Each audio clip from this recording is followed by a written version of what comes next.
Hey, how you doing? This is SEIJIHITO here to bring you another live stream. We got, quite a few videos here for you. And as always, anything that you just so happen to see here, you will be able to find directly on the channel in a shorter formatted video form so that you can digest all of it as you please and not sit through a 3, 4, sometimes 5 hour live stream, right? So it is currently 3:09 this Monday afternoon. Happy Monday to everybody out there. So as stated, a woman got caught talking crazy, right? When specifically a man, a Black American man, decided that he wanted to go and patronize the business. So let's take a look. Advice. And you got to watch what you say when you say it.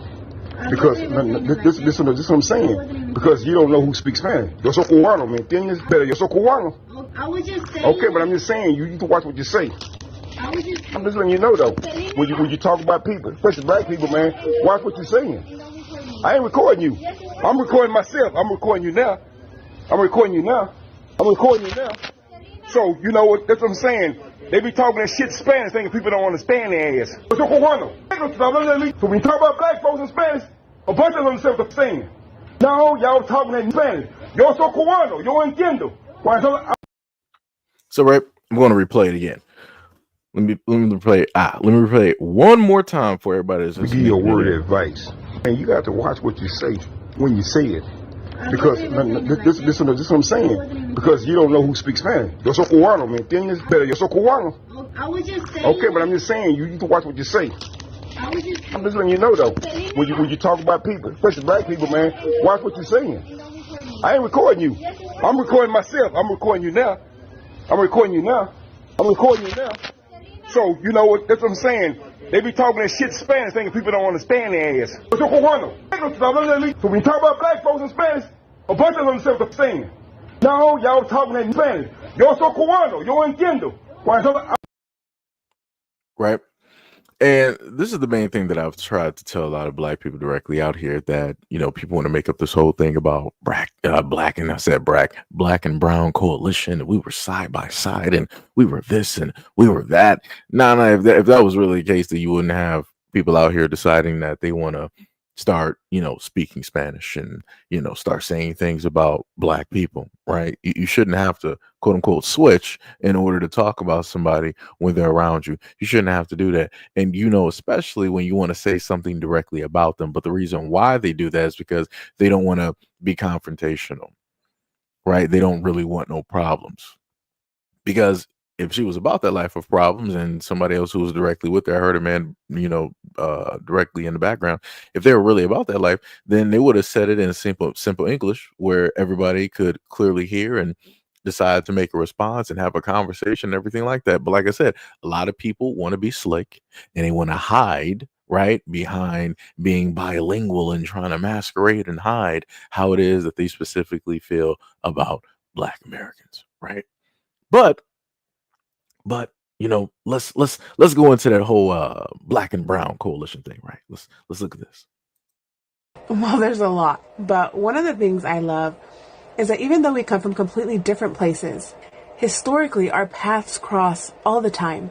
And throughout history, we have found ways to lean on each other. Whether it's Mexico opening its borders to allow slaves to escape and become free, or whether it's Martin Luther King Jr. and Malcolm X inspiring the Chicano movement. Our paths are so interlinked in such a beautiful stand of resistance that I can't help but always appreciate our unity. Although throughout history, we have had our conflicts, we always seem to inspire and help one another succeed in this world that seems to try to always bring us down.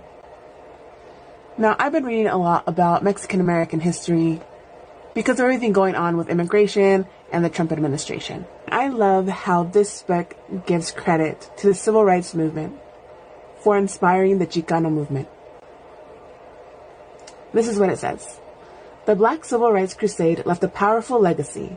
Almost every aspect of American life was impacted in one way or another. One of the most meaningful consequences of the Second Reconstruction was the stimulus it provided for other people of color to stand up for their rights. These included Mexicanos, who now initiated their own movement of self-awareness. So to my Mexicanos, Don't forget that throughout history, we have relied on each other. And one of the most beautiful things that we can do is continue to unite and resist against oppression.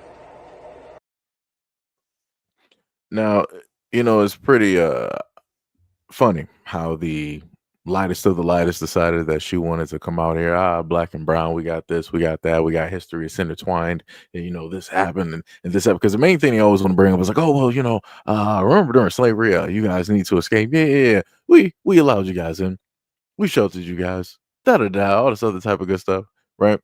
Cool, no problem. Let's go directly with that, and then let's go back to America, right? During the civil rights, right? During, Jim Crow, all of those things. And one of the main things that I pointed out continuously on this platform over the years is specifically from the elders that were around during that time, the Hispanic elders. And during a documentary, they specifically asked them, where were you at? Were you segregated away from the whites? Did you have an area for the Hispanics, then the whites, then the blacks, and so on and so on? They were like, no, we were right on the bus, side by side with the white kids. The Hispanics never had to stand up. They didn't have to give up their seats. They didn't have to do any of the things that Black Americans had to sit up there and do. They didn't have to face the same things that Black Americans faced during segregation, during Jim Crow, during the civil rights. They didn't have to face any of those things at all. Why? Because they were considered white. But yet, when people tend to vote against themselves and not listen to Black folks, we tend to see more and get more videos just like this, where people want to make it seem like, oh, we're all intertwined and, we all have history. We all have this. We all have that. No, we don't. Mm-mm. No. Again, when it dealt with the Trump administration, heavily white people voted for Trump. Heavily, both men and women of the Latin origin voted for Trump. The Asian Americans, men and women, voted for Trump. Also, Native Americans voted for Trump. All of those groups decided to vote directly for Trump. And now when people are getting deported, people now need shelter, people need saving, people need to, get shielded from a lot of the things taking place. Mind you, their own decisions. Now people want to go to Black people for help. But Black people tried to tell y'all something. Y'all ain't want to sit up there and listen, because y'all specifically thought that once Trump and the Republicans got into office, that this was going to severely affect and severely hinder the Black American community, like everybody else always thinks that these things will just so happen to do. But now people are starting to find out that, hey, the decision I made is not really doing anything to Black people. It's more so actually affecting me and everybody else that decided to vote. Hey, it'd be like that. It'd be like that. Let me tell you something. It'd be like that. It'd be like that. Now let's go to a little bit of another video that should add a little bit more to this, right? Issue with Black people always caping for white women. Dave, what do you mean caping for white women? Well, let's just review. Statistically speaking, out of all of the DEI hires, only 4% have gone to Black people. 52% have gone to white women. The same way white women were the number one beneficiaries of affirmative action. The same way white women are the number one beneficiaries of the welfare state. Yet and still, here you come. When it comes to feminism, white women were also the number one beneficiaries, but Black people keep getting their heads chopped in. I'm trying to understand when you will wake up. All they got to do is hit you with a phrase and you're running with it. Because before this, what was it? Critical race theory. Oh, Lord, they're taking the books out of the schools. If you need the government, meaning the U.S. Department of Education, the state school board, whoever, to teach your child about being Black, you've already lost the race. Let that sink in. But let's get back to DEI for a minute. We keep advocating for crumbs. But here's where I'm really trying to understand. You decided that it was a good idea to roast Tabitha Brown because she said, if you're going to boycott Target, that's fine. Just buy Black within Target, because there are literally hundreds of Black-owned businesses that are in Target that have been featured, that have been propped up, that have deals going with Target. And you said, oh, no, because you're half in and you're half out. Well, I would venture to guess that being half in is a lot better than the under 3% you are as far as ownership and employing other black people.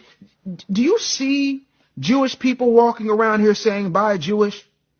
Do you see Asian people of any group of Asians, meaning Vietnamese, Chinese, Indian? Do you see any of them talk about "Bye, Asian"? No, they don't have to, because it's a way of life. Black people, we don't. But you're fighting for diversity, equity, and inclusion, just like you were fighting for critical race theory, just like you were fighting for Black Lives Matter. And then we found out from their own masthead that the Black Lives Matter organization wanted to dismantle the patriarchy and put up non-binary hoobity-doos that identify as Puff the Magic Dragon. No diddy. I'm trying to understand why you keep hopping from cause to cause. Oh, that's because your mind is colonized. That's because you believe whatever Roland Martin tells you. You believe whatever D.L. Hughley tells you. You believe whatever Joy Reid tells you. Joy Reid, up until about 3 months ago, who was cosplaying as Donald Trump with that god-awful wig on her head and still hasn't done anything impactful for black people. Then you're following Al Sharpton into a Costco, because Costco has DEI. You do realize Al Sharpton's a multimillionaire, don't you? You do realize he has a multi-million-dollar contract with...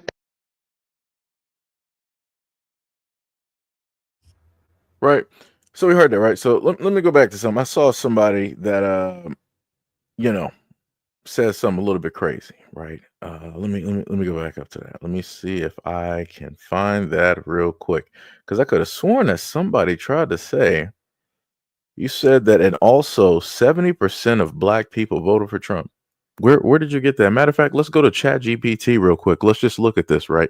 So I typed this in, right? So let's go back real quick, because we like to focus on the past. In 2020 United States presidential election, approximately 12% of black voters voted for Donald J. Trump, according to exit polls conducted by major media outlets like CNN and the Associated Press. This was an increase from 8% in the 2016 election, right? So then I went back and asked, how many black people voted for Trump in 2024?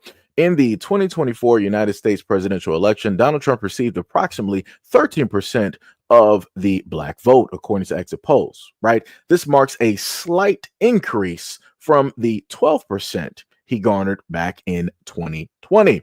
Breakdown: black men, 21% voted for Trump, up from 19% in 2020. Black women, 7% supported Trump, a decrease from the 9% in 2020.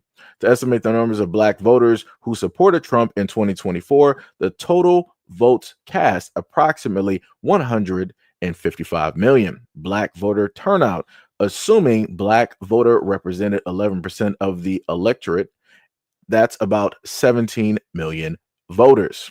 Number 3, black votes for Trump, 13 of the 17 million, equals to approximately 2.2 million votes. And it also stated, while these figures prove a general overview, it's essential to note that the voter turnout and the demographic data can vary, and final certified election results may offer more precise numbers, right?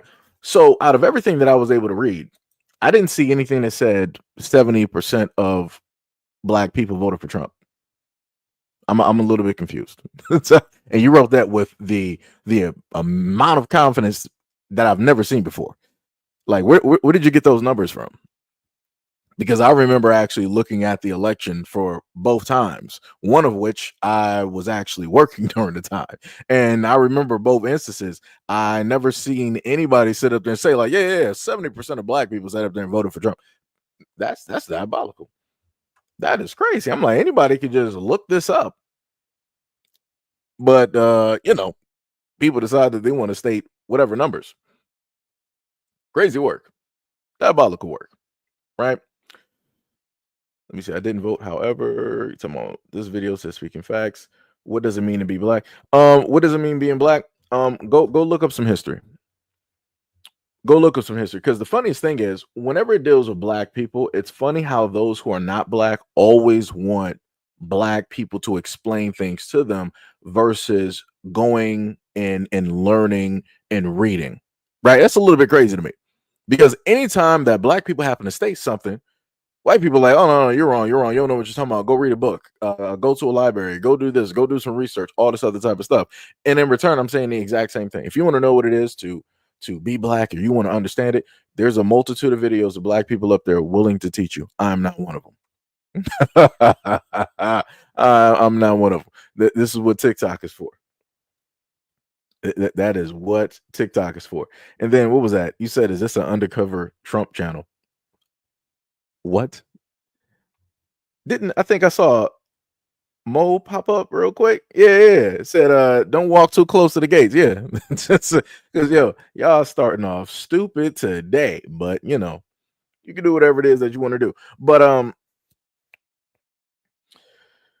again, like the brother said, DEI was never, the whole thing dealing with black people. It just wasn't. Affirmative action, DEI, and all these other types of things. Primarily, as stated before, and I've even shown the stats directly on that and read that off, where you had white women who were the primary beneficiaries when they dealt with affirmative action, DEI, and all these other type of initiatives that were directly out there. Because amongst that majority, white women are still a minority. And because white women are a minority, they needed certain laws and regulations in order to protect them. So their men came up with these laws in order to give them a little bit of leeway, because they were tired of them sitting up there talking and squawking and all this other type of stuff. But, then it got to that point where it was like, we got to reel this back in.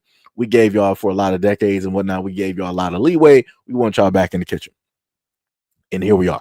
And you have a lot of these groups out there that want to try to get black people involved. You got white women right now trying to tell, black women like, oh, we need you guys to get back out there. We got to fix this. These men out here, they're really trying to, take our rights. No, sweetheart. It's just you.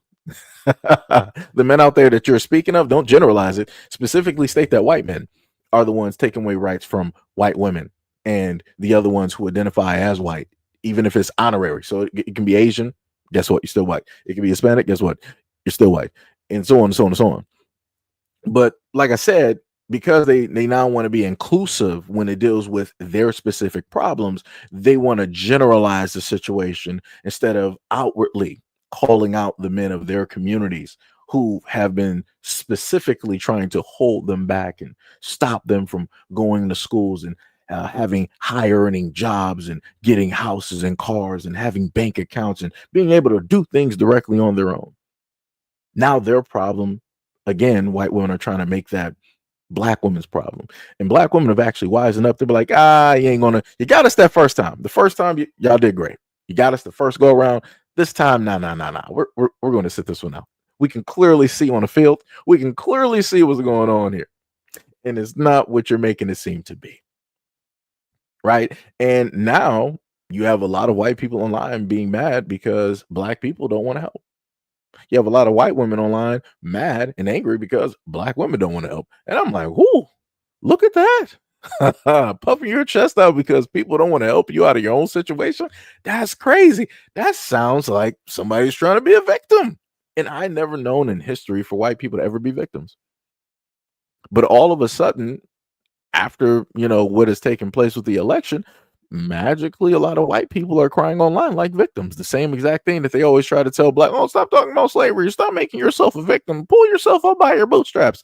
America and everybody that voted for Trump, I need you to pull yourself up by your bootstraps. All of the white farmers that are going online crying about the Trump administration, about the Republican Party doing this and doing that, and how it's negatively impacting you. I need you all to shut up and pull yourselves up by your bootstraps. It's not the American way to make yourselves and to turn yourselves or to try to become a magical victim. That's for the minorities to do. You have no room. You have no luxury. You have no leeway to now all of a sudden decide that, I'm a white farmer. This administration didn't do what I thought it was going to do. I can't believe they sat up there and got rid of, all of my immigrants, my illegal workers, and this is really impacting my family. And you better fix it. You better get your husbands and your Uncle Pete, Paul's sister, brother. You better get them directly in those fields. Or like one woman in black woman in Nebraska sat up there and stated, a lot of those white folks out there thought that they were going to get their slaves back, aka Black Americans. Nah, nah, nah, nah, nah. You better get your whole family directly out there, and y'all better start cultivating and working those fields. Don't nobody got time. There's a lot of white people out here that don't got jobs. I expect a lot of white people to start getting their hands dirty. Y'all wanted to get rid of all of the immigrants. Y'all said that they were taking all of the jobs. So white people, y'all need to start going out there and picking up that corn, picking up that cabbage. Y'all need to, I don't even care if it's cilantro. I don't even know what it is. Whatever is growing directly out of that ground or coming directly from trees, white folks, y'all need to be the first ones in line getting those jobs. But oh, wait, you're not going to take those jobs because you feel like you're better than those jobs. You feel like it is beneath you. You feel like you're more educated. You want to get paid what it is that you're worth. Actually, you're allergic to actual physical labor and hard work. Where you have to actually get your hands into the ground. You actually got to tend to the soil. You feel like that's beneath you. You feel like slaves or lesser than or whatnot should be actually doing it while you're in an air conditioned, unit, shoveling papers around, chit-chatting at the water cooler, looking at Becky Sue as she's walking in her brand new short skirt that she done got from Lululemon's or whatever it is. Like that's what y'all, tend to like to do. And you feel like anybody else that is not white should be pretty much working the fields. Crazy work. Diabolical. But I guess America is going to be suffering at this moment in time because of the actions that you guys wanted to commit directly to. Because like I told you guys before, everything has a far reach directly to it. You think that whatever you're doing is going to primarily benefit you when really it's going to do a lot of the reverse. And a lot of you guys are soon enough finding that out. Shout out to the Asian community because you are some of the first ones to find that out, especially after you guys sat side by side with white people in the United States to get rid of affirmative action. Oh boy. And now you guys are in line trying to sit up there and sue colleges because you're not getting accepted. How does that work? You're victims now?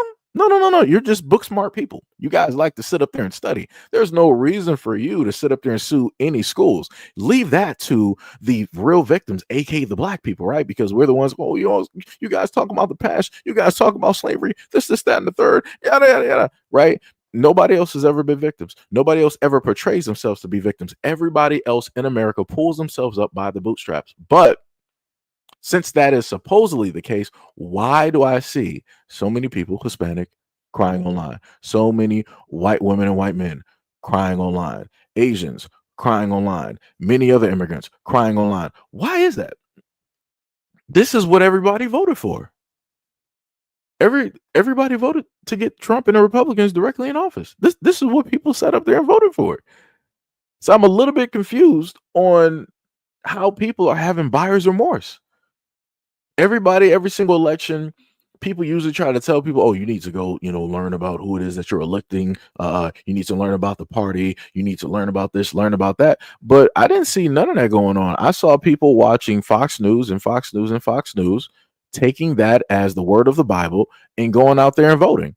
Because when you ask any of these people who voted why it is that they voted, they can't even specifically tell you, or at least try to be honest. A lot of people voted because they got tired of seeing other people directly there. They didn't want to see a Kamala immigrant. They didn't want to see Obama. They didn't want to see that again, right? They're not trying to have that happen. And especially they're not trying to have a quote unquote woman of color directly as the leader of the free world and her husband being in second class, a white man. Oh, no. White people are not going to sit up to have it. If white people weren't going to put Hillary, right? And again, her husband, who was still alive, Bill Clinton, was the president at one moment in time. If they weren't going to allow Hillary to be the leader of the free world and do that, they're not going to sit up there and allow an Indian woman to sit up there and do that with a white man. No. Especially white men are not about to sit up there and be looked at as a second-class citizen, as a Susie homemaker. White men were not going to sit up there and do that and allow that to, trust me. The country would have burned.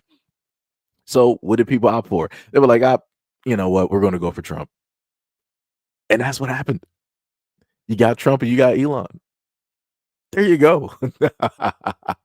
You got what it is that you wanted because you didn't want to look at the other side and how it was going to specifically make you look directly to the world. And again, I understand the optics.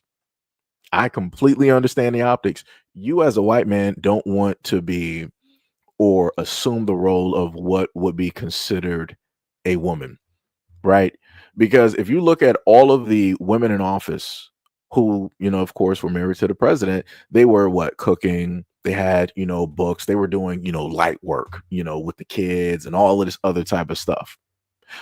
America does not want to show white men in that type of light because they themselves view that as less than. It doesn't matter all of the dads directly out here, the white fathers out here that say, I'm proud of being a father, that's great, that's cute, that's awesome. But when you have a woman that is in a sense the power, that is the leader of the free world, and you are in a sense, for all intents and purposes, second rate, yeah. Mm-mm. Everybody showed you exactly what it is that they wanted and who it is that they wanted to represent America, no matter what he thought, no matter how he talks, no matter how he moves, no matter what he does. They were like, we would rather deal with that than deal with anything coming from the other side. So again, I'm a little bit concerned. I'm a little bit confused how people are having buyer's remorse because you got what you wanted. I told people this back during the very first election. I told people you got exactly what it is that you wanted. Told people this. Told people. And I think I even said during those years that if he even has a chance of going for a re-election, that he's going to get voted in. Here we are. Oh my God. It was like I had a crystal ball. Look at that. Color me surprised, even though I'm already colored in, but it's crazy work. It is crazy work. Oh my goodness. Also, much love, respect, and appreciation to any and all people that are currently here at this moment in time listening to my rant.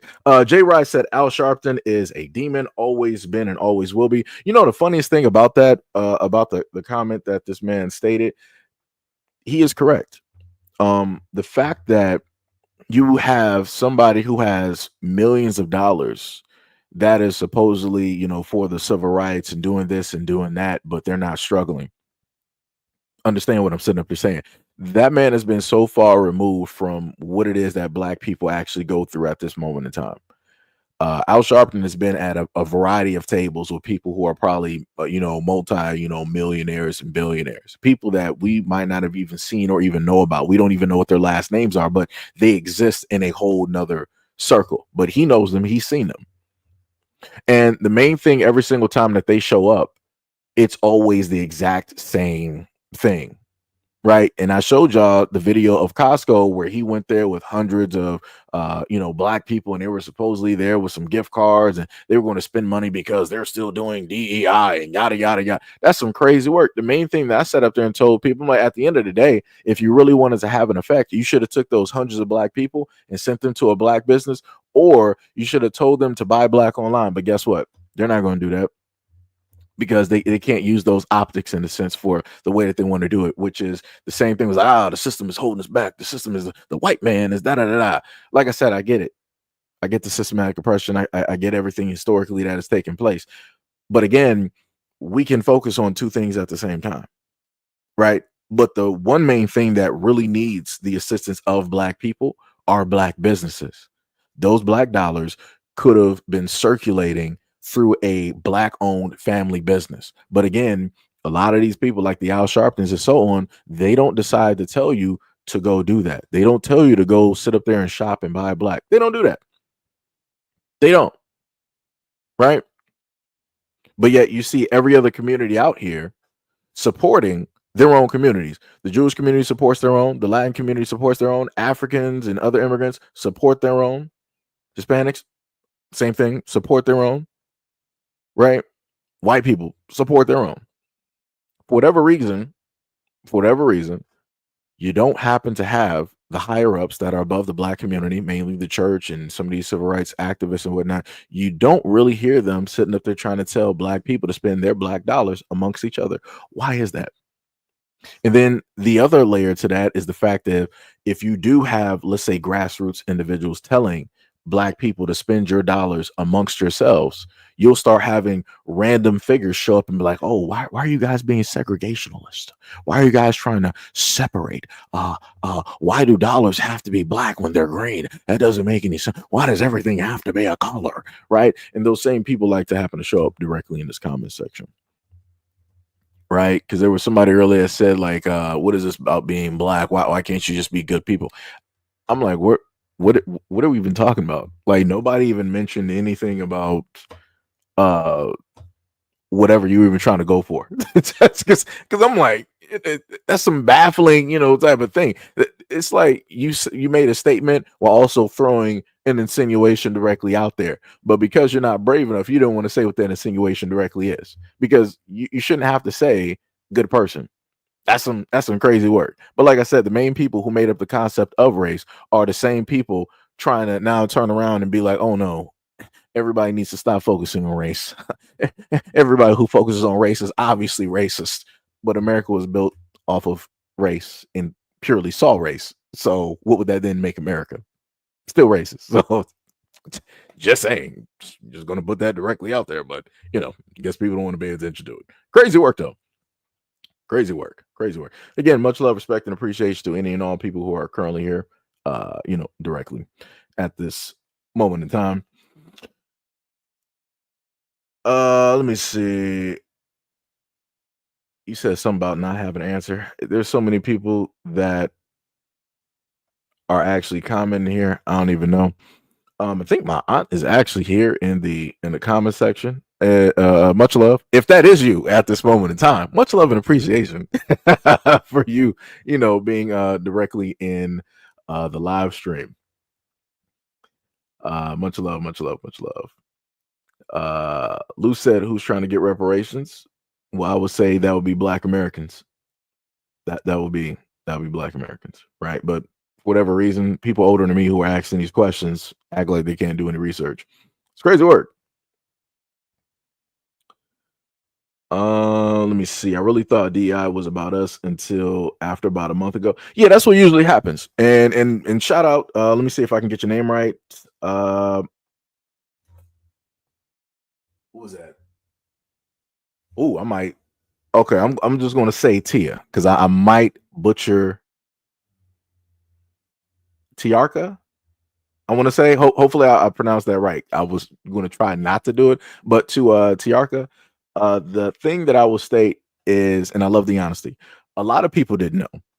And that's due to the lack of information directly out there, right? So in one instance, we have the information in black and white that we would all, or that we all should read, right? But then the other instance of information that, or confirmation that we would just so happen to get would be video, right? Video and audio. So a lot of us tend to watch social media. A lot of us tend to, watch the news, and we would tend to take that because we look at a lot of those people as more red than a lot of us, right? So these are the talking heads directly on the screen. So what we're going to decide to do is pay attention to them, and we're going to trust their word directly because the news stations obviously have them directly up there. They're on the syndicated show. They obviously have to be knowledgeable in order to be directly on the screen. And realistically, they don't have to be. Somebody can literally give them and write them a script, and they'll just still get paid at the end of the day because a lot of these people have people who write for them.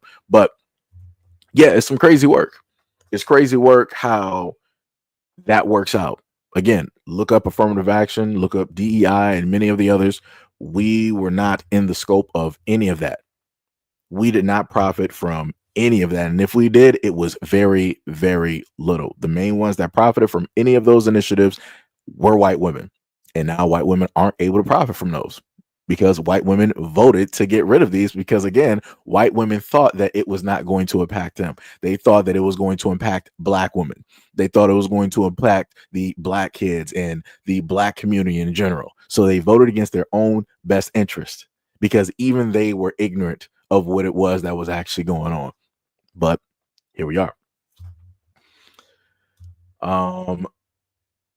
Sham said, yo, what's up, Sham? You said that ain't our fight. Black people culturally have never been in their position. They're white woman. Beliefs have destroyed the Black family, Black relationships, and Black lives. That's true. 100%. 100%. And you got those same women out there lying to this day, right? They decided to vote directly for Trump, who was a white man. And like I said, I have no problem. Back during the time of the Obama administration, a lot of Black people voted for Obama because, for all intents and purposes, he was Black. I was one of those people, right? And this was when I was younger. I sat up there and voted, and I've been 100% transparent and honest directly about that, right? And again, this also has to do with the effect of during my grandmother's time, because she was born in the 30s.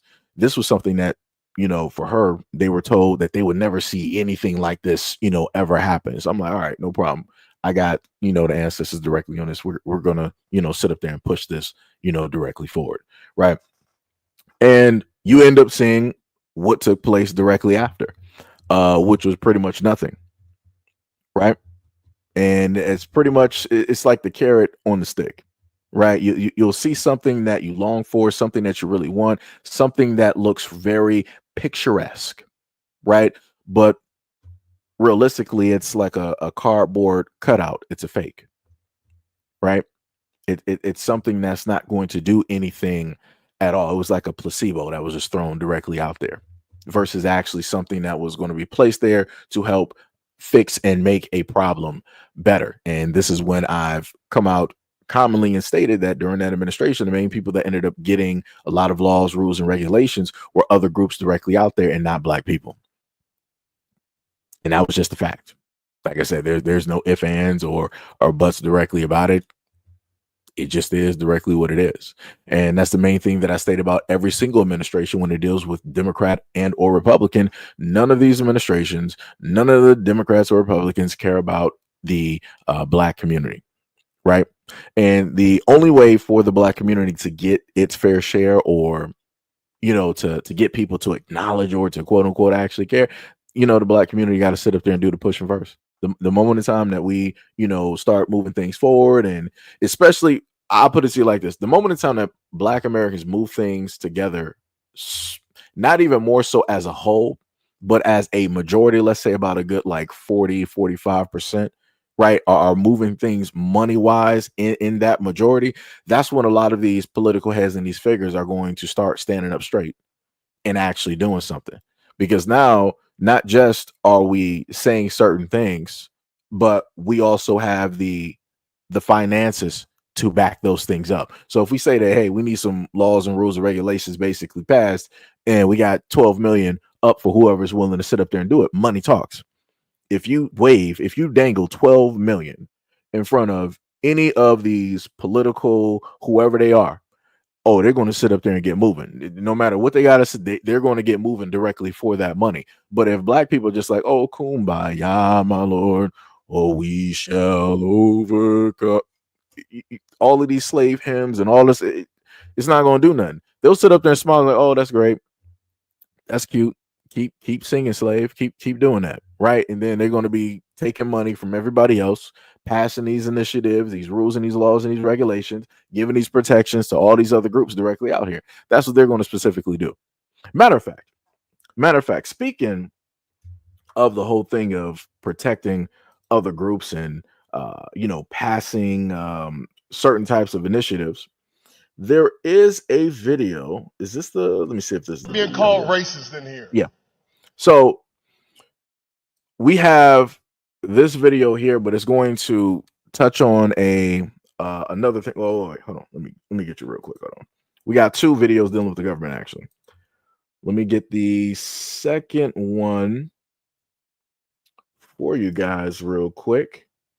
Because unbeknownst to me, I did not know that there was a bill that people are working on at this moment in time to get passed. And that bill specifically was for minorities. I'm like, hold on. So you do all of the work to specifically get minorities directly out of here, right? Quote unquote illegals, however it is that people want to sit up there and put it.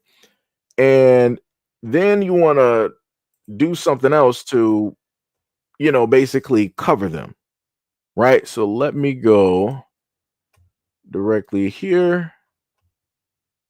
And let me get you guys this video. All right, let me upload this here and let's take a listen. Did you know that right now there's another bill, SB 12, to create an agency for immigrants and what they call refugees? Wow. Right now. You gotta vote against that. But here's the kicker. They didn't have to study anything. They proposed, they introduced this bill to create the agency, Senator Gonzalez, and it's moving right now. No opposition. While our black caucus is telling us they want to study us forever. No opposition. Let's also highlight that the committee the bill presented in this week, all three of our black caucus members in that committee voted yes for the bill. Wow. Just to let y'all know. That's why she said about those immigrants. They do need to go. We need to figure out a plan to get them out. Get them out and run. We need to get them out. Our own candidates.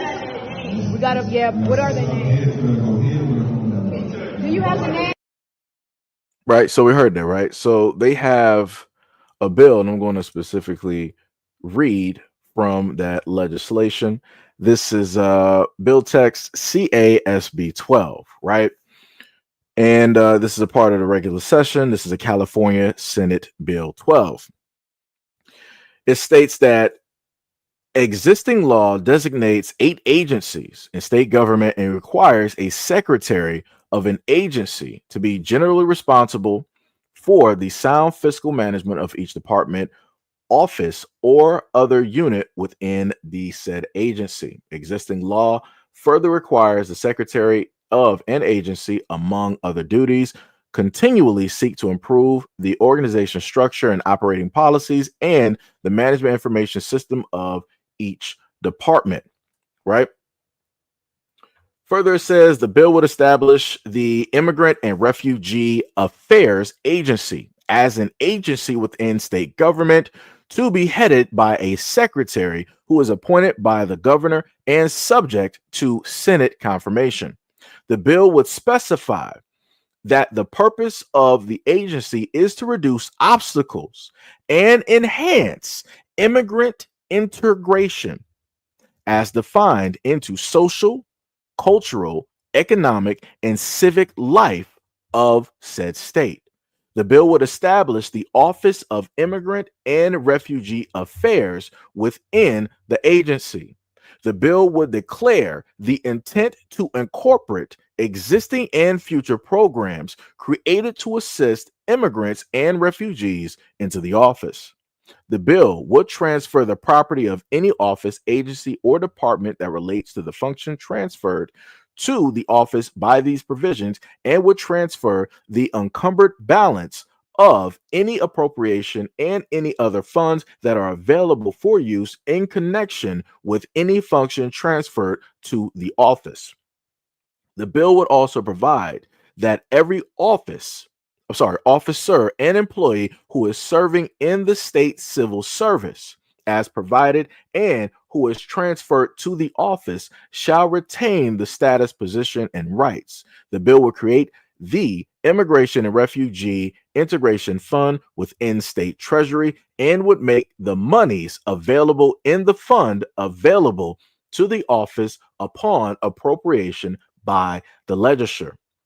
The bill would establish the duties and responsibilities of the agency, the office, which includes among duties establishing a permanent structure within the state to serve immigrants and refugees, assisting other state agencies in evaluating their programs for accessibility and effectiveness in providing services to immigrants and refugees, and recommending policy and budget mechanisms for meeting immigrants and refugees integration goals.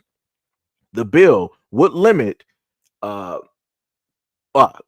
sharing of information, would prohibit sharing of personal information of immigrants and refugees outside of the agency, and would prohibit use of agency resources to directly or indirectly participate or assist in immigration enforcement activities.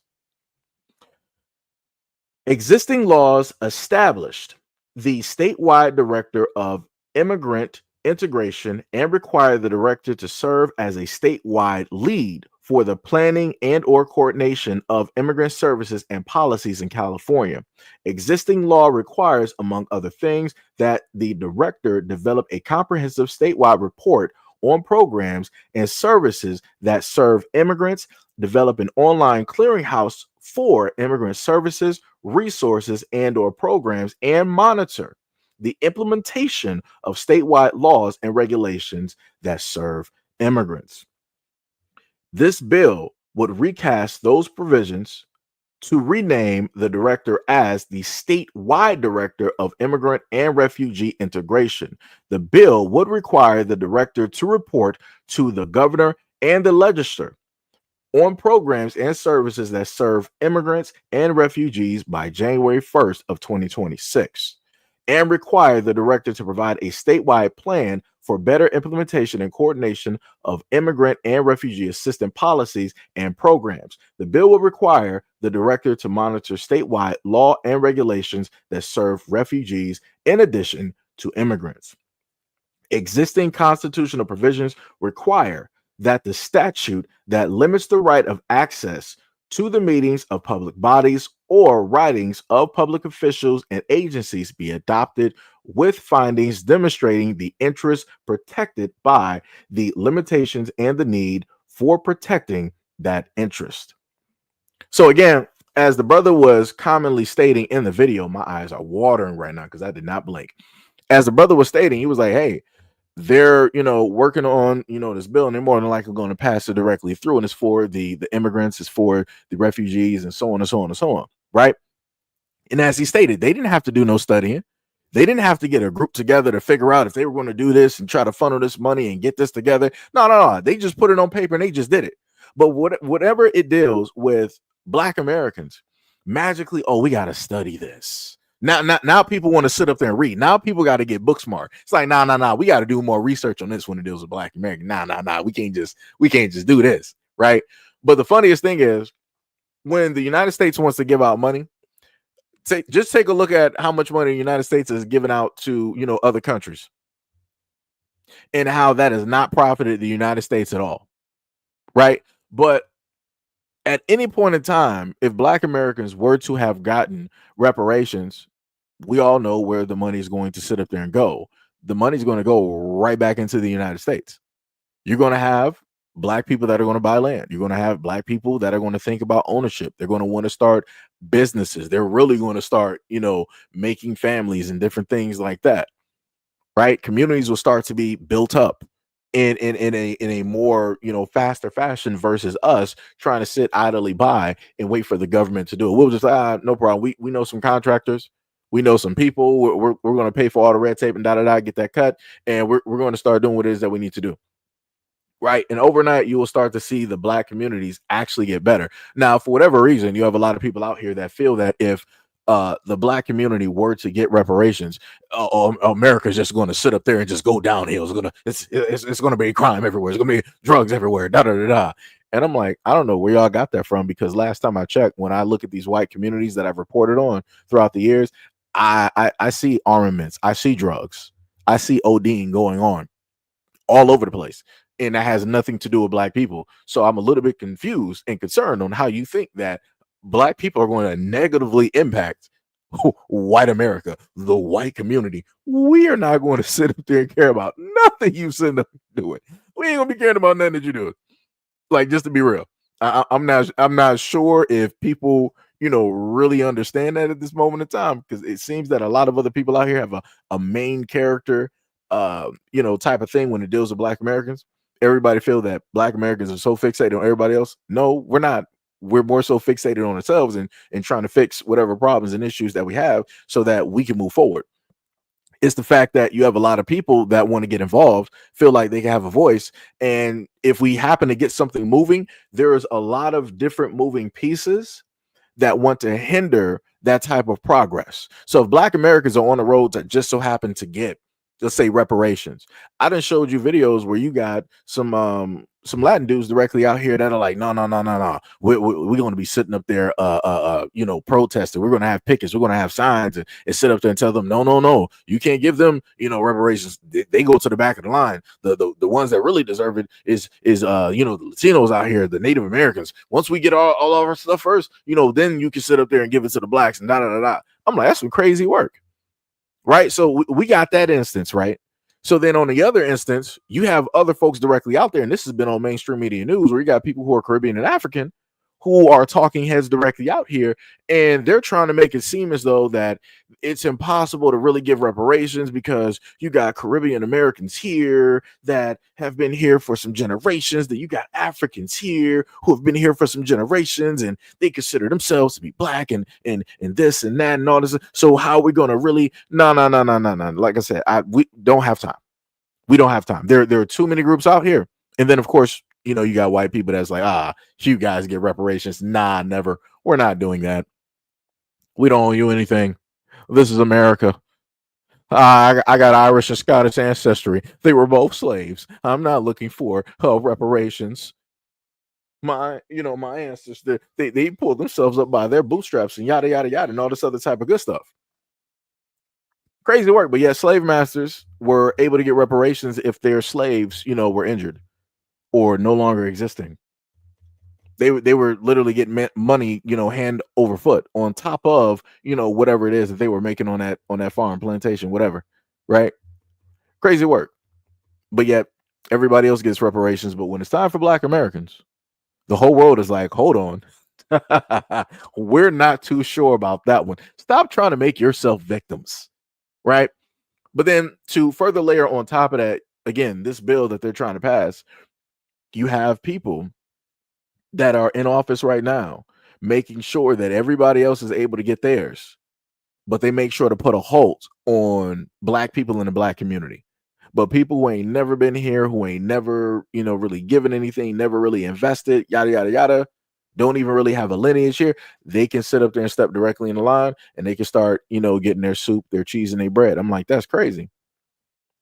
That is crazy. I'm like, you got working Black folks here with education. You got working Black folks here that have farms. You have working Black folks here that create businesses and so on and so on and so on. But the moment of time that they ask for a little bit of something, just a little bit of an assistance, white people are just like, oh no, stop begging. Yeah, go back to and go out there and get an education. Do this, do that. Pull yourself up by your bootstraps and and all this other crazy work. But like I said, a lot of people want to say that we're all American, supposedly. But to anybody that wants to look that bill directly up, it is called, the bill text is CASB 12, and it is a California Senate Bill 12, right? I went to legiscan.com in order to get that bill. And the bill was also introduced by Senator Gonzalez, right? And it's a couple of other co-author senators down there, but I ain't trying to butcher nobody's name. So yeah, like I said before, everybody can get directly into a position and do directly for their group, for their people. Nobody bats an eye. White people not batting an eye. Asian community not batting an eye. The African or the Caribbean immigrants not batting an eye. But let a Black senator have tried to do the exact same thing. Oh, it's a problem. It is a problem. It's getting called out. People going to be all over the place trying to call Black people racist and this, that, and the third for simply doing the same thing that everybody else has always done for their people. It's crazy. But like I said, if you want to look up, that bill, you can, go ahead and do that. It's crazy work, though. It is 100% crazy work. Let me see. Somebody said your Hebrews are weird. I don't even know what you're talking about. You're the only one weird one here. You said, so you don't like Al Sharpton. First of all, you asking this question sounds too close to white. I'm not even sure why you even asking me a question like that. When it pertains to, let's say, like a president of the United States, somebody in Congress and Senate who is more than likely reflective of you, then you can ask that question. If I'm specifically talking about another black individual, mind your business. I'm just gonna make it that clear. That's gonna make it that clear. Because you're clear cut in business that has nothing to do with you. Nothing at all. Nothing. Nothing. It's crazy work though. But this is, what a lot of people like to do. You said weren't reparations already paid with the Civil War? Who said that? Who told you that? Who told you that Black Americans received reparations? What? No.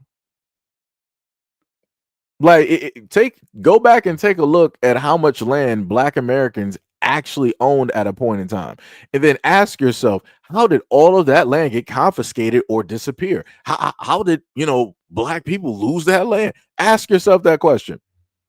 And then further, once you ask yourself that question, then go look at the United States government and figure out and educate yourself on how it is that the United States government can confiscate land from people. And the craziest part is, when I talk about land grabs and all of these things, if I just so happen to fixate it on Black Americans and how our land was taken, people are like, you guys are crying, all this other type of stuff. Right? Don't want to see it. But then once I start talking about East Palestine, Ohio, when I start talking about like Maui and California and all these other types of places where magically these weather phenomena, as they like to call it, are taking place, yeah. But like I said, y'all ain't gonna see it. Just wait. Y'all don't understand that. Y'all understand fat meat means greasy. It's cool. Wait up until every one of these 50 states in the United States has a smart city 2.0. Then you're gonna actually understand some stuff. And I ain't gonna be trying to hear nobody talk about, oh man, we really got to do something. I feel like the walls are closing in. They're confiscating our firearms. They're doing this. They're doing that. Now we got these bracelets on, and the only way to access, my bank account in the city, I either got to sit up there and take this chip. I got to wear this bracelet. All this other. I ain't trying to hear it. I ain't trying to hear it, because y'all were some of the same people that were all for downloading certain apps where it allowed certain entities to ping your phone so that they can quote unquote tell who was infected and who wasn't infected. Crazy work. Like I said, people tend to forget a lot of the things that American people allow, just like the Patriot Act. But guess what? Petridge Farm remembers. Petridge Farm remembers. Crazy work.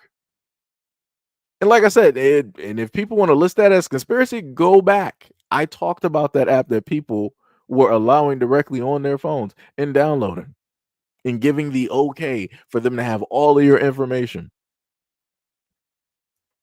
Like I said, y'all so stupid. It's ridiculous out here. Y'all ain't gonna learn up until something actually hits you in the face. It is crazy work out here.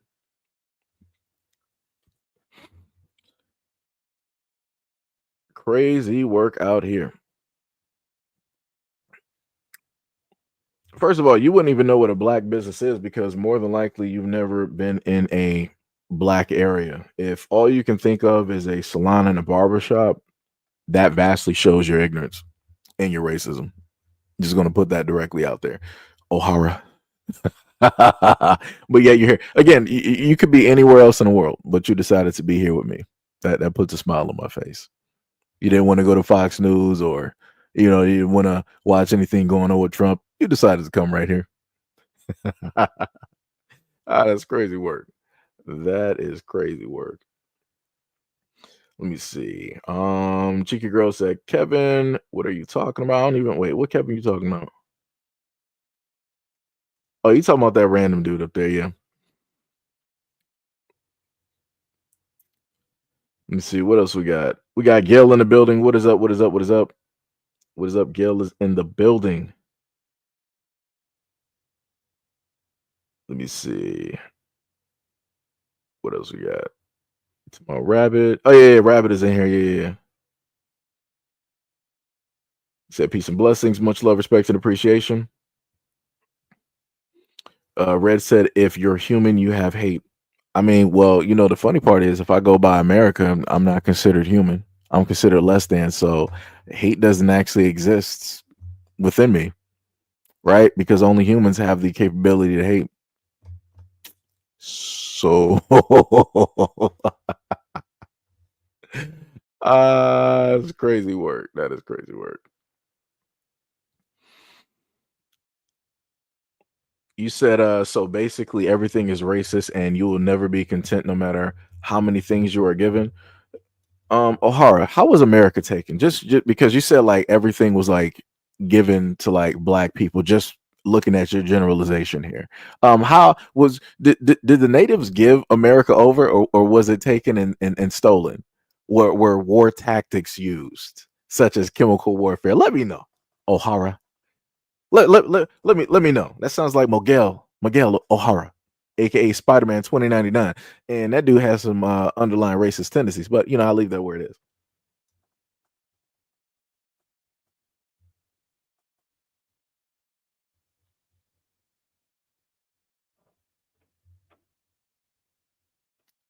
You know.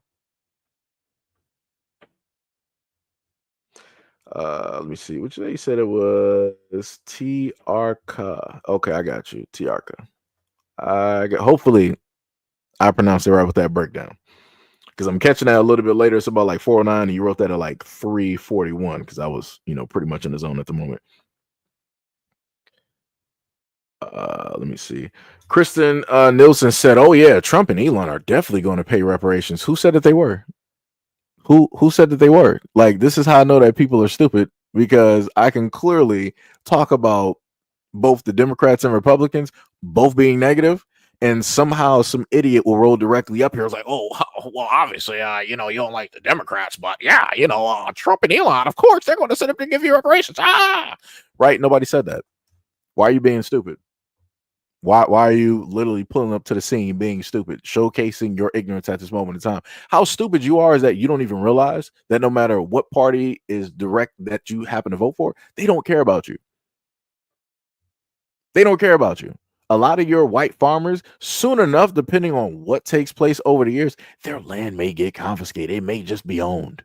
They won't even have the land that was in their generations and yada, yada, yada. Corporations are going to sit up there and own that. But like I said, you want to pull up to the scene and you want to act dumb, but no problem. No problem. Like, that's some crazy work out there. Let me see. Yo, Tim, what is up? What is up? What is up? What is up?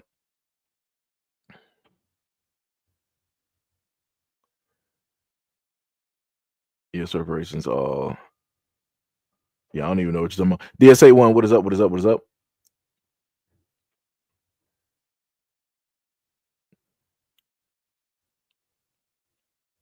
Let me see.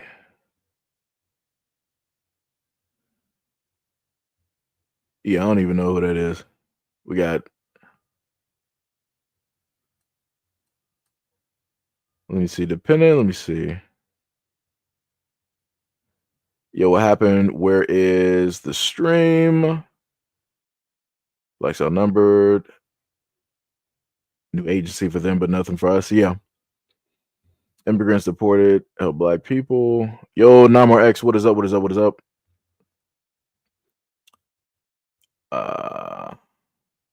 Keziah, what is up? What is up? Much love, respect, and appreciation. We got Jedi Sage in the building. Mexicans leave out. They assassinated the first black president. I think I might have talked about that. I might have potentially covered that. We got Ben in the building. What is up? We got RY. We got Ty in the building. Black Americans, we need to stop this. This is why the Democrat Party will lose again. Well, Ms. Henderson, you said, nah, Black Americans, we need to stop this ish right now. This is why the Democrat Party will lose again. For Ms. Henderson, let me just respectfully say this. The Democrats don't care. The Republicans don't care. In general, the United States government does not care, historically speaking, factually speaking, of information that anybody can just so happen to look up. Look up the treatment in general of what black people have faced historically in the United States, and tell me which one of these parties, of all honesty, 100% care about black Americans continuously. Because somehow, some way, both Democrats and Republicans, the government as a whole, have been gaining money, right, directly off of supporting the oppression of the Black Americans directly out here, the burning of our towns and our cities, right? The bombings that have taken place, right? The assassinations that have taken place, right? Disassembling a lot of our groups that were directly out there that weren't harming anybody. Like, case in point, if you talk to white people right now and you mention the Black Panther Party, they're like, oh, that was a terrorist group. That was this. They were against whites, and it was a hate group. And, right? That's what they will sit up there and say, because they don't know no better. They've been miseducated as long as they've been here, and they refuse to actually learn anything different. Because learning things different would then obviously mean that it had, number one, they got to admit that they were wrong.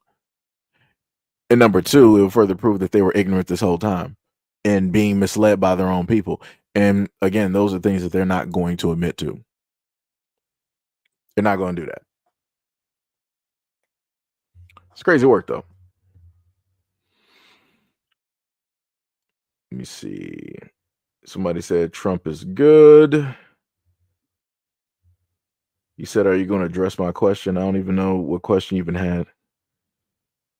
Namor said, as Malcolm X told us, the pale Democrat is the real devil. RY said, but some forget that the Homestead Act helped the white immigrants who came here during that time and got land and helped their farmers. Yep. That's another reason why they're pushing this interracial BS. It will never be just us again. You can't get your people out of that. You know what the funny thing is? Somebody, talking about, pushing the whole, interracial thing. Let me see. Can I actually put that? Let me see. 1, 2, 3, 4, 5, 6, 7, 8, 9. I think I might be able to post this directly up here. Right. Talking about the, the whole thing of interracial. Right. So this is one of the main things that is spinning on Twitter right now, right? So everybody remember, Jonathan Majors was with the white girl, right? You see the video of Jonathan Majors sitting up there running directly from her and all this, like literally a black man running from a white woman, right? No problem. So then somehow, some way, they ended up getting some type of thing, was like, oh yeah, he did this, that, and the third, directly to her, right? So after he was gone from Hollywood, his career was, pretty much gone, right? Because he was going to be king. And he also just came off of the heels of doing the Rocky, Rocky 3. And now he's, doing some lighter films. He just got done with not even just done. The film that he did, I think, was from a previous year or so. But because of the fact of all the litigation that was going on, they didn't want to release that film up until everything was clear, right? So everything is clear. Everybody loves that film. They're like, yo, he's a great actor. We're waiting for him to, start back into the movie scene, into these roles, and yada, yada, yada. I think he's like engaged or married to, Making Good at this moment in time. Everything is going good in that relationship. Michael B. Jordan is like, yeah, that's my brother. I want to sit up there and work on, Creed 4. Can't wait to have him back. You had other celebrities in Hollywood be like, yeah, welcome back. Jonathan Majors, all this other type of stuff. And here we have supernaturally Rolling Stone come directly out of the blue. Right now, they could have released any of this audio during the main stint of everything that was going on, but they opted not to sit up there and do it. They waited specifically for the ghost to be clear, for when everything cooled down, so that they could decide to sit up there and drop whatever audio and try to, use that in a certain type of way. And I'm like, nobody finds that suspicious. I'm at the point I don't even care. I listen to the audio. I'm not even caring. I'm really, I just don't care, because the only thing that I'm seeing is that you have these white-owned corporations that are deliberately doing the work on trying to specifically target and sabotage a black man directly out here. And again, that goes back to the effect of what some people would just so happen to say is, things happen behind the scenes where, certain people don't do certain things. And because you don't decide to do those things, they're going to decide to hurt or hinder your name in a certain type of way. And that's what they do. Because more times than not, you will just so happen to see black men be the poster child for a lot of things, when black men don't even make up a large swath a large majority of people when it deals with the United States, right? And I've sat up there and showcased a lot of white male celebrities who have done things such as Hugh Hefner, with people being really not of age, dealing with a Playboy mansion. I showcase the fact of the older Playboy bunnies from back during the black and white times. And I specifically asked people, I'm like, yo, how would you be able to tell me what the ages of these women are? Because if you are to look at women who are 60s and 70s, right, they're going to look of that time, right? They're going to supposedly look in their 20s or their 30s. But people tend to forget, dealing with that Playboy mansion and dealing with the rules and laws of certain times, you have people that were able to squeeze directly through, and they were able to dress up and they were able to work there. But white America doesn't want to talk about that. White America doesn't want to sit up there and talk about Elvis. They don't want to talk about Guns N' Roses. They don't want to talk about Aerosmith and many of the others directly out there. What was the other dude? Roman Polanski. America doesn't want to talk about that. Woody Allen. America really doesn't want to talk about that.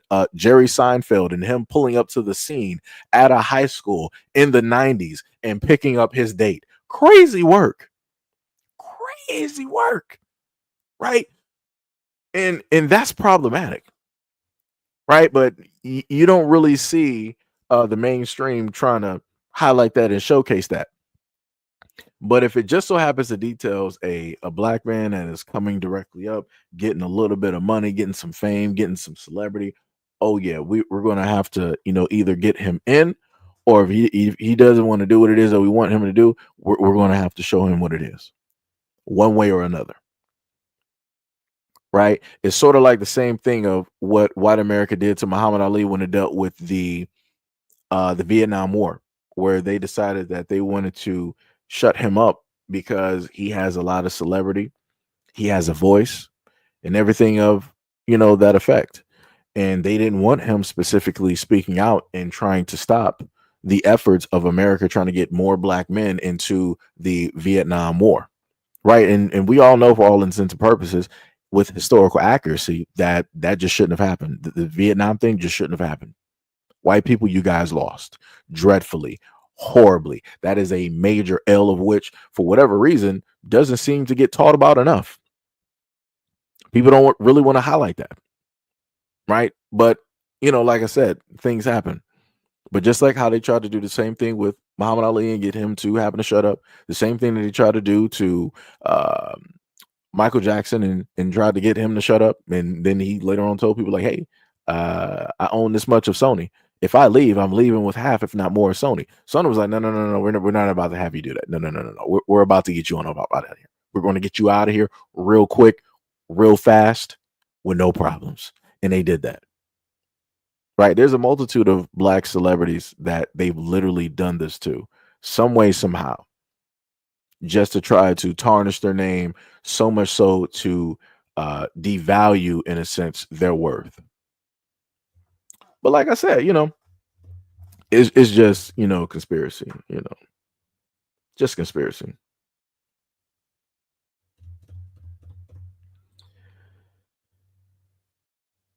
Rusty said the bots are definitely out. Yeah, they are. What's good from straight from Memphis? Not much, man. Just sitting up here doing this live stream, talking to the folks. We got brother Exile in the building. What is up? We got Queen Shea. What is up? What is going on? You said, Ronnie said, if we let them control us again like that, it's our problem. It'd be like that. But, we'll see what happens. Brian said, taken and stolen. Yeah. D Money said, yo, what's up? You said, literally every system in America was built off of racism, from the credit system to the interstate. That's facts. 100%.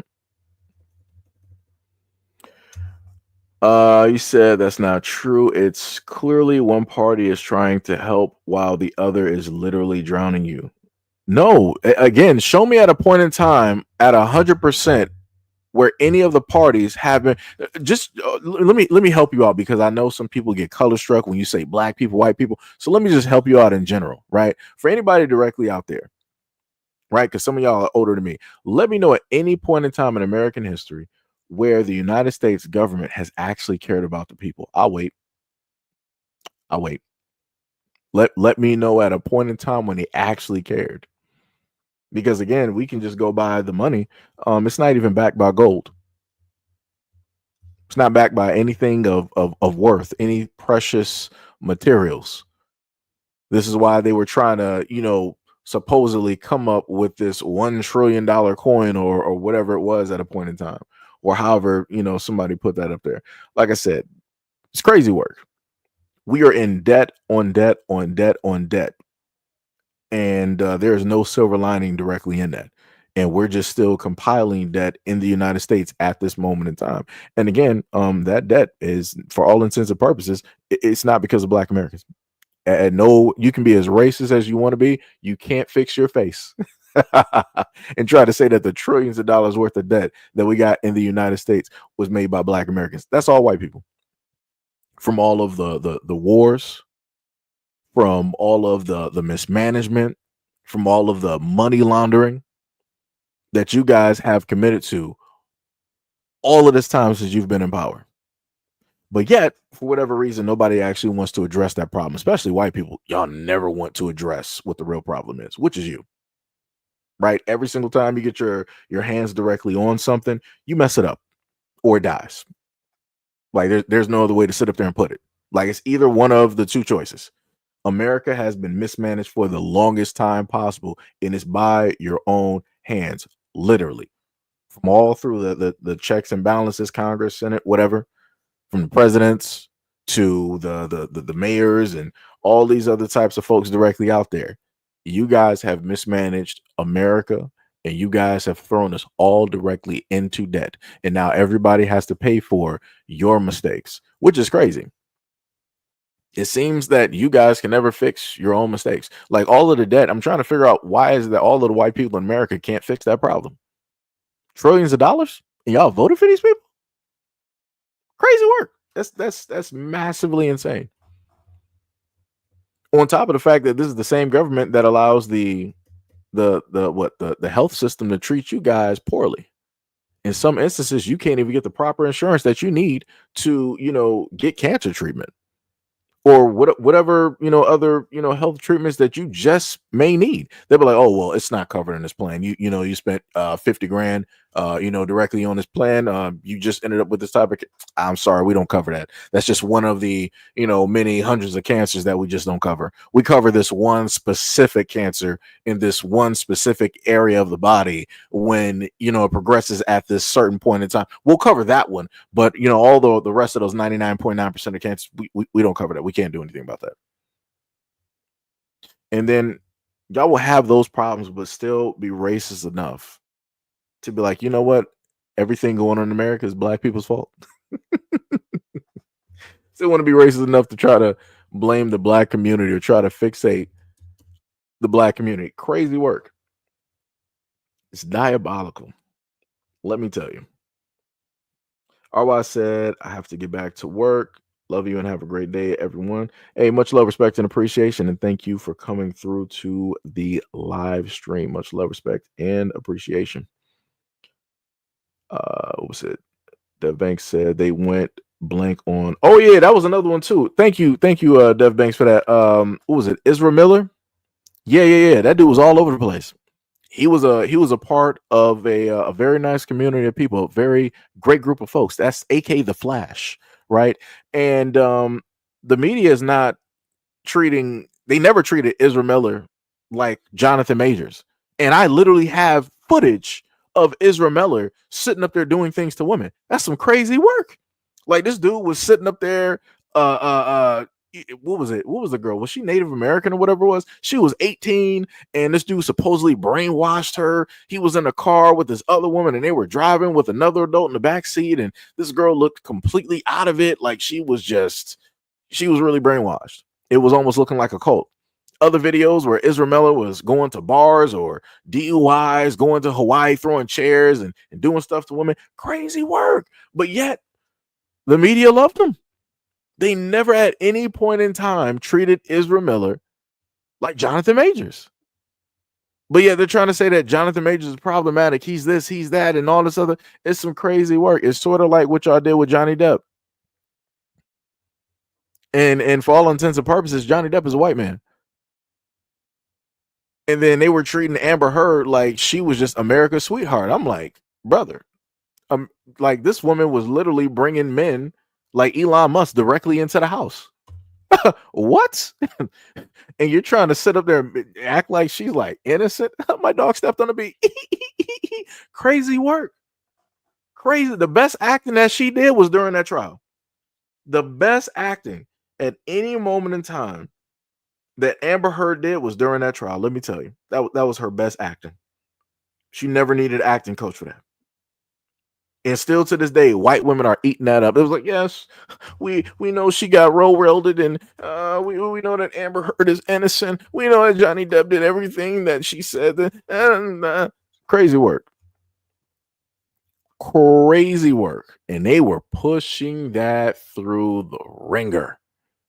But still, after all of that, Johnny Depp was finally able to get some breathing room and just do some other things, right? He got a commercial, Savage or whatever the cologne was. He had that commercial during a portion of the year, 1, 2, maybe like 3, depending on the fragrance or the scent.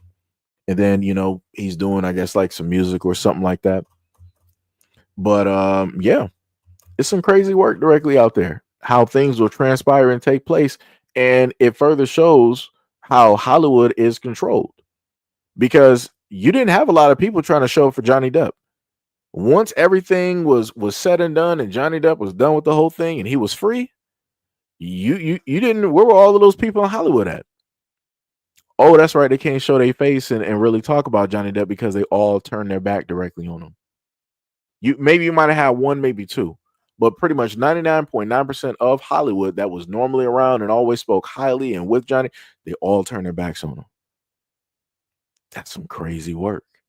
But like I said, that shows you how, Hollywood and a lot of these other places are controlled. And if they can't control you, they'll do certain things to, let you know who is the boss and to put you in a certain type of line. Right? See what else we got. You said the same. You said Will and you're talking about Bill Cosby. Yeah.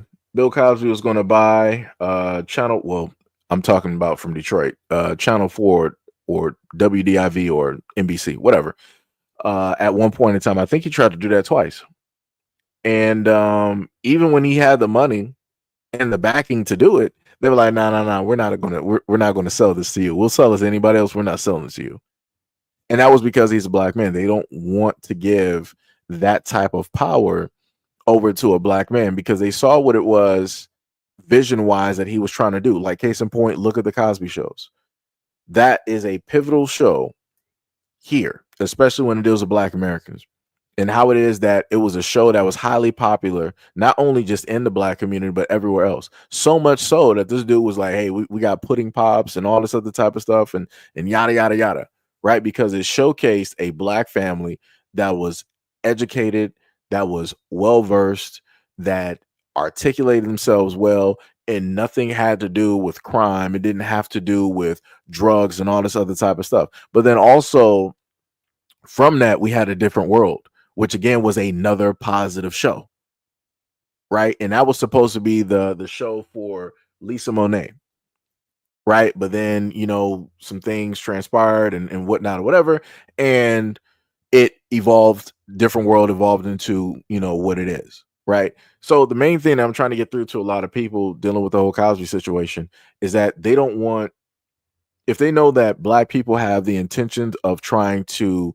sell a product that is decent and good and that will actually empower Black people, that will have them think differently, and not only just them thinking differently about themselves, but the world thinking differently, right, about Black people, they're not going to sit up there and do it.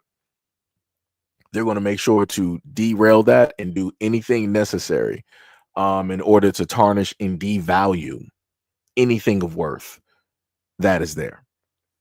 Right? That's exactly what they're going to do. Let me see. We got some trolls directly in there. Just going to hit you with that button real quick because I don't feel like seeing those comments.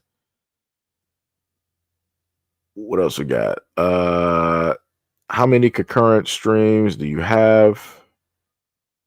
Oh, I don't know. You can tell me. I don't know. What was it? Prince said, aka, oh yeah, what is up, brother? What is up? Much love, respect, and appreciation. Oh yeah. And you said they sent in Hannibal Buress. Yeah, and I want people to pay attention. Hannibal Buress was never funny. The height of his career came in because during the time he decided to be the only comedian black that wanted to, in a sense, start really going in and making jokes about Cosby. That's how he got famous.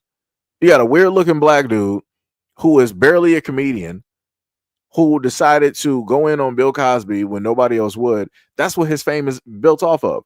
And notice, where is Hannibal Buress right now? Nowhere. Nobody's talking about him. Nobody's, his comedy special. This. No, nobody's talking about that dude. Like I said before, how you make your career is how you're going to end up. So ain't nobody talking about Cosby. Ain't nobody talking about Hannibal Buress. Right? Maybe once they start bringing Cosby's name back up in mainstream media, then you'll start seeing Hannibal Buress pop his weird self back up and start talking again. Like I said, it's crazy work directly out here, but it is what it is. It is what it is.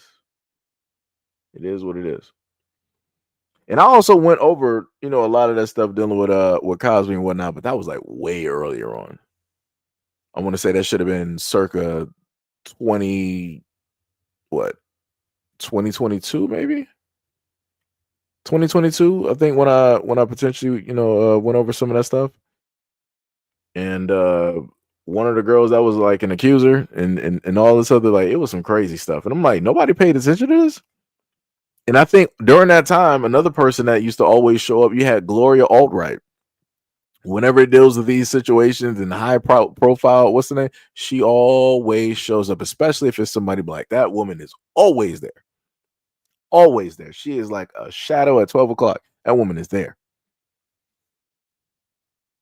Oh yeah. You talking about Sandusky? Yeah. Darnell Henderson said, remember Penn State? Yeah. Ashton Kutcher was there. Ashton Kutcher and a few other celebrities were going to bat directly for that coach. And then once everything came out, everybody shut up. So then, right, that happened. And then Ashton Kutcher, the exact same person, decided that he wanted to say something for Daniel Masterson, who was the other guy off of That 70s Show. Right, because that was their friend and all this other type of stuff and yada yada. Like I said, birds of a feather. That's the best I got. That's the best that I got for people. Birds of a feather. Because I'm like, how do you do this twice? I'm like, you were wrong the first time, and then you got quote unquote your friend, of which you worked with, right, coworker, whatever you want to call it, and y'all decide to write a letter on his behalf, all for him to sit up there and get convicted of what it was that people said that he did, because he did it. That's crazy. Matter of fact, let me see something real quick. Let me see how much time is he serving right now. Let's see, Daniel Masterson. Is he still serving? Back in 2024. He decided to go for a pill that former 70s Show actor Danny Masterson, who is serving a 30-year sentence to life in prison, is seeking to overturn. So he is still locked up at this moment. It's crazy work. Yep, that story was back from December 19th of 2024, when he wanted to appeal that conviction for quote unquote fundamental flaws. Some crazy work there, buddy. Crazy work, but be like that. Be like that. Don't feel sorry for him. Don't feel sorry for him at all. Mm-mm-mm. Rusty said the most unfunny brother in the world. Yeah. That's facts. You said also being Eric Andre's couch guy. Oh yeah, I forgot about this. Yeah, Eric Andre. Yeah, that's that with that biracial dude, I think it is. And he had the show, I think, wasn't that on Cartoon Network? I think it was on Cartoon Network or was it on Comedy Central. I forgot. I forgot which television station that it was on, but yeah, I know what you're talking about. Like I said, nobody in the black community is a Hannibal Buress. Matter of fact, let me see what this dude is doing. Right? Let me look up Hannibal Buress. Let's look that up, shall we? Hannibal Buress.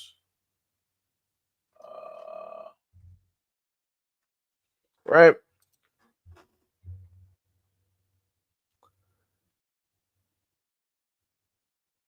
Dave Chappelle doing a show at Hannibal Buress's new club, Isola in Brooklyn.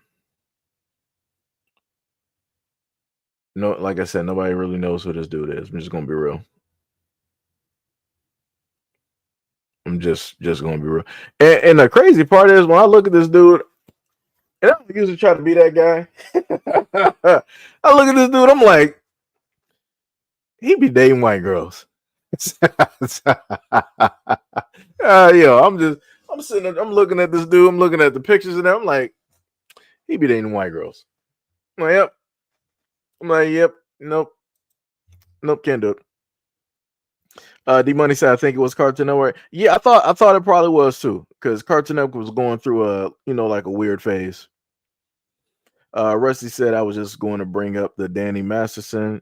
They all knew he was a creep. Yeah, they probably did, but they decided to hide their friends or specifically what it is that they just so happen to do. Sham said, Ashton Kutcher been at Diddy parties. Oh yeah. I gotta did I showcase that in the video? Yeah, I think I did. I showcased quite a few photos. I made like a collage of the celebrities who have been to a lot of, those quote unquote Diddy parties and, and all of those things and whatnot. Oddly enough, there was one photo where somebody's face was blurred out. And I'm like, I wonder why was her, and it was a white woman. I'm like, why is your face blurred? I'm like, that's a little bit weird. I'm like, I would love to actually, see who that was.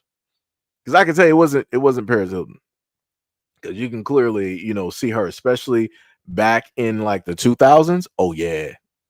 Like in the 2000s, everybody was at Diddy's party. That's where everybody wanted to go.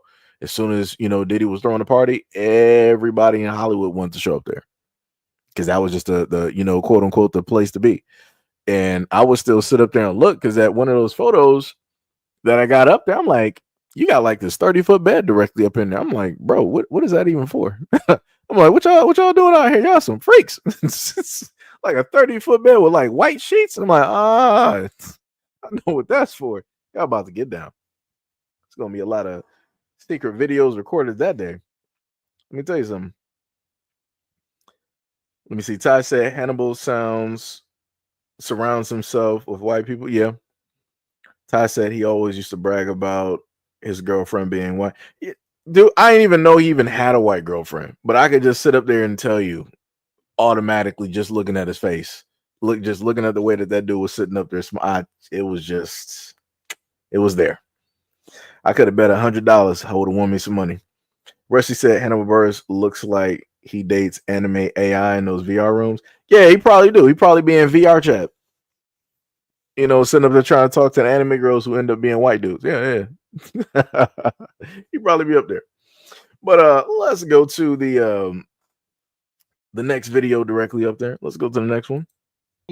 Five Black Americans buried in Arlington National Cemetery that the White House no longer cares for you to know about. Arlington National Cemetery is 639 acres and over 400,000 people are buried here. That's soldiers, that's family dependents, and even foreign nationals. This is one of the most badass Black American soldiers that you've never heard of. He's one of the first Black pilots in the United States military. He was one of the last living Tuskegee Airmen. He had 409 combat missions in World War II, Korea, and Vietnam. Who am I talking about? The badass general, Charles McGee. General Charles Young was a West Point graduate and the first honorary member of Omega Psi Phi Fraternity Incorporated. Now, I said general, but if you look at his tombstone, it actually says colonel. And here's why. See, World War I broke out, and white officers did not want to have a black commanding officer, so they said that he was unfit for service.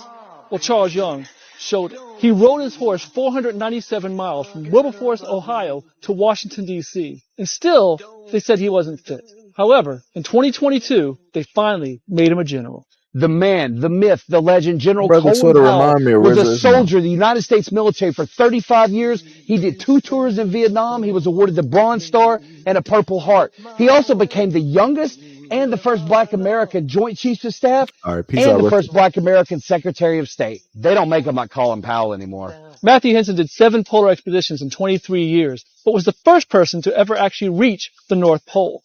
He died in 1955 and was buried in New York, but in 1988, President Ronald Reagan made an exception to the National Cemetery's burial policies and had him and his wife reinterred right here. He was a surgeon, a Civil War veteran. He's the first Black American hospital administrator in U.S. history, and he's the first Black American faculty member at the Howard University. Dr. Alexander Thomas Augusta went to medical school in Canada because no white medical school would accept him here. And upon completion and graduation with honors, he applied to the Army to be a surgeon, and they turned him down due to the color of his skin. So he wrote Abraham Lincoln a letter. He went to D.C. to plead his case, and the U.S. Army's board agreed to test him. And he tested off the charts, and they hired him, entering at the rank of major. And most of you don't realize we walked 7.5 miles making this video today. Now, I know I need the 7.5 miles, but I want you to remember one thing. Black history is American history and not just an effing February. You just gonna leave me here? Yep. It's facts. That is facts. That was dope. That was actually dope. But like I said before, those two are a part of a few percentage of white folks directly out there that would actually take the initiative to do some research, to learn something, to, you know, educate those directly out there about things that won't get taught specifically in a lot of history books or even acknowledged and all this other type of stuff. But, you know, it is what it is. It's crazy work, though. But again, shout out to those guys. No dope. Let's go to the next video.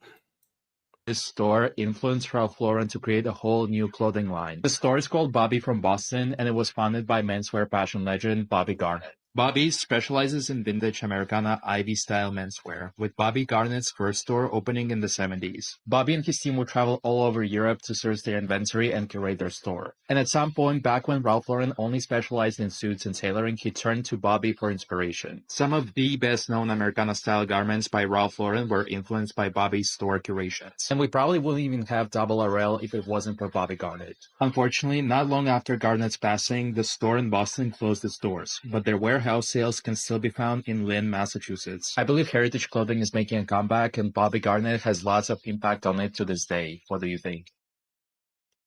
That's actually dope. That was something I didn't know anything about. I didn't know that a black man basically had that cultural effect when it dealt with Ralph Lauren's clothes. Because whenever you think about Ralph Lauren or Ralph Lauren, you don't think black. You don't think about anything culture. You don't think about an effect. You just think about a white dude that, again, as the other guy said, he was originally into suits. Like I said, shout out to Black Americans. Because a lot of people like to say that, oh, Black Americans, you guys don't have, you know, an effect on anything on fashion and whatnot or whatever. We make our own stuff.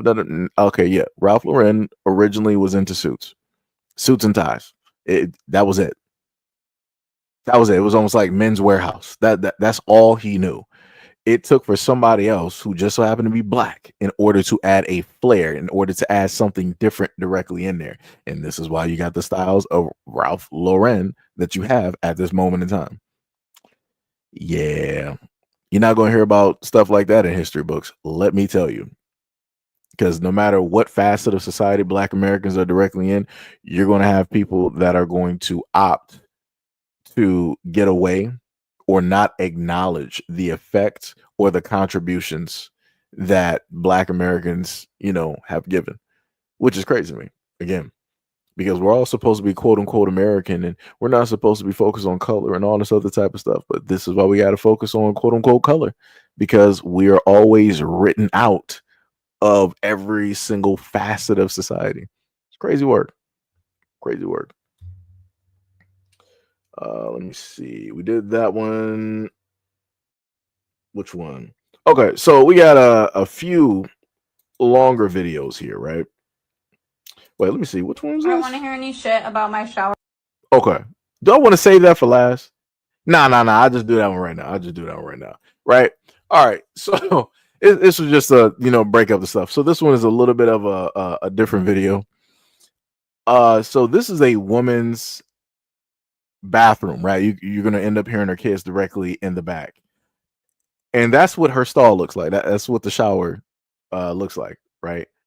And I have never seen a shower that looks like that. That shower is actually darker than me. It's just like, that is insane. Like, I'm talking about the floor. Like, that bad boy is darker than me. It realistically looks like somebody made that out of a porta potty, put like a little knob directly on there, and then probably added a water hose up top for the water effect. But we're gonna, go directly into this, and yeah. I don't want to hear any shit about my shower, but we just moved into this house and they had, obviously really hard water. And I have tried everything. You can see down there where I tried to scrub it with bleach, and it was just taking so long because I hate scrubbing. But I just went to Lowe's and I got this Zep acidic toilet bowl cleaner. I just use it on my toilet and my sink, so now I'm going to try it on my shower. And it instantly works. Look at it. I don't have to scrub. This is so nice. But just pay attention. Try it right here now. You can see it almost instantaneously. You see it? I don't have to get on my hands and knees and scrub.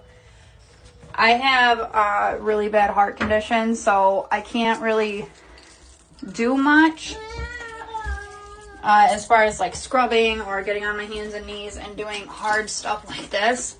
So this is a game changer. Shit, I should have taken the soaps out. Oops. But come on. This is insane. It literally is making my shower Her shower was actually white. That's crazy. I didn't even know if the shower was white, to be honest with you. You didn't know. Because look how dirty it is. But look! My lord! Now just watch. Ugh. Oh shit, I should have done the other one. I've never seen this before. But, hold on. Okay, now I'm just going to take the toilet brush with the cleaner on it already, and I'm just going to show you.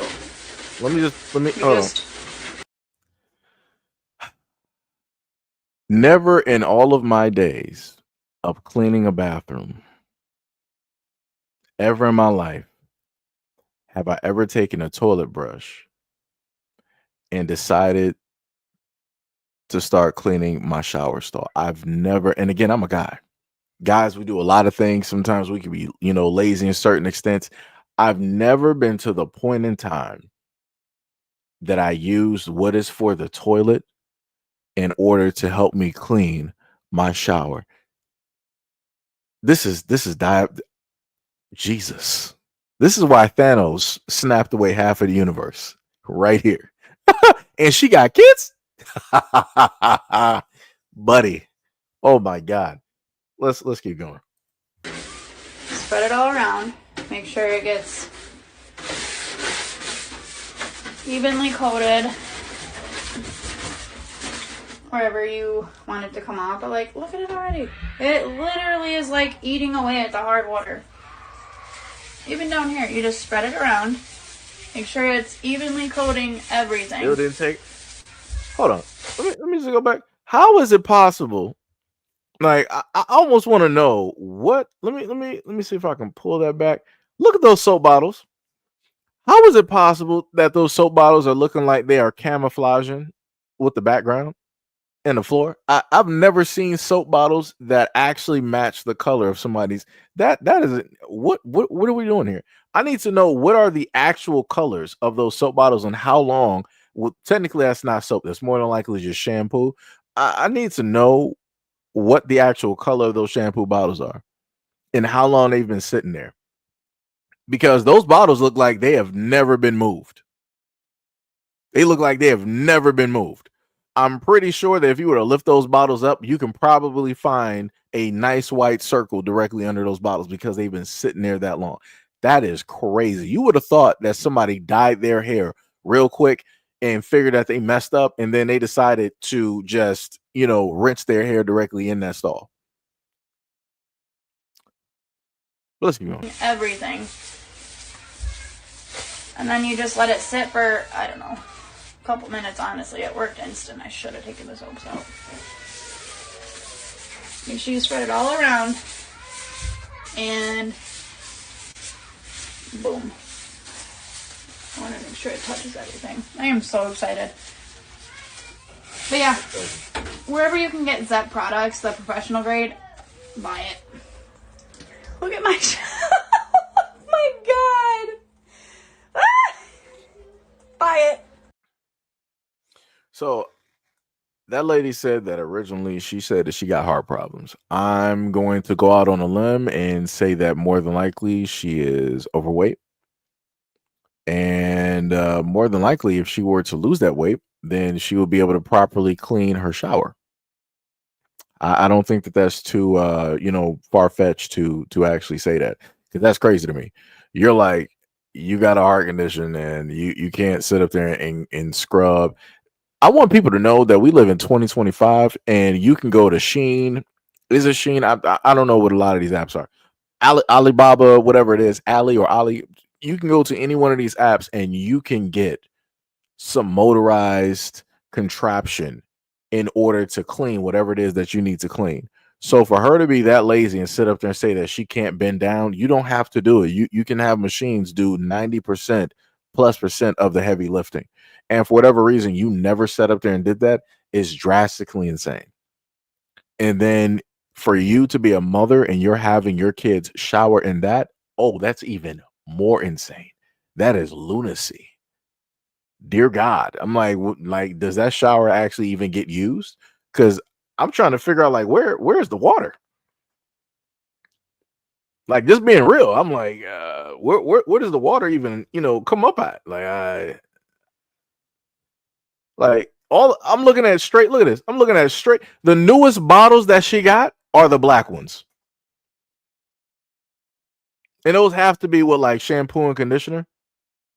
Like, I don't see a bar of soap. I don't see no Dial. I don't see no Coast. I don't see Shield. I don't see Dove. I don't see nothing. I see big bottles of shampoo and more than likely conditioner. That's not soap. That's not soap. I just have to put that directly out there. That would be like rare times that you would sit up there and use that. Rare times that you would sit up there and use that. And that's like, all right, I ran out of, a bar of soap.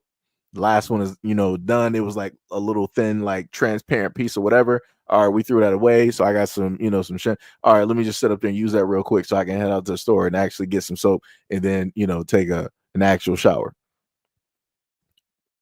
And I saw a loofah up there. I didn't really see like a washcloth. I'm just going to sit up there and note that. I understand, loofahs.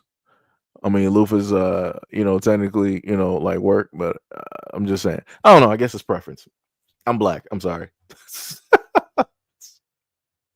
I'm sorry. I don't know. I just gotta analyze and look through it. Like you. Let me go back to the. Hold on. Like, this looks like the stall. Like, this looks like the entranceway to a high class porta potty. There's no other way I can, like, that knob that they have for the hot and cold. That looks like a high class knob for a porta potty that you just open and close and lock. Like, that looks crazy. Like, I've never in my life, I've seen porta potties that look better than this. And if anybody's been in a porta potty, porta potties look terrible. Yeah, that's crazy. That is crazy work. And then if you look on the side, on the outer edges on the left side, you can see where other bottles of conditioner and shampoo were.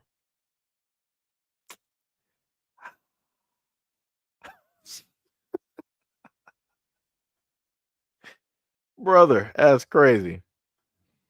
Oh man, that's cold blooded. Tim was like, she buys the shampoo for shower decorations. Probably so. That is crazy. I would hate to see how the rest of that bathroom looks. Somebody said no harm in giving a coat of paint. Yeah, you might as well sit up. Just throw the whole thing out. Just throw the whole thing out. And just order something new. That don't look like it costs that much. It really don't. It really don't. It just looks like a piece of plastic. Looking at the inside, like the interior and how that light is shining through. Yeah, that's not That don't cost a lot. That don't cost a lot. I feel like the most expensive thing is the bottle of shampoo and the conditioner. That is there. The second oldest bottle out of the ones that were directly on the side is to the right hand corner. That last bottle, what is that? What is that, like Head and Shoulders or something like that? That got to be I know that color, but it got to be like Head and Shoulders because it's like a deep dark blue or something like that. But yeah, I look crazy. That is crazy, dear Lord. Yeah, I don't know how you can even stand in a stall like that. I'm just gonna be real. You might as well be taking baths at the sink. I'm just gonna be real. I was gonna list what that. I was gonna at first say what that bath is actually called, but I was like, yeah, I ain't gonna do that. But yeah, you might as well be taking a bath directly at the sink. Like that's crazy. That's some crazy. Like just imagine if you slipped and fell and you cut yourself. Oh, it's over. Whatever part of the body that had cut, you might as well amputate that. It's over. It is curtains. Some form of bacteria is going to be eating that up like you've never seen before. Like it is that is a ticking time bomb right there. Let me tell you, you better not have no cuts in your feet. It is going to be curtains there. That is crazy, dear Lord.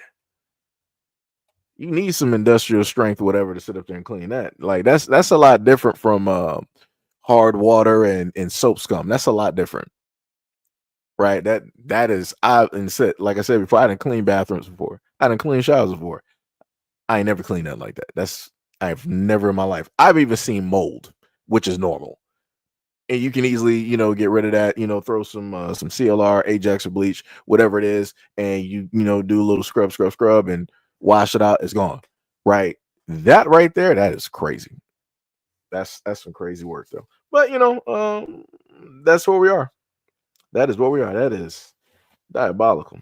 Diabolical. But now we're going to get right back to the United States government. Away from, taking that break. We're going to go back to the United States government and see what this black brother has to state.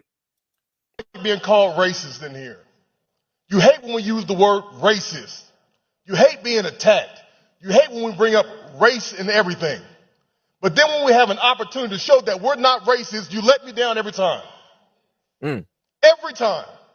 Every time. And I sit here and we talk about our families. We talk about our kids. We go on trips together. And then we talk about not using our state dollars to go to white supremacy programs. And then we table it. You want to talk about some stuff? Let's talk about how they just took almost $7 million from the College of Charleston because they want to help black kids. Let's talk about it. Let's talk about all the amendments that are in the state budget right now to defund all the black programs that are going across the state. Let's talk about it. Let's talk about AP African American Studies that was banned from this state. Let's talk about it. Let's talk about the attacks that you got going on people who don't look like you. Let's talk about it. Why do we continuously do this to our kids? What is it that you're doing? What are you showing your kids? That public funds can go to white supremacy programs? We just had an issue at USC where all those kids felt scared. Matter of fact, we just had the Patriot Front on our steps last week. What are we doing here? Tell me what we're doing.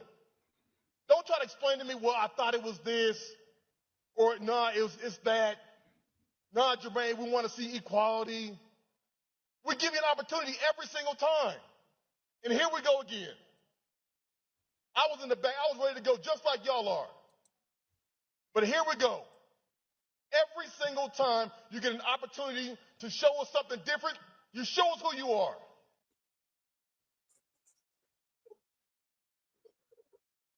Bars. Right? And he said that in front of other people who are, of course, directly, within the government and whatnot. But my thing is, you shouldn't be surprised. You work with these people, as you said before. Y'all go on trips together. All this, you already know what it is. You know what it is. You know what it is. It's business, brother. It's business. At the end of the day, it's business, and they are in the business for themselves. They are in the business to protect, um, their own people, to do for self, to do for them. There's no reason that you should be directly on that floor. Like I said, I get it. I get what he's saying. It's like, we're all in this, quote unquote together and yada yada yada and da da da da. I'm like, dog, at the end of the day, they don't care about you. They don't even care about your kids at all. They don't care about your community. They don't care about your kids. Nothing like that. But yet, here we are. You sitting up here, crying and trying to make a case and plead directly with them, and they don't care. Like, you're gonna have people just like walking by. They're probably gonna be having side conversations, not even really paying attention, while you are dead set and serious about everything that you're saying. And this is one of the things that I've stated before over time, especially with doing a lot of content, that Black people have to stop giving over energy freely. And a lot of these people are master manipulators. They know how to deceive, they know how to trick. So no matter which way they go, they know how to get energy specifically, or better yet, siphon energy specifically, from Black people, right? So they can decide, oh, well, I'm gonna do be nice to them, and I'm gonna, what kind of forever, I'm gonna do all that thing, right? So we give them energy that way. Or then in the other instance, we'll give them even more energy because they're showing a certain type of mentality, right? They're being ignorant. They're being, bigoted. They're showing, a lot of discrimination and racism directly out here by way of the system that they empower, right? That they have ownership directly over. So no matter which way you sit up there, look, we're consistently giving them energy. But who is it that we're not giving energy to? Ourselves.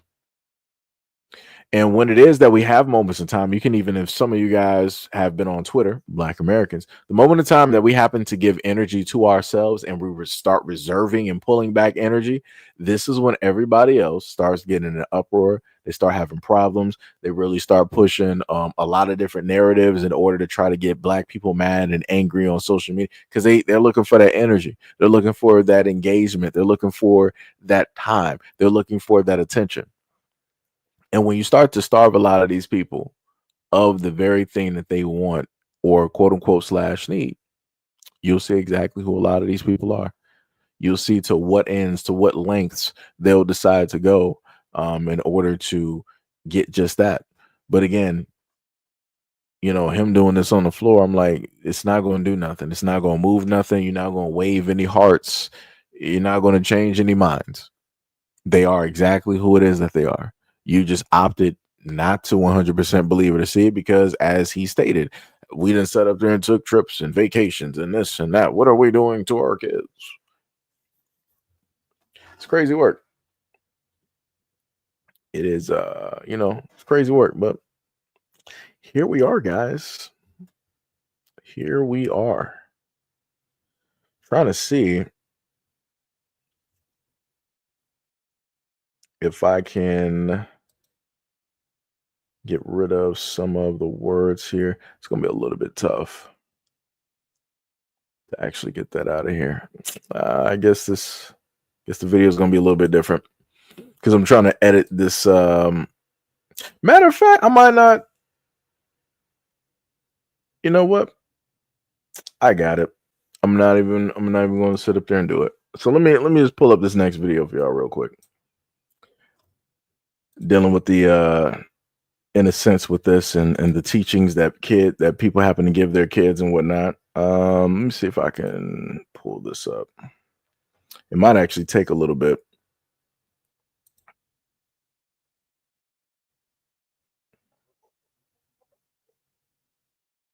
Yeah. I'll just get rid of the captions. I'll do that. And I'll just take it as is.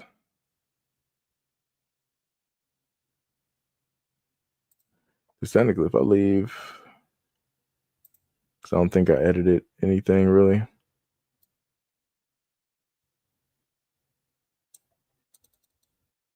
Let me see. I think I might have to pull this. I'm trying to edit the what's the name at the same time. Yeah, let me just do that long form right there so you can actually see them. See the nonsense that's taking place. Let me see how much time it's going to take. Actually, not at all. It'll be done in less than 30, way less than 30 seconds. It says 62%.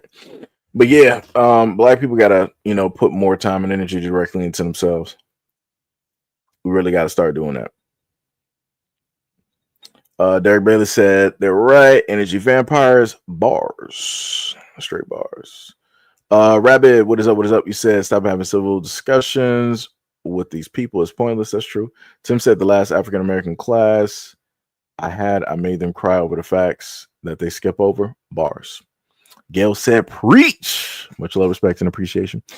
Sham said I protested my teacher and got the class to go with me. We pushed her out for a black professor while she sat in. She was learning along with us. She admitted. That's dope. That is dope. That is 100% dope. Gail said it ain't gonna change, right? Rivers said when my daughter was in college, her African studies professor was a white woman.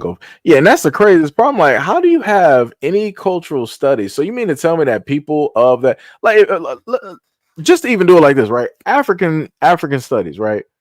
I would expect, right, if magically, if it's not a black American who has done the work, due diligence to study and do all of this stuff, right? I would expected at least for it to be somebody who is African to, for all intents and purposes, be the professor. But how this be going, it's like, no, we're gonna have white people. Huh?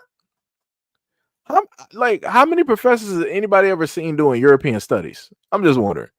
And how many people would actually be listening to a professor if they're talking about European studies? Like I said, maybe it's just me. I don't know.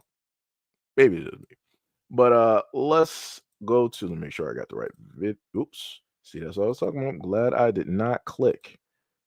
Would have been all bad right there. Let me see, where did it go? Is that the browser having trouble sharing a video? How? That don't make no sense. Let me try this again. You gotta be kidding me. You gonna lose your best hitter. Right? So let me just mute that real quick. And y'all can just basically see this, right?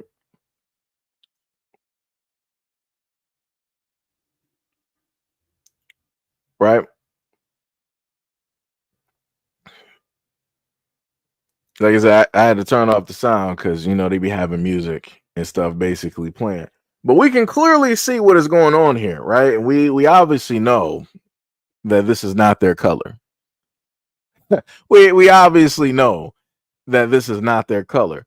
But people always want to, make it seem like black people are the ones that are racist, and we tend to focus on race the most. We don't do stuff like this. We don't be doing this. Look at this. Straight clown town. Let me go back to the one dummy. Where's the dummy at? Look at that dummy. Let me look at this dummy. Look at this. Look at this. But yet y'all want to roll up all the time and talk about how racist black people are. We don't be sitting in groups in colleges and schools doing stuff like this. Is not what we do. We're not fixated on everybody like y'all really feel like we are. Again, this ain't a part of our culture. There's only one group of people that love doing stuff like this, and it ain't black Americans. It is not us. Like I said, the crap people be sitting up here. This is Crazy work. Crazy work. Crazy work. And like I said, a lot of these them white boys that you saw there, they would be the sons, right, and family members of a lot of people, let's say in Senate, Congress, the judges, the police officers. Because like I said before, even Trudeau, you saw him doing blackface before too. They got pictures of him sitting up there doing that, and many other people, because they think it's funny. Shout out to Christy Allen and her parents, who got in that car accident. Crazy work. Crazy work. And she literally told that story, and I made sure to put that in the video for you guys a year or so ago, when she was literally laughing about her parents going to this Halloween party and all this other type of crazy work. Crazy work. Shout out to Christy Allen though. But it'd be like that. It'd be like that. So the next story that we're going to go into, I'm going to give you a little bit of a refresher before we head directly into the video. So this is from a female celebrity, and she's going to explain how it is that she is living in her car at this moment in time, and then we're going to go from that into what her ex-husband has to state, right? You guys, for the past almost 3 years, I have been living in my car. I said it. Oh my God, it's out. I've been living in my car. Oh my gosh. If you remember, if you guys were with me, in 2020, I did like 105,000 interviews. And in the interim, I was living with my parents in Vegas. And that was wonderful until it wasn't. I love my mom, but she became very angry.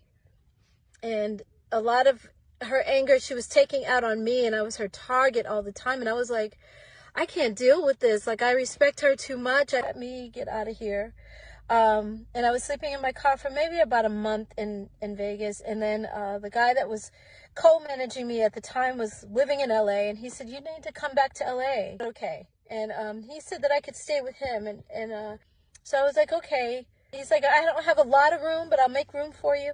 And then when I got to his place, he actually didn't have room for me. So it turned into, okay, well, I'm going to put you in a hotel for the night. And that one night turned into 8 months. Oh my God, you guys. Because every apartment that I looked at, every single time I looked at a place, I would call him and I'm like, okay, can you meet me here? I would tell him ahead of time, of course.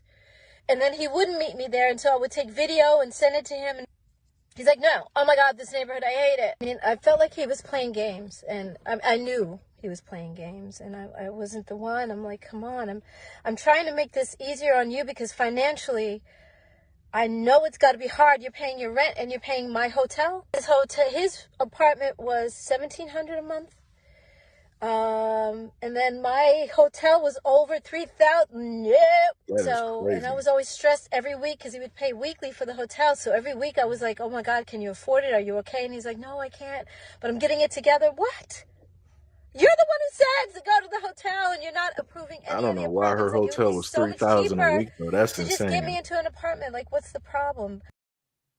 Yeah, I don't know what that dude was doing. That was huge money mismanagement. Now that I go back and listen to that video, but the guy, like, his rent initially, I think she said, was about like $1,700. Okay, all right, that's decent. But her hotel per week was $3,000. Brother, what are you doing? Like, that is money wasted just going out of the door. That sounded like some luxury hotel somewhere. And I'm like, that don't make no sense. I'm like, why would she even be in a luxury hotel? A normal, get a well-to-do, normal average hotel. I'm not saying that it got to be some hole in the wall somewhere, but somewhere, where it's decent enough where that 3K, all right, that's probably going to be per month or something like that. Like, there's no reason that you should be paying $3,000 for a hotel stay per week. That is insane. That is insane. And again, this is coming from somebody who actually lived in a hotel. That is insane. Never in, like, brother, what? And for whatever reason, dude just could not, help her just get an apartment somewhere. That, I don't know what's going on. I don't know what's going on. Radio said, yeah, hotels are taking advantage of the immigration thing. They're able to run hotel prices super high because of the immigrants. They was getting money to house. I guess you could probably apply that to her situation, right? Because she's more than likely in LA. So, So Denise Rivers said, yeah, I seen her ex. He says she chooses to live in a car. Yeah, we about to get into that. We about to get in that. So we're about to go and listen to her ex-husband right now. It's a little bit of a longer one, so I'm just letting y'all know ahead of time. Dawn for 10 years. A lot of people get it wrong because Hollywood and gossip sites and other bullshit tend to do that. Just like most everybody reporting that I'm a 2-time Grammy winner, I'm not. I only worked on 2 Grammy nominated projects. Nominated. They say I'm 49 years old. I'm not. I'm 52 years old. My group, for example, they had one hit in 1995 called I'd Rather Be Alone. It went gold after the second single and the second video came out. We broke up. And that's when I ended up signing to Babyface and Tracy Edmonds' label. But most of my credit was earned as a songwriter, writing for Jesse Powell and Will Downing and As Yet, Ricky Bell from No Edition, Montel Jordan, Stevie B, the NBA Jam Session, Big Boy from Outkast. Anyway, this isn't about me. This is about me just minding my own damn business the other day and seeing a video come up on my feed, and then a bunch of other people texting me the same video of my ex-wife, the woman that I was in love with for about 10 years of my life, telling the world that she was sleeping in her car and was homeless. That either her mother put her out or her mom was making her life miserable. And immediately I knew all of that shit was not right. I know Barbara Jean Alexander, okay? That woman is an angel. Her mother and I talked, actually, we just talked yesterday. She'd never put her out. She'd never put her daughter in the streets. There's no argument that you could have with Barbara Jean that you could ever view as aggressive or mean-spirited. So I knew something else was going on. I don't know. I scroll through and I see people talking and people ripping her apart and putting their 2 cents in.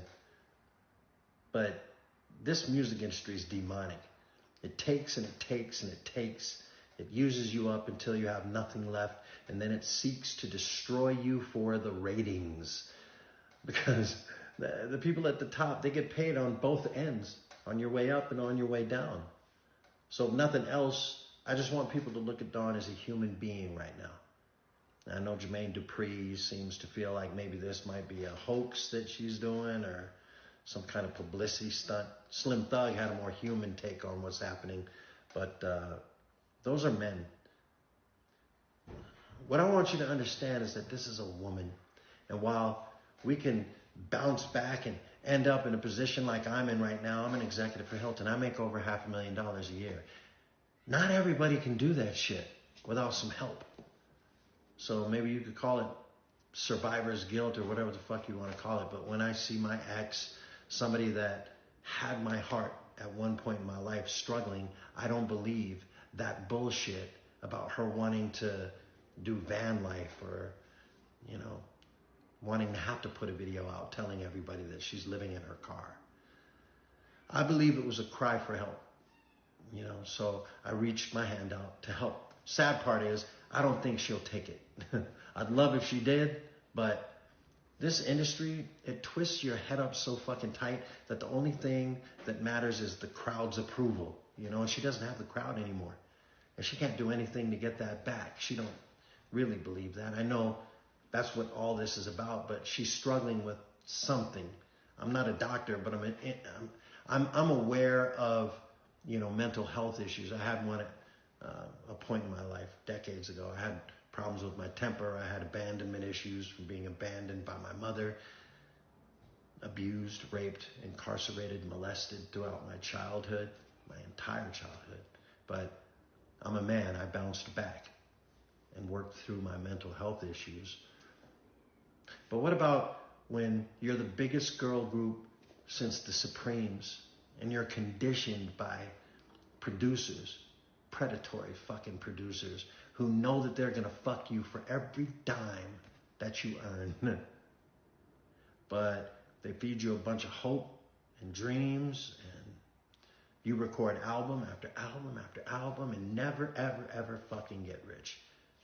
Now you're older and the radio stations, they don't want to really play your new music. They don't want to play your music videos. They don't want nothing to do with you. You didn't get your big shot to put out your solo album, the bills start piling up, the shows start drying up, and you're getting older still. Your group kicks you out. You find another group. That group kicks you out. You finally meet the man that you want to marry, and you marry him. Then he kicks you out. But you still have dreams. And the people that come, they don't quite know how to get it done for you. So you get bitter, and you get angrier. You start to be demanding, and people look at you like, who the fuck are you to be demanding? You haven't had a hit in years. What have you done for me lately? And then you get angrier and more bitter. And then you get left alone.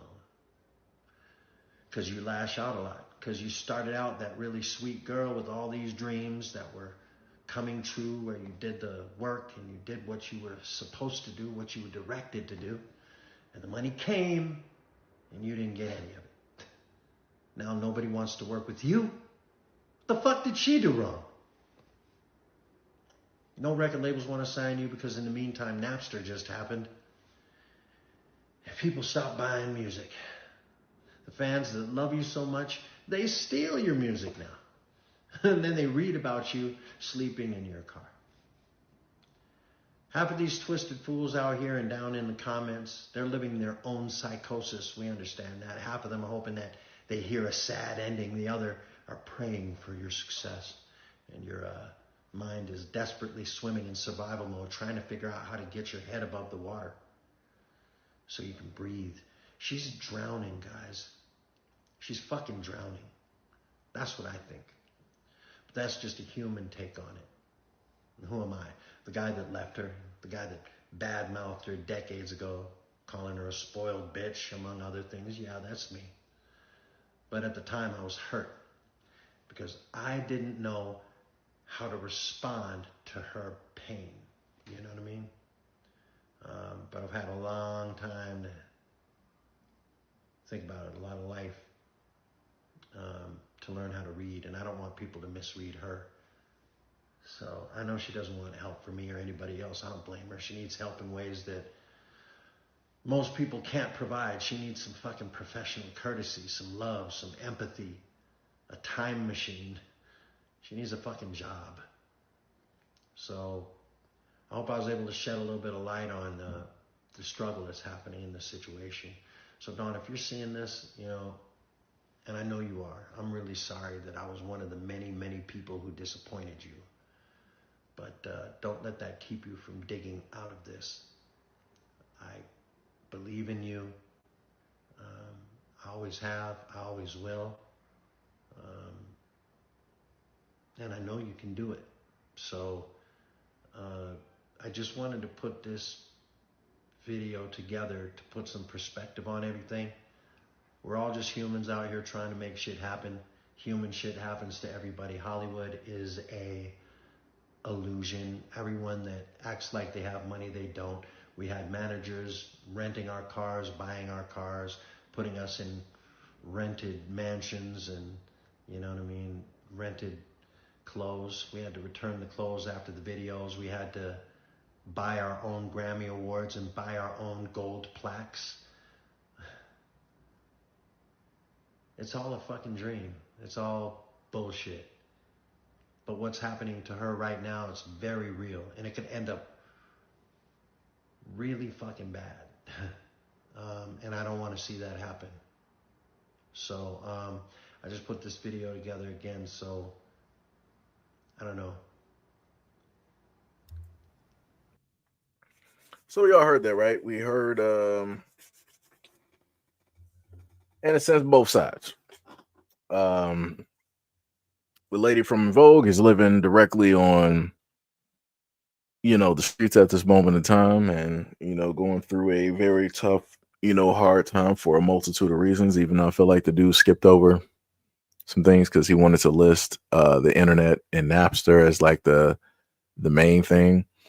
And I'm like, yeah, no, we're not about to, just sit up there and try to, do that. Because even still right now, people are, able to get music directly offline. You might not have LimeWire, Napster, BearShare, whatever it is, but people are, able to still do that. I want to point out this one thing. I've said continuously, time and time again, how I find it very funny that when a lot of these celebrities are going broke or are broke or living on the streets, that nobody points them into the direction of how it is that they can actually get themselves out of that. Right now, at this moment in time, dealing with a newer generation, a lot of people probably aren't going to know who En Vogue is and all this other type of stuff. Right. But for all intents and purposes, her face is still, for anybody that knows the group, her face is still recognizable. Matter of fact, let me go back to the video and just highlight her real quick. Right. Her face is still recognized. Like, I still remember her, from a lot of the videos and everything. She could easily, not even having to do a GoFundMe, she could start up literally a social media platform. And you have those in the older generation that will automatically start following and, subscribing directly to her. And then from that, she can monetize that platform and, start getting something versus, 100% just like struggling and just, being out there. I never hear any of these people trying to point people like this who are technically former celebrities in the direction of social media. It's always this whole thing of like, hey, this person needs help, and never really any solutions. They'll sit up and say, I can, potentially help you. I can do this. I can do that. I'm like, bro, point her into the direction of social media. Even to the extent of like, not even so much so like an OF type of deal. I mean, you can still technically do it, but not in the way that I'm talking, because it's more than just what you think it is on OF. It's other things like people are cooking and teaching and all this other type of stuff, but people don't really know OF or pay attention to it for that. But there's a multitude of platforms that she can use and go directly into to monetize herself to the point of, at least living normally. It's not going to be, her celebrity, living rich and doing all of this stuff and whatnot, but it'll be enough where she will be able to get an apartment. She won't have to, live directly on the streets in a car. And that's dangerous for a woman to do. That is very dangerous for a woman to be out there on the, like, anything can happen. I'm picturing that she's more than likely in LA. People break into cars all the time. And you don't know what those people got directly, on them. You don't know if they're going to leave after they find out that you're basically in the car or whatever it is. Like, you just never know.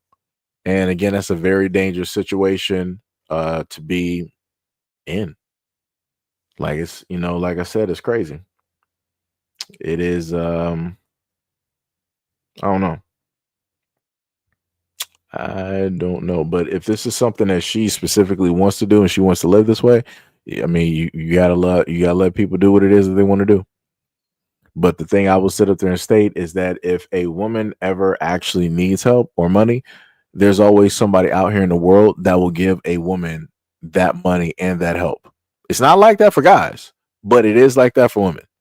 Women can seemingly, like, money can fall directly out of the sky if a woman needs help, especially if she is a former celebrity, a singer. Money is there. Somebody, some way, somehow, somebody will be there with a few thousand or whatever it is to help that person get back on their feet. But I don't know. I don't know. Sham said En Vogue ain't it. Tim said, who is this again? If you look up En Vogue, you'll see her. You'll see it. Gail said that's one aspect of the internet I'm glad for. Independent artists can bypass producers and use streaming services. Yeah, they can. I always happen to bring up the instance of Tory Lanez showcasing that for the whole world to see. And after he showcased that, You never saw anybody else try to do it. You never saw anybody else try to copy the means or the method of which Tory Lane did to get away from the record companies so that they don't have to worry about getting robbed. Like, I can only, like, people don't even know, like, if he was even still alive if Michael Jackson was around at this moment in time and he, in a sense, like, understood the method of doing that or was aware of it, brother, the amount of money that Michael Jackson could sit up there and make just off of his voice alone, it probably wouldn't even have to be newer music,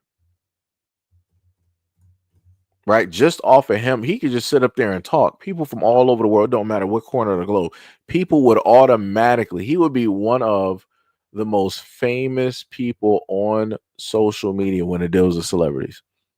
Famous than any dignitary, any of these streamers directly out here or any other celeb. He would be by far the most and have the most subscribers and everything.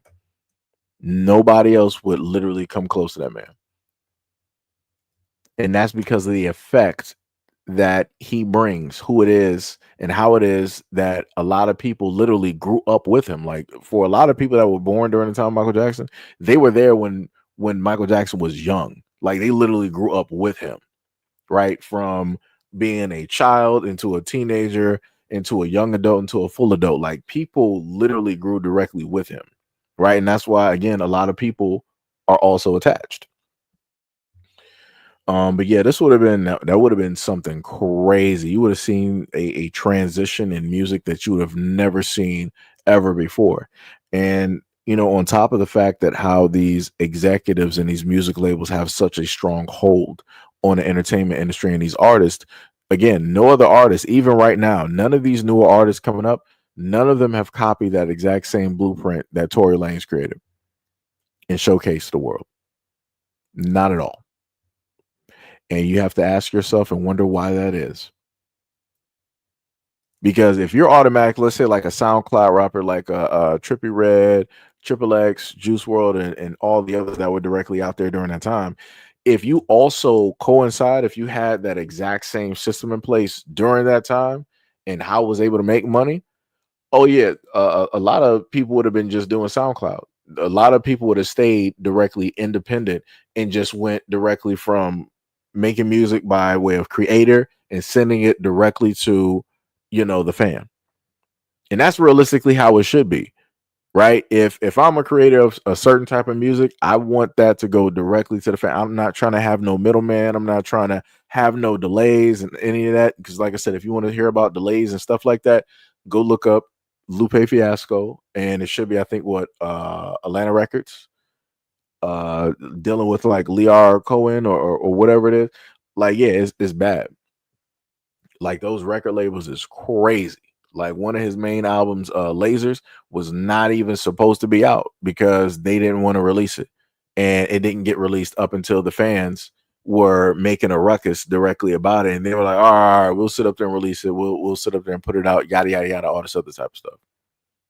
But again, that's just one instance of, you know, one artist. But again, you know, a lot of people don't happen to know about Lupe Fiasco, so no. Nurse Rena, what is up? You said she could be a voice coach or a voice coach or a voice actor. Yeah. Yep. She could do a lot of stuff. She could 100% do a lot of stuff, even still dealing with music.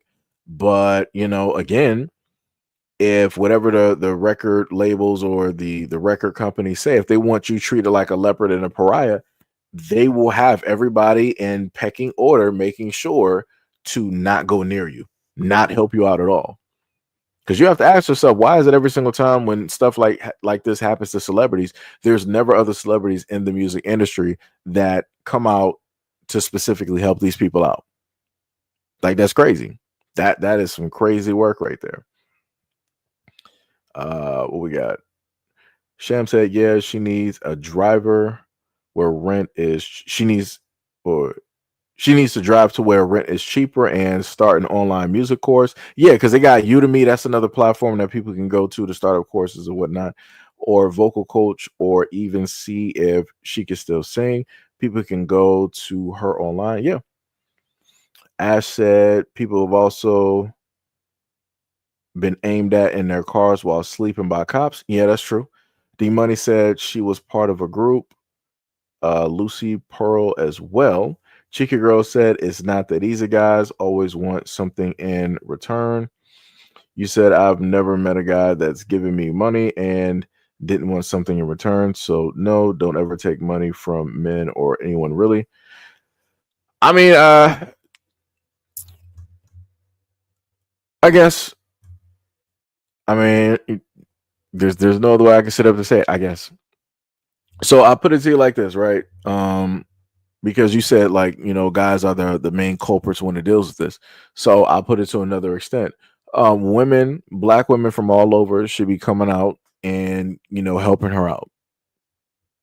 Black women should start up a GoFundMe to help this black woman out, so that she can get directly on her feet and figure some things out.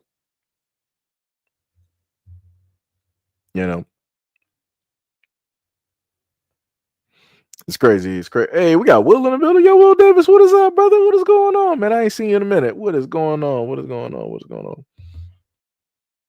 I'm looking at a Korean name. Looks like a Korean troll, more than likely somebody that's white and probably a bot. You said, why do black women wear fake hair? Why do Asian and Korean women model themselves after black women when it deals with their music? Let me know. Because the funniest thing is, because since you want to sit up there and go there, I find it funny looking at Asian girls who don't really do things like black women when it deals with acrylics. I find it funny seeing them do all of that, even though that was considered ghetto. Even when it deals with the large gold hoop earrings, I find it weird seeing Asian women wear those, even though culturally that's not really even your type of thing. Because for the longest time possible, when it dealt with black women, that was considered ghetto. That was considered trashy. That was considered uncultured. I can just keep going because we can go through directly to the makeup. We can do with the black fishing and the tanning that Asian women like to sit up there and do. We can even go to the effects of now looking at Asian women wanting to get lipo, and now they want to get breast and butt augmentation and lip fillers because they're not modeling themselves after white women. Because again, those type of shapes are not just normally found with white women. Those are normally found with black women. So I'm just saying. Just saying, if you want to sit up there and try to take it that far.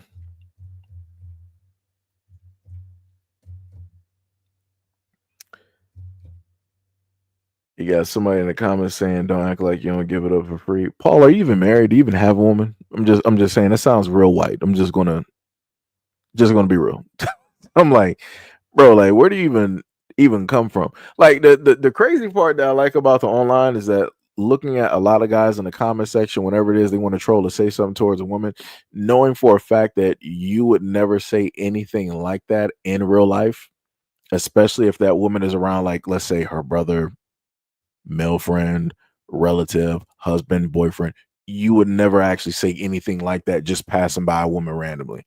But because of the anonymity that we at least have at this moment in time, you're going to sit up there and do it. Soon enough, you're not going to have the anonymity, and whatever your actual name is in life, along with your social, birthday, and everything, is actually going to be really associated with your social media soon enough. So like I said, people like to enjoy their anonymity at this moment in time. Enjoy that while you can.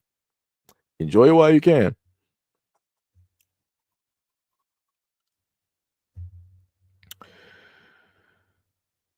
You said I'm FBA and a father. I can sit up there and tell you that I'm black, but how are you going to actually know? You don't, right? You're just hearing a voice. And so you're just typing on screen talking about I'm FBA, a father, and I know Don personally. How am I supposed to know that? I don't. Anybody can say anything. I can sit up there and say that I'm related to like the very first president, the very first black president before Barack Obama. I can sit up there and say that. What proof do I have? None. I can sit up there and tell you right now I'm a billionaire. What proof do I have? None. like what are we doing right now? What are we doing? We're all just people on the internet at this moment in time, right? Timothy said FBA, poor child. We got Somebody said, "Have a nice day." You too. You as well. You as well. You as well. Trying to figure out where the Korean name started popping up from. It's crazy. That is crazy. Paul says she's actually my friend. I'm not even trying to diss. I'm just trying to keep it real. You said I have nothing to prove. Okay. Well, okay, if so, you're saying that in real life, you know her, no problem, right? Let's just go directly off of that. So, since you are her friend, you need to find out specifically where she is and help to get her directly off the streets. Because I'm at least trying to give solutions. Either it be, OF as in, a teaching course dealing with like singing or releasing music by way of TikTok, YouTube, as which we are on currently at this moment in time. I'm not even going to list IG because that platform is IG is, it's a little bit archaic at this moment in time. And there's many other, platforms where people can monetize their self, or different things like that so that they can happen to get money, or even a GoFundMe. You said you can't get someone off of the streets unless they want help. I mean, that is true, but that would also mean that you went out there to go help. You did a simple knock directly on the door, had a nice conversation with the young woman, and to no avail, it just didn't work. That's a little bit of a different story, and that's not the conversation that we're having. The only conversation that we can have at this moment in time is from the perspective that she released, and also the perspective directly from the ex-husband, who stated that he tried to, put an olive branch directly out there, given their history, and she has yet to, respond back.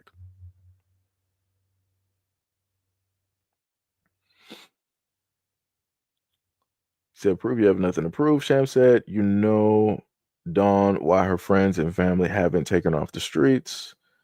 Paul said, "You can't get some." Right. Cheeky said, "Not just black women, but I agree people should help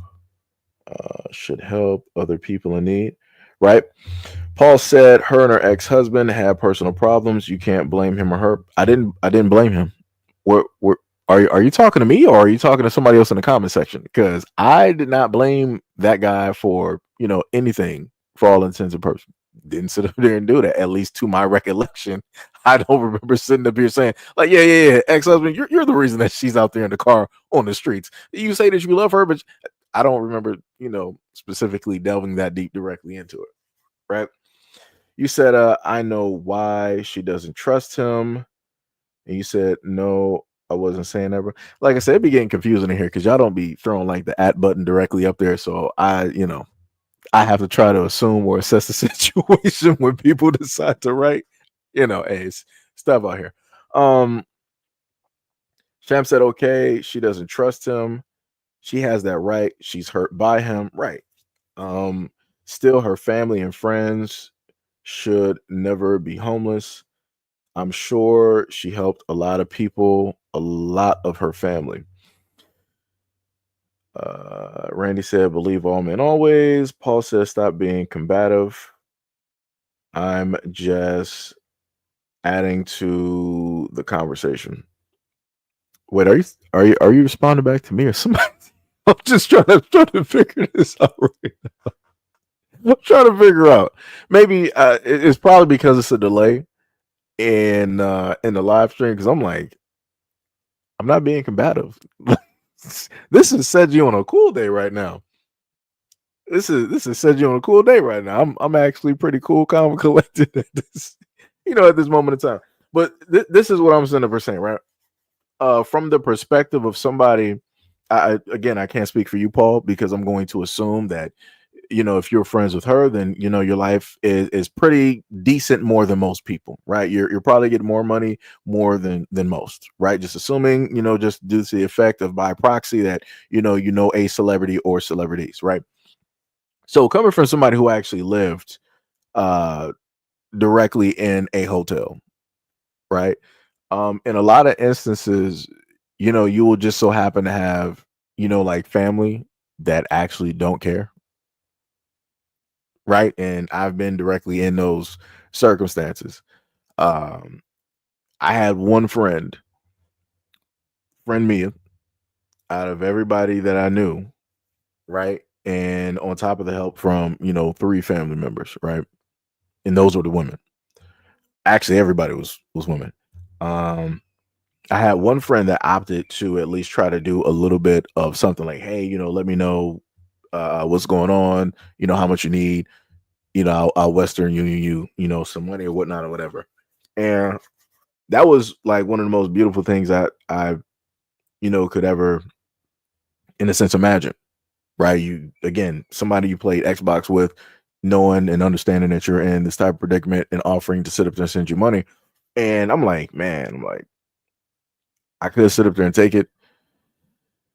But I'm like, at the end of the day, I'm like, yo, this person got like a whole, like family. They got, bills and, and everything like that. And then it's like, how could, I ever sit up there and repay, this person for, doing something, like that. And, I decided myself not to sit up there and, take that offer because of a lot of things, because, how you look at, people, right, as being a great positive person, and you don't want to in a sense come off as in a sense using that person in a sense, or taking what it is that they're doing for granted, right? Because the exact same person offering has also stated that other people have taken them for granted over the years, and I didn't want to be deemed or seen as that. Right. I didn't want to be anywhere close to, that bucket. So, for me, it's the thought in knowing that that person was willing to sit up there and do that. Right. I don't know. Maybe it's still like the way I explain it. It might not really, make sense in a sense. But it's like, to me, it's crazy when you do have people out there that, and I'm just talking about myself, when you do have people out there that I myself, like, you care and you try to do for other people, a variety of ways, especially family. And the fact that your own family doesn't in a sense care, right? You got 3 people who really shouldn't be doing it, right? Especially like the women in the family, they really should not be doing it or have to sit up there and do it. You would expect, more so the men to help out the men to actually do something, but those aren't the ones that, you can just happen to lean on. I'm just talking about for my instance. I ain't talking about all men and all this other. I'm just talking about for my instance, right? I don't know. Like I said, that's going to be a very tough situation. My whole main thing is for the well-being of this woman, being a Black woman, and she's living directly in her car, and being out there on the streets is vastly dangerous. You say you just seem to be coming at me for commenting. I'm actually reading through the comments from a lot of people, but I, in a sense, gave you focus because you said that said person. You got to understand, being on this platform, I've had a multitude of people come directly for me every which way. But also within that, I've had certain instances of which, when I've done stories or cover stories, and said person or individual's family have, come out and either thank me for the story, or other people, such as, what was it? What was that white family name? The Kidnas or whatever it was. It was a story I did 2 to 3 years ago where they decided that one of their sons wanted to barge into a Black house looking for their quote unquote biracial daughter, and they said that she was here. It was almost like some stuff out of Roseville. It was crazy. But they decided to come directly for my channel underneath both videos, and again during litigation, which they should not have been doing, and they wanted to go back and forth with both me and also people in my comment section. And I, not being a lawyer, I had to sit up to tell them, like, yo, you're in litigation at this moment in time. It is more than likely not in your best interest to literally come to a social media platform in the comment section and be saying more than what you should be saying. And like I said, I'm not a lawyer. I'm not even representing them. I realistically shouldn't even care, but I had to correct them because I hate seeing people be stupid. And they promptly decided to go through and start deleting a lot of their comments. because they understood that this was that was the worst thing for them to sit up there and do, especially going through litigation at that time that I had released that video. So, like I said, so if I just so happen to come directly at people or focus, it's because I've been doing this for years and I have to. Because if I'm not going to sit up there and defend myself, who else is? I just have to sit up there, I just got to put it like that, Will said, yeah, that's true. I've heard you go in before. Yeah. Sham said he called you out because of the joke you made over giving it up for free. Oh yeah. That was the other reason too. Yeah, because you were coming directly at what was the young woman's name that was in here? You were coming after Cheeky Girl. Because let me see. I've done, have nothing to prove. Let me see if I can go back up. Person, no white. We all want something for our money. Yeah, because you said at about 5:39 p.m. you said you responded to her. You said, "Don't act like you don't give it up for free." And I'm like, that's a little bit crazy to say, especially about somebody that you don't know. You said that you're a father. So I'm like, yeah, I'm going to throw some focus directly on that, and especially if the woman that you're talking to, that I can at least going by like the cartoon image, is representative of a black woman. I'm going to sit up there and say something. Being a black man on this platform, I'm going to sit up and say something real quick.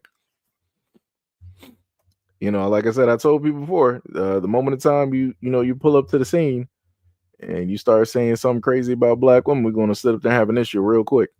Like I said, people can say whatever about me. I've been sitting up there saying that for years. That's whatever.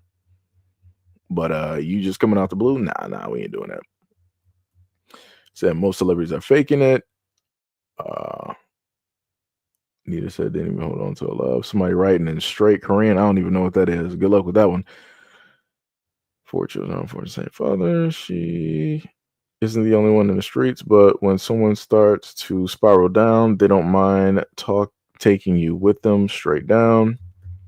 I mean, I guess that depends on a person. Reading said people got all they wanted out of her when they broke no longer. Yeah, that's facts. That is facts. Said Boule buddies. Don't know what you're talking about there. Sam said, how are you a friend? And you say something like that. So what if there are other people in the streets? This is your friend. I see what happened. She spiraled down and her fake friends jumped ship. Also said, so then you really don't know her. You're really not her friend either. Good to know. Paul said, I understand. I'm not coming at you or her, though, just adding a voice, but I'm not offended by you coming for me. Gen X, I wish you luck on your podcast. Kelvin said, her down was hard to work with. Oh, you say you heard she was hard to work with. Okay, I got you. DSA once said, they come in here with the foolishness, how we are at the head, neck, and chest. Paul said, oh, I wasn't aiming that at her. That's when I was just coming in. I apologize. That wasn't for her. I was just speaking about the subject. Yeah, see, that's why I be set up and try to tell people. That now, if you were saying the whole reason I was quote unquote focusing or targeting, yes, going back up to that very first comment, yeah, because quite a few of us thought, especially Cheeky, thought that was directly meant for her. Because I'm like, yo, bro, that's quite crazy. Why would you even say something like that? I'm like, what are we even doing here? I'm like, that's crazy to me. Because I had looked at her response. She was like, yeah, don't give nothing up for free. I'm married, right? That was, her rebuttal and everything. So Sham said, they say all of the time that black stars that want to get paid properly, they label them hard to work with just so they can rob them of their talent. I don't believe she was hard to. Yeah, I don't believe that either. People would have to realistically prove that 100%. We're living in 2025. A lot of people who were even during the time when En Vogue was popping and really just out there, a lot of those people don't really have records. They can probably try to pull up some news clips, if even that. But more than likely, a lot of those people are just going over, hearsay if they're trying to say that she was hard to work with. I would actually have to hear it from source people. I would have to hear it from, let's say like A&R managers, lawyers, you know, other people that she worked with, and yada yada yada. I would have to, hear it directly from that, and not some Vlad, type of thing. Like just specifically cut and dry, sitting with those people and hearing that conversation. Because, as which was stated, whenever it deals with black people, supernaturally people want to just so happen to say that, oh, this black person was hard to deal with and yada yada. It's like, no, it wasn't. Because there's a whole bunch of white artists and white actors that are very difficult to work with. Like they'll spiral out, they'll sit up there and do this and say that, during the recording session or when they're supposed to do their lines. Crazy type of work. But people will say, oh, this is just them being passionate about the work. But if somebody black does the exact same thing as somebody white, and they go out and do all of this stuff, oh, they're hard to work with. Oh, they're uncontrollable. I can't work with them. You're fired. You're off the project. Like I said, it's crazy. Different set of rules. It's crazy work. You said you and her on the same page. Said I feel you. Kevin said I had a problem with Invoke, Lucy Pro, and other projects. What's up with Dawn? Said you said Gail was like, said you was wearing Superman underwear when In Vogue was out. What would I have? Actually, I think it was Batman. It was probably Batman, just to clear that one up. I didn't really become. I was always a Superman film, but because of Michael Keaton, I was more so a Batman, fan. So I had the whole sleeping bag, whole 9 yards. Had the pillowcase, had the sheets, had the comforter, the sleeping bag. I had the Batmobile. I had all of that. So yeah, just as a correction for Gail, that she be thinking she knows something. Paul said I've performed with her. She wasn't hard to work with me at the time. Her husband was the problem. Yeah, and he said that. Going back to this guy here, her ex-husband, he said that, he was not the best person. And due to that, he didn't specifically know how to, hindsight wise, he said with all of the years that he had to assess the situation and probably some therapy or whatever it is that he's doing, he wasn't the best person in responding to her pain, right? So she may have lashed out here and there because of things that she had to face or go through being in the music industry. And in return, he wasn't really there. He wasn't emotionally there. He wasn't empathetic. He wasn't, sympathetic to that situation. So this is when, in that video, he tried to, give an apology, of which, more than likely wasn't able to give face to face because they got a history. So she's not really trying to hear that because, he wasn't trying to hear her specifically, during that time. Right. So I guess this is him trying to make amends or something, with that whole situation and trying to move better forward. Kelvin said Don's own mom kicked her out of the house.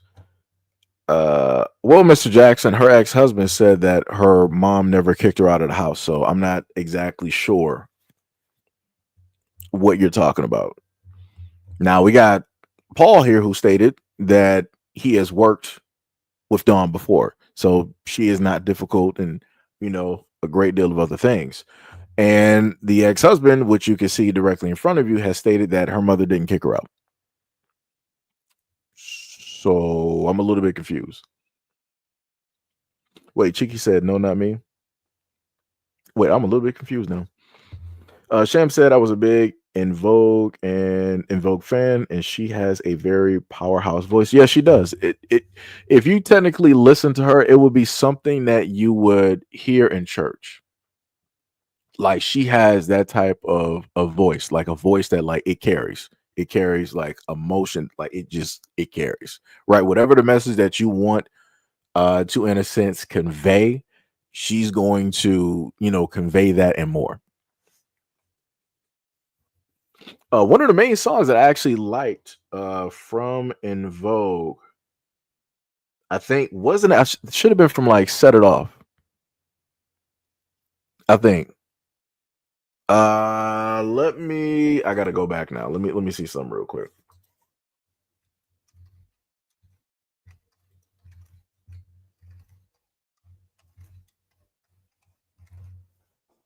Yeah. Yep. What's it gonna be? That was that song was hitting, let me tell you. And that was back in 1996. 96. But yeah, that was I forgot. It's like certain songs that be hitting. Like that one hits along with it was like one of the other songs from like Boys to Men. Like I said, quite a few songs directly out there. Paul said wasn't hard to work with her. Got you, Roger. Calvin says something's going on. Kiki said, "Oh yeah, he was. I thought you meant arguing in the comments, lol." And thank you so much. I really appreciate that. No problem. Will said, "Under rules, lol." Yeah. It'd be like that. Yo, sitting up here laughing. Hey, at least I'm honest though. I was Batmaned out. Let me tell you. I used to sit up there and have I used to have a cape. Well, technically later on, once it dealt with like the capes, it was more so Superman. Because like if the wind was blowing outside, I would sit up there and get like one of the sheets off of the couch. I would get like a safety pin, even though that is actually quite dangerous. Get like the safety pin, had that boy, hooked up real quick, and I'm flying in the wind. Thought I was Superman out here. Now when it was raining, Batman. You gotta pick the temperature for it. Kelvin said, "Never heard me defending white folks acting up on set or the studio." That's not, my main point was to sit up there and say, in general, when it deals with white folks, quote unquote, acting up, nobody says anything. But magically, when it's a black person that may have a discrepancy with the script, maybe they want to say something a little bit differently or whatnot or whatever, they will get targeted and deemed as difficult. And that'll go through the whole music industry or the movie industry. And people will like believe it as fact. That's what I'm saying. If you got the complexion for the protection, you're passionate. If you don't, you're difficult to work with. And you were trying to sabotage, whatever was going on. Yo, stand up. What is up with it? I ain't seen you in a minute. What's up? You said Kelvin, Dawn came out and said she left because her mother became mean and hard to live with. Now, see, looking from that perspective, that's different versus somebody just stating that, hey, the mom kicked her out. If you're living with somebody and they become, difficult, now I'm pretty sure her mom is probably older. No telling what mentally she may be going through or health or whatever it is. I can see that. I can see somebody be like, all right, I can't be here anymore. I love you, but I can't be here anymore because, I can't, deal with this. I get that. That one I can get that. Kelvin said, is it everyone else or not her? Just asking. Paul said, because of him, I'm sure I never saw the highest form of her self-expression. I hope he really changed. Well, I'll tell you this now. If she was never able to deliver what it was that you were able to see in her, this would be that moment in time. At least from an outsider, right? Somebody who listens to music.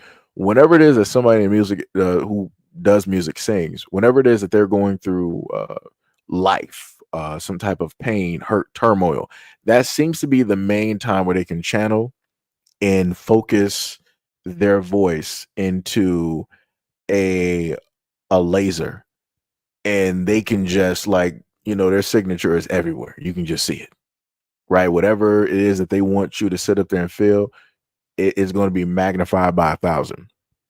So this would be that moment in time, because I'm pretty sure, living in a car, going through a lot of things, and a lot of hurt, probably some some shame and different. That is going to be something. So that would, like I said, if ever a point in time that she gets the ability to get into a studio and start doing some music, you are going to hear something. Like, just like how in the 90s, Mary J. Blige, that was the voice where if you really wanted to shed some tears, like No More Drama, whatnot, when that song set up there and came on, it don't even matter if you never went through anything in that video.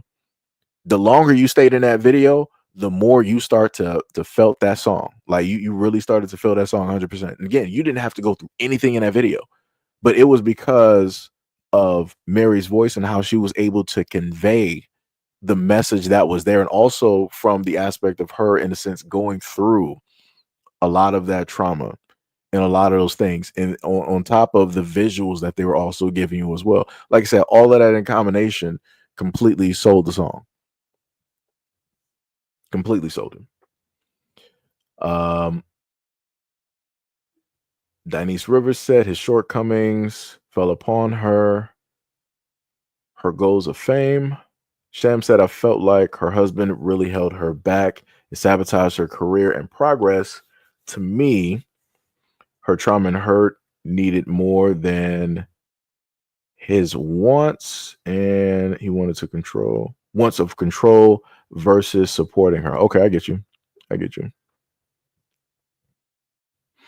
Gail said all of them can sing, they just didn't get their just dues, right? What is it? Smith said, "Don't let go."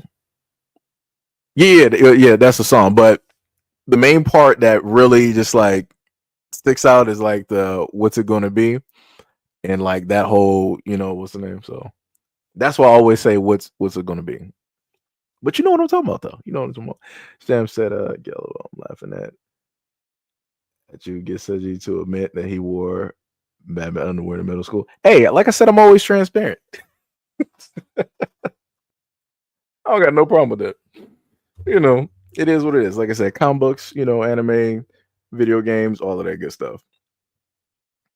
Normal, your normal, average, everyday, friendly neighborhood black guy. That's what I usually put on a lot of my, social medias. Kelvin said, never said Dawn didn't have talent, but something could be wrong inside. Just saying. I mean, but that's what the ex-husband basically stated. He said that she's more than likely battling or, dealing with certain things. So, like I said, there could be a lot of things going on all over the place that, people might not be too privy to. Paul said, I knew her husband since he was like 17. Whew, that's a long time ago. Man, that is some history. What was it? Smith said, if they don't comply with the casting couch, you get blackballed. That's true. Nita said, Paul, you clearly lying and Googled ish and the whole chat. No, I got to learn how to troll better. It's diabolical work. Hey, I'm just having a conversation. I ain't even checking for nothing. Yeah, we got Brother Exile in the building. What is up? Said on lunch, just dropping some knowledge. What was it? That was at like 6:08. Yo, Brother Exile, on PlayStation. I'll probably have to like write it to you as well. Let me know top 5 games you are looking forward to this year. Like, let me know the top 5 brand new games that you're looking forward to this year, and write that to me on PSN in a message. Brother Exile said, respect to all in attendance. Much love, respect to you as well, brother. Leonard up here rolling. Nita sitting up here laughing at Gail. River said, I understand that she had bad management, but when I got a check, it's going into my savings. Kelvin said, in Dawes' defense, Foster and McElroy and Vogue's producers did act funny with the money. Yeah, a lot of them do. Whenever it dealt with black female groups, they always got slighted when it dealt with the money. Like I said, the king of all stories, go back and look at TLC. Those women were robbed. Like they were robbed. Like the way that, like, it was crazy. Like they was getting what did one of them say? I think they said it was like half a cent per record. That was so, like, it was something crazy. Like that was worse than like a slavery contract. Like, that was crazy. Like that was 100% crazy. I'm like, Jesus. And I'm like, TLC was large. They were like they were all over. And to see the impact that they had in a short amount of time, and how it is that they basically had nothing to even show for it. That's crazy to me. That's 100% crazy. Why said, okay. Oh, okay, you're talking to him. Said Google a personal relationship. Kelvin said, yes, sir. Kelvin said, absolutely, Rob. Yeah. Smith said, you don't have to go back that far to look at Angie Stone. Yeah, I mean, well, that's basically recent. And she was taking everything, including her life. Somebody had brought up one good point, which I feel like a lot of us pretty much at this point, we didn't really think about or look at. But the driver or who, however it is that the vehicle ended up crashing. So what about the driver of the vehicle, the other driver, if it was a car, accident or something like that? Like, what about all of these things? Because I feel like we got to the point where we're so used to people passing, we don't even ask the critical questions anymore about everybody that was involved, who specifically was there, in the vehicle, and everything like that. Because I got the video where she was supposed to go to I think it was an NBA game, and I think she was supposed to sing, but then one of the, I guess the coordinator or whoever was there, he came directly out in the center, and he gave the announcement that she ended up passing on the way too. But the other thing that I'll also state as well too is that in a lot of instances dealing with these record companies, a lot of people are worth more dead than they are alive. So it can be a lot of artists out here that are broke, but those record companies will never be broke, because anytime any of these artists happen to pass, you know what the record companies are doing? Bam, you go to Spotify, their song is magically now, it might not have ever been played in like the last 10 years. Now it's in the top 20. Now it's in the top 10. Now it's in the top 5. You go to Apple Music, it's the exact same way. You go to Billboards, it's looking the exact same way. And then a lot of these record companies are the main ones that also has insurance policies directly out on a lot of these artists. So, like I said, people gotta, be very mindful of, a lot of things that go on directly out here. Sham said they made millions off of black singers and rappers only for them to be left with nothing and not even their royalties. Yeah. Yep. Brother Exile said, rip to Angie Stone. Bars. 100% facts. Sham said they wonder why Kanye West said what he said about the group of people who you can't say their name but had no problem robbing black people. Bars. Gail said, this is so haunting to me. Angie's passing. Yeah. Because it was unexpected. Like, nobody saw that coming at all. Like I said, Angie Stone, she minds her business. she don't be, in no type of gossip. She don't be doing nothing. She does everything, that's not even on the radar. Just minding her business, just, making money and whatnot. But on the times that she was out there, she would advocate for, the artist. She would advocate for herself. She would talk about how it is that, she's been getting robbed and, all of these other types of things. And that's, for me, in my opinion, I feel as though, not even feel, looking at how Angie Stone has presented certain things over time, it seems to be that would be a leading case onto why it is that, she's not here, because maybe she was getting a little bit too close. And people didn't want her to get too close, because if she's an artist, like a 90s artist that was getting this close, then maybe it would have, other ramifications when it deals with other artists of now in 2025. And it's like, well, we can't sit up there and have this one Negro here sitting up there talking like this and trying to, figure things out. And we got to sit up there and do something. So, again, you had who was another artist that you had that was talking about Michael Jackson? He was another artist. They took him out. Prince was another artist. They sat up there and took him out. And in a lot of instances, when it deals with our artists, they sit up there and say that it was they found drugs in their systems. If they can't sit up there and put a gun directly to the artist name, they'll set up the person they OD'd. Crazy stuff. Smith said it's like left eye, something smells foul. Yeah.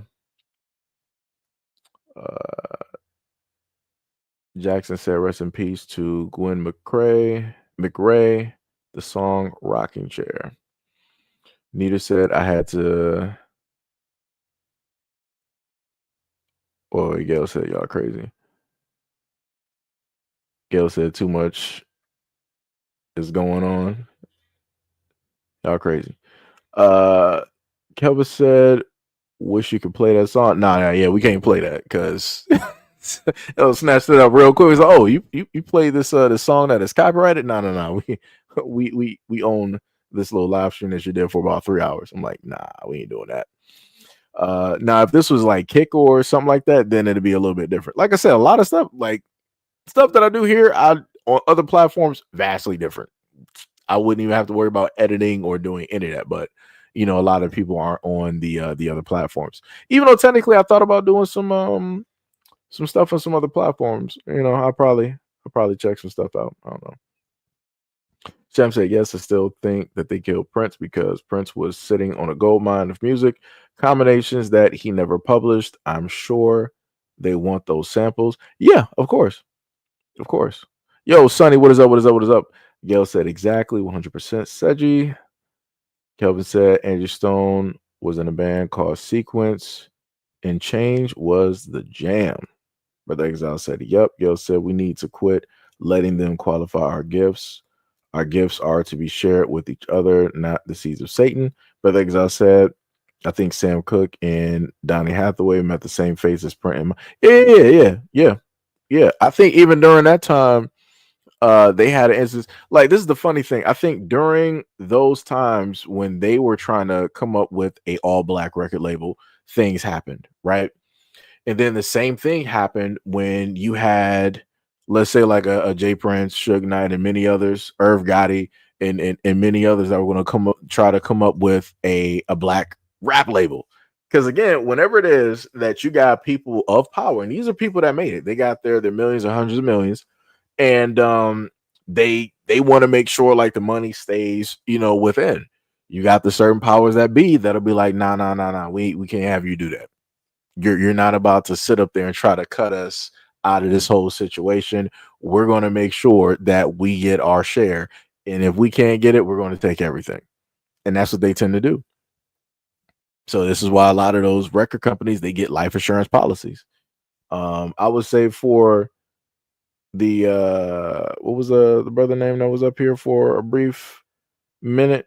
Paul Watts. You should look into to see if Miss Dawn, if any of the record companies that her name may be attached to, you might want to check to see if you can. May have better resources than me. Check to see if there's insurance policies attached to her name by way of those record companies. Because this could be, one way of, record companies slowly just letting stuff happen.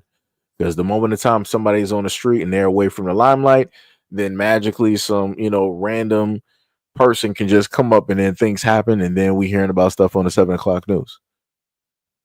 And then it'll just be made to seem like it's random, but realistically it's not, because a lot of people are paid. And especially if you have, different immigrants from, around the world, you can easily pay them, whatever, and then they'll just do whatever. So, you might want to look directly into that. Gail said, did you see the story about the twins? Yeah, I actually did. My mom, she told me about the story a few days ago. About like a few days ago, my mom, she informed me of that story. And that sounds pretty similar to some of the other stories that I've covered before. I would have to figure out, because I would actually do that as a solo story. And the only reason I didn't talk about that story here is because whenever I bring stories up like that, as you guys know, and I showed you guys in a previous video and or live stream, YouTube tends to, for all intents and purposes, they age block those videos. when you're talking about those specific things, which I found to be weird because I'm like, if news stations can talk about it, especially on here, then I don't have to age verify nothing. Y'all don't happen to make that 18 whatever. Y'all don't do that. But when I'm basically bringing it up, either the video gets taken down because YouTube says that it's some type of problem with that, whatever, or they'll make sure to make it 18 plus, and I'm like, that don't make any sense. So, you gotta, this is why in a lot of the videos I've made very sure to reword things differently so that you guys could just so happen to see the video or, hear about the story. So that's why technically a lot of stories just haven't been covered because I've gotten tired of, dealing with certain things on YouTube. It's very annoying, especially when you just want to get the stuff directly out there. Shem said, Satan don't share anyway. He steals. He goes after the vulnerable. That's why they say it when you make it big, you sell your soul to the devil, right? Shem said Jimi Hendrix too. I felt like they took him. Yeah, that's true. Nita said they've been controlling our people with having them live vicariously through these celebrities / false idols. It's not working anymore, and they're trying to test. Smith said, yep, it was Sam Otis, and I think you were going to say, James Brown, I think. Nita said, example, the Democratic Convention. Yeah, it was like 100%. What was it? Mo said, how did those boys end up in the mountains? Let me see. What about the twins? I need to know what happened. And Mo just sent somebody to the Bermuda Triangle. Like I said, this is why I love the moderators that I have. They do not play. They do not play. They got a way shorter fuse than I do. I'm trying to work on myself, but they like, yeah, we ain't doing this. You're out of here. So like I said, I keep trying to tell people, if you play around, somebody is going to come directly out the cut. We got snipers here. So we got snipers. Let me see. Nita said, shout out to the mods doing a wonderful job. Brother Exile said, I rebuke you. Mo was like, Exile got straight aim. You gotta see Brother Exile on that day is gone. He be, taking out those zombies. Let me tell you. Nita said, Mo blessed that fool quick. Gail said, I feel you. Rabbit said, did you hear about the teen in Tampa, Florida, who got harmed into the hospital for sending racist text on the Atlanta Black Star? Nah, I ain't hear nothing about that. That's some crazy work. Guess those will be some videos I can actually put up. Mo said, LOL, Brother Exile got that 20-time scope. This man bringing out that Battlefield / Call of Duty right there. That man was out there yonder. Just saw that man real quick. That's some crazy work though. But yeah, man, that's oh, actually, I'm sorry. I got one more celebrity video. I just forgot. I got one more, and it's from the brother Tyrese. Some people like to say Cryreese, but it's from this brother, and he said he got a message for the Trump supporters and everyone else, right? So let's take a look. Tell y'all who I am. All of the Latinos for Trump. All of the blacks for Trump. All of the veterans for Trump. All of the victims and families of 9/11 for Trump. All of the people that's still driving around in a Cybertruck, Tesla, whatever the case may be. You know, there's people out here laughing at you right now. Who that man is was on full display on the first go round. Now listen, there's a lot of people that says, look, I don't care about none of that shit. You know what I'm saying? Trump gonna help us to get money. Well, y'all see the economy. You see the stock market. You see what's going on. You see all of this unprecedented amount of power and access he's given to a man named Elon Musk because he donated over $250 million to his campaign. I didn't really know that politicians were actually for sale, but we're experiencing this in real time. I'm going to give you an early prediction. In the history of Trump, he has pretty much had fallen outs with every political figure in every position of anyone he has ever hired. They've all sued him. They've all tried to expose him. They've all tried to write books. They've all went balls to the wall to try and take him out on all level. It's one thing to be Democrat and have a problem with a Republican. It's another thing to say these are all of the people that you hired yourself, and all of your lawyers and everybody that was in Trump's cabinet have all went after him on the first round. If you don't think that's going to happen again on this round, just sit back and watch. And one of the biggest predictions, and I almost want to start a website or release my own coin around this idea. The biggest fallout that's waiting to happen, and it's going to be monumental with the things that will be exposed from this, is going to be the fallout that happens between Elon Musk and Donald Trump.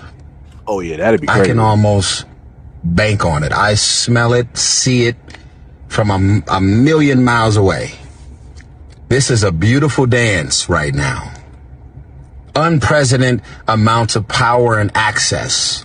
Federal jobs. People are out here hurting and suffering. The new word for neo-Nazi, the new word for Ku Klux Klan is called DEI. Y'all understand that? Unprecedented amount of power and access. And he does not have a background in any of these things. But the most legendary, monumental fallout waiting to happen, where Elon Musk is going to expose every secret imaginable. It's all coming. I'm letting y'all know that now. And outside of that prediction, I want to also say to all of the Latinos for Trump, all the veterans for Trump, all the blacks for Trump, all the Asians for Trump, all of the anybody, does not matter. All the Republicans for Trump. I'm praying for you.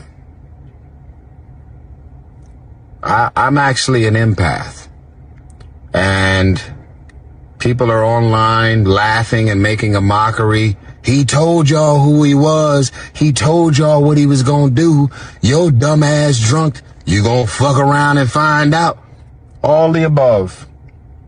But in the midst of all of this mockery, saying you voted for him, and like he's done many, many times before, you vote for him, and then now you're suffering for someone that you ended up supporting. You had your choice between Kamala Harris. That didn't work for you, and that's fine, because that's the beauty of democracy, right? We get to vote.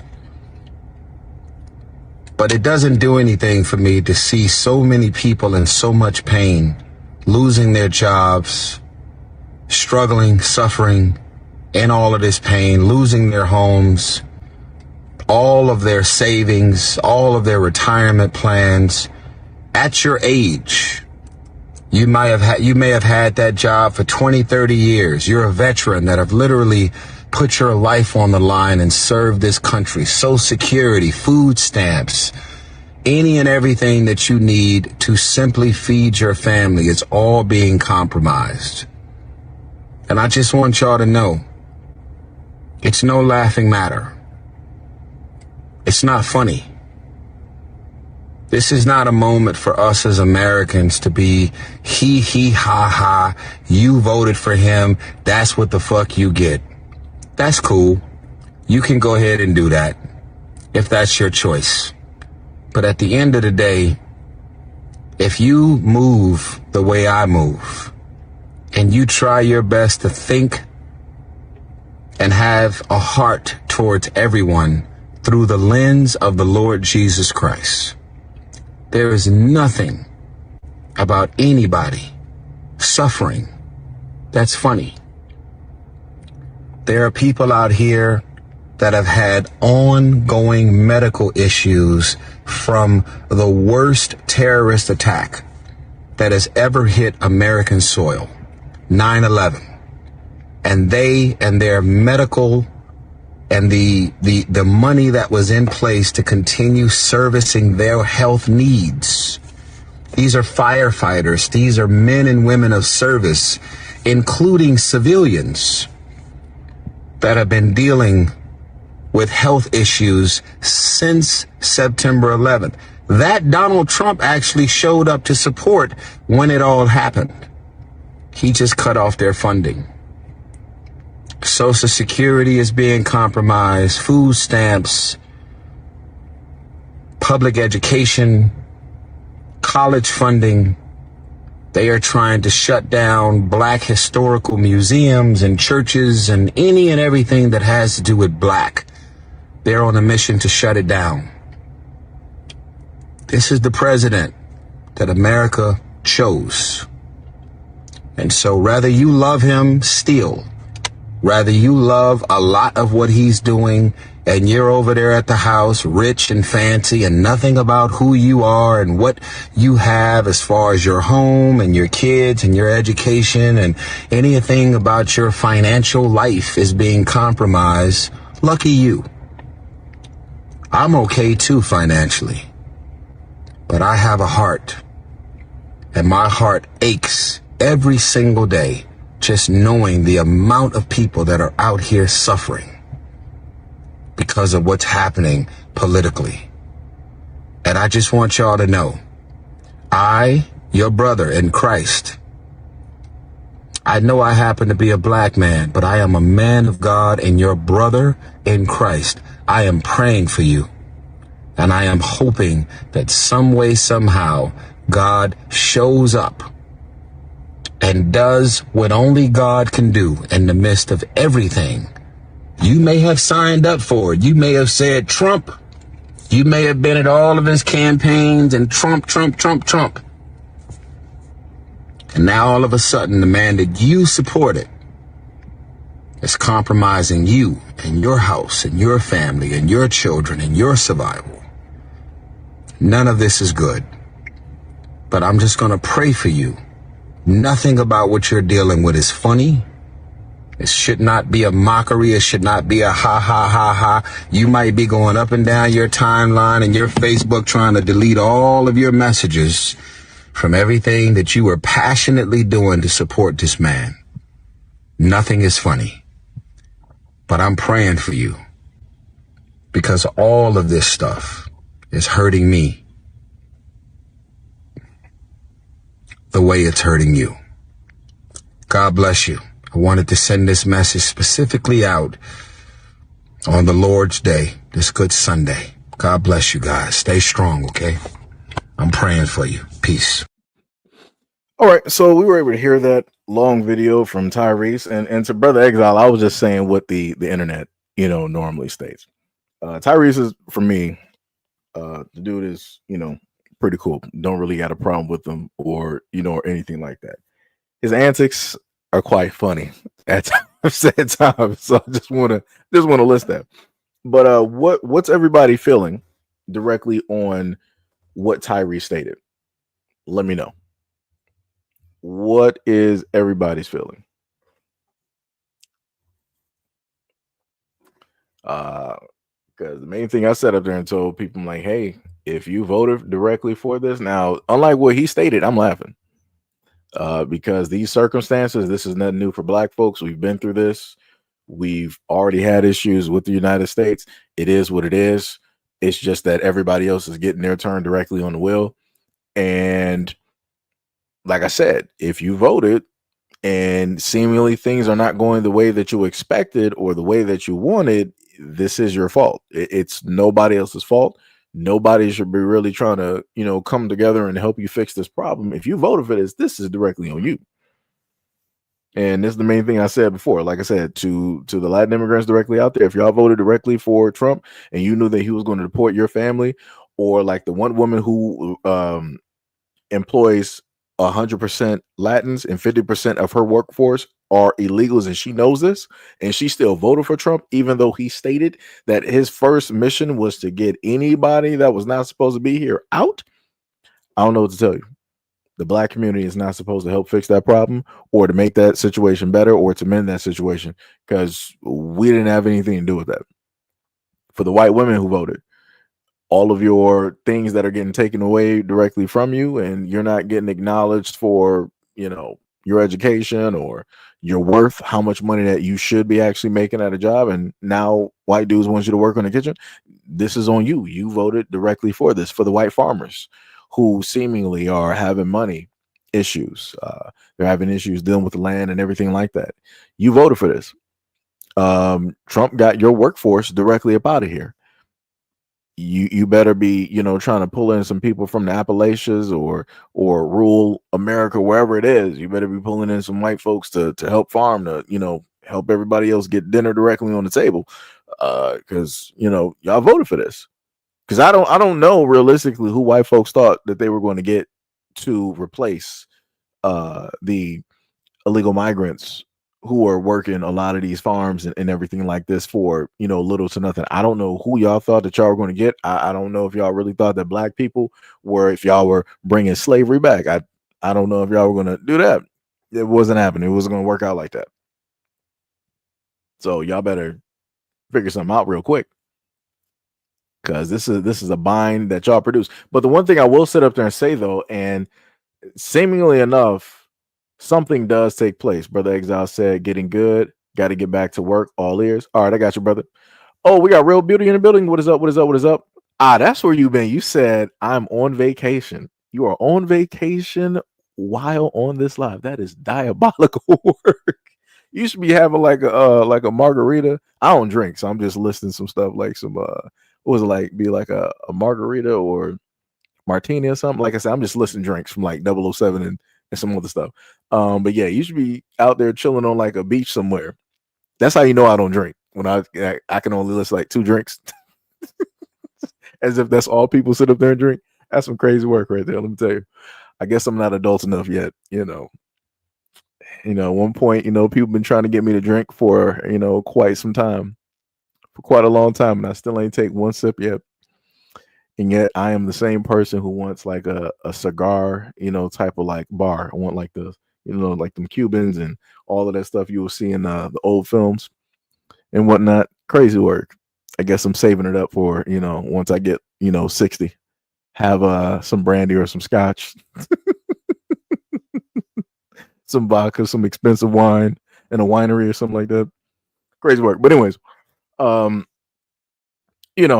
you should be out there. I'm happy you're on vacation. You get to, decompress, have some fun, enjoy yourself. But yeah, it's some crazy work out here. Let me tell you. People got to figure out, man. Like I said, what does everybody think about what Tyrese stated? Because that was about a good 9-minute video. I think it was about 8. Let me see. Let me correct myself. Damn, they don't give it to me. Should have been like 8, maybe like 9 minutes. I think the brother was talking. But like I said, to those minority groups out there that voted for this man, hey, it be like that. Like I said earlier, and it's funny how I ended up playing this video when I just talked about this earlier on, about the first 30 minutes of the live stream, because we've been going for about a good 3 hours and 32 minutes at this moment in time. And again, shout out, much love, respect, and appreciation to anybody, pulling up, just checking in for about a good 5 seconds and decking out. Much love, respect, and appreciation. Let me try to go back up to some of y'all comments real quick. Let me see. A man who claims that he loves the Lord, why put on a dress? Brother Exile said, y'all went in on Tyrese. Dan said, so you're for open borders. Who specifically are you talking about? Are you responding to me, or are you responding to Tyrese? when you're saying like that I'm for, open borders. Who specifically are you talking to so I can address this properly? Dog said as a Negro woman, I support Trump. Who I haven't heard anybody or loud jokingly, but I haven't really heard anybody in 2025 like really refer to themselves as like, I'm a Negro man, I'm a Negro boy, I'm a Negro child. Damon, I I haven't really heard anybody actually say that. So that's throwing me off. That's that's some old school type of work right there. BA said, are there any Trump supporters who are regretting it? Wait, are you in support of all the abuse of illegals and underpaid migrants? Again, I need y'all to explain to me. Like, I need y'all to actually hit the @ symbol and then say @SEIJIHITO the second coming so that I can actually reply. Because I don't know if y'all talking to somebody else in the comment section or if y'all directing this specifically to me. AJ said everything is being compromised for me. Never voted for him, but the United States voted for him. Therefore, we all will suffer. And surprised me that people voted against their own interests. I mean, it'd be like that. I'm not surprised. America's always done this. It's it's not a major shock. It's just a shock to those who really expected white people to vote differently. I expected white people to vote for somebody white. It's not rocket science. I never expected white people to be in allegiance with black people or minorities directly. I never expected that. It was a great sleight of hand that took place, but I for one didn't expect that. I didn't expect for white women to sit up there and vote for Kamala, because white women didn't even really vote for what's the woman name? I just forgot her name, for Hillary. When Hillary was sitting up there running, white women and others didn't sit up there and get her directly in office. They were like, no, we ain't doing that. So then the second come around, nah, they wasn't doing that again. Maybe the third time, just maybe the third time, maybe that may be the case. But the only way that would actually happen, and it might potentially succeed, is if it's a vote against Trump serving like a third time. And I've talked about this before, dealing with the Republican Party and how those out there are trying to pass legislation to enable presidents to serve, more terms, like a third term. Because realistically, Trump is already served 2 terms. This is his second term. He did his first term. But with that law, if they happen to put it in place, if it gets in place, the only way that you can serve 3 terms is if you basically space it out. So Trump served the first one.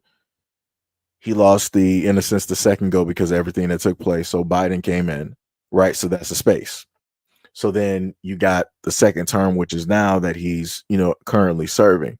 So after this term is served, if the legislation passes while he's here, he could then decide to run for a third term because it's separated. It wasn't consecutive terms as which they specifically, written there. And I did like a live stream and I think a video covering that whole thing and showing off that as well.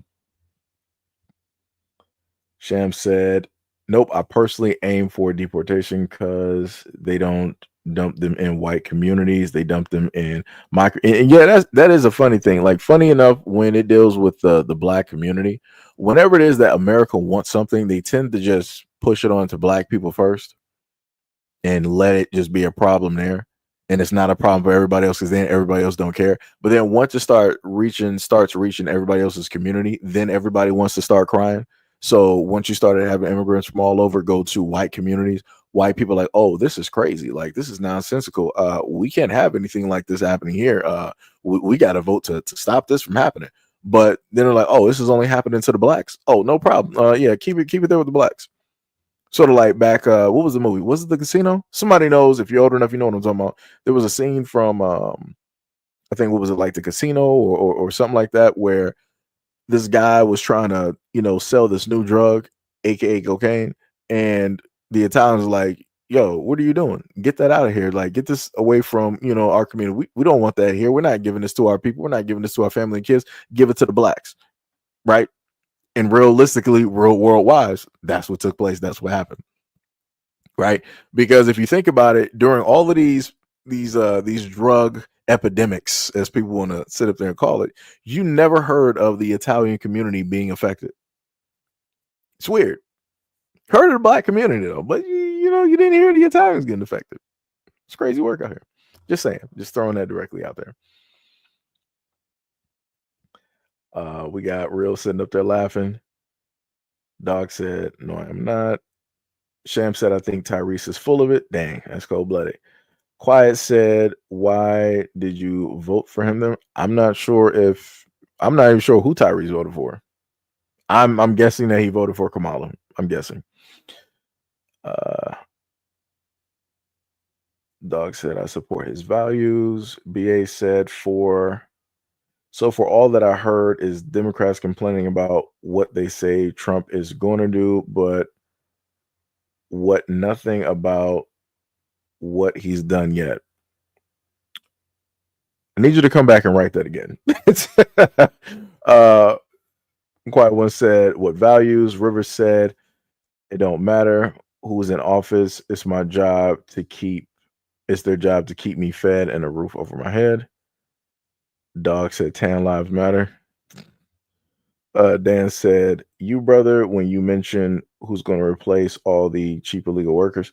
No. My main point is this. This is what I've been sitting up there stating before.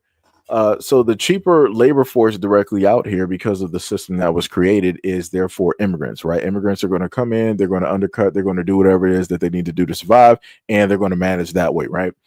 And a lot of white people who own businesses, they know this and they are completely fine with it. So they didn't really care about an influx of immigrants, like people who run businesses and all this other type of stuff. They didn't care. The ones that were really making a ruckus were everybody else that really don't own businesses.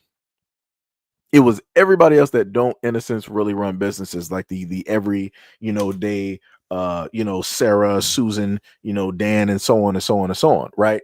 So now those everyday people have messed up the workforce labor for a lot of the white businesses that were able to profit. They were able to keep the pay low. They were able to profit very highly from whatever it is that they were doing, and they were making ends meet. Now it's a little bit different. Now it's a bit of a struggle. Now they're going to have to pay more, right? If they happen to get, let's say, American citizens, they're going to have to pay them an actual wage. And if you're also paying them, now you got to, potentially worry about health insurance and all these other types of things. Because I've covered stories before over the years where you had a young Latin woman that was working on, one of these farms, and she passed out and she lost her life. So, and there's plenty of stories like that and more directly out there if people actually can't care to do their research. So I know for a fact that a lot of average American, white, Caucasian, whatever you want to call yourselves, are not going to go out there and work those fields. I can tell you that beyond a shadow of a doubt. I can promise you that. If white people had a choice between working in nature in the beaming sun to feed America, or to take a cush office job with air conditioning, they're taking that office job with all of those papers in that air conditioning and that office chair. They're going to take that over working somebody's farm, getting dirty, smelling to the high heavens with the sun beaming down on them, sweating. Like I said, so my main point is the average American does not really care about America. Because if the average American did care about America, they would be working in every single facet of the system to make sure that America is going to stay running no matter who is not fitting that role or that position. That's what I'm saying. Sham said, "LOL, I'm an 80s baby, and I've never heard anyone call themselves a Negro either." Yeah, that just threw me off. Dan said, "Who is suffering and how?" Barcelona president is orange. Had to Oh, we got somebody hitting that quick ban real quick. Gotcha, no problem. Let me see. Mark Travis said, I expect people to not look at. Is that supposed to be color? How do you have the expectation? If you're outside of the United States, I guess. If you're within the United States, yeah, I'm not seeing how that's not even realistic. Dan said you expect people to vote based on skin color and gender. Sounds dumb. Bryce said when Democrats spend the last 8 years telling white people they're privileged and their lives are easy, they probably won't like that. I mean, it'd be like that. I mean, in general, when you deal with white society, lives are easier. It's like lives are easier. Like case in point, nobody white would ever raise their hand and sit up there and say that, yes, I would want to, be black for, 6 years. Let's trade skin color real quick. Nobody white is going to jump in that line. Like you may have like the newer kids that are like, oh yeah, I get to sit up there. I want to sit up and be like a rapper. Cause in their mind, they're like, all right, I can sit up there and dance. I could be like a rapper. I could do all this stuff. I could say the things that I've always wanted to say. I just could never sit up there and say them because I'm just some white kid from the suburbs. Right. So the newer age kids, maybe they might do it, but not for no 6 years. They'll do it for like 5 seconds. And then it'll become old to them real quick. Because then they'll just be trying to fit some type of stereotype because of what they believe or assume somebody black is or what they would do. Again, imagination, running wild, dangerous thing, especially when a black person is a part of that imaginary image. Dangerous work. But yeah, easy lives, 100%. Sam said, now black women voted in droves for Hillary and she still blamed black people for her loss. She didn't say nothing to those white women, though. It shows you what they think. I mean, her husband is Bill Clinton. 3 strikes.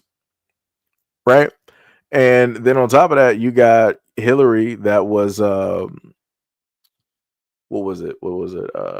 She's a fan of the woman who pretty much created Planned Parenthood. Right? Got, quotes calling, black people, we's got to be exterminated and all this other type of stuff. Like I said, crazy work directly out there. Crazy work. So like I said, I'm not too shocked that Hillary got the mouth that she got. And reckless, and this wasn't she the same one that was trying to walk around and act like she carries hot sauce with her or something? The same thing Kamala was sitting up there doing. I'm like, ma'am, if you don't sit your Indian self down, you know that you don't be celebrating no Kwanzaa. You ain't sitting up there fixing no type of black feast for the Caucasian family that you're married into. You are not doing that.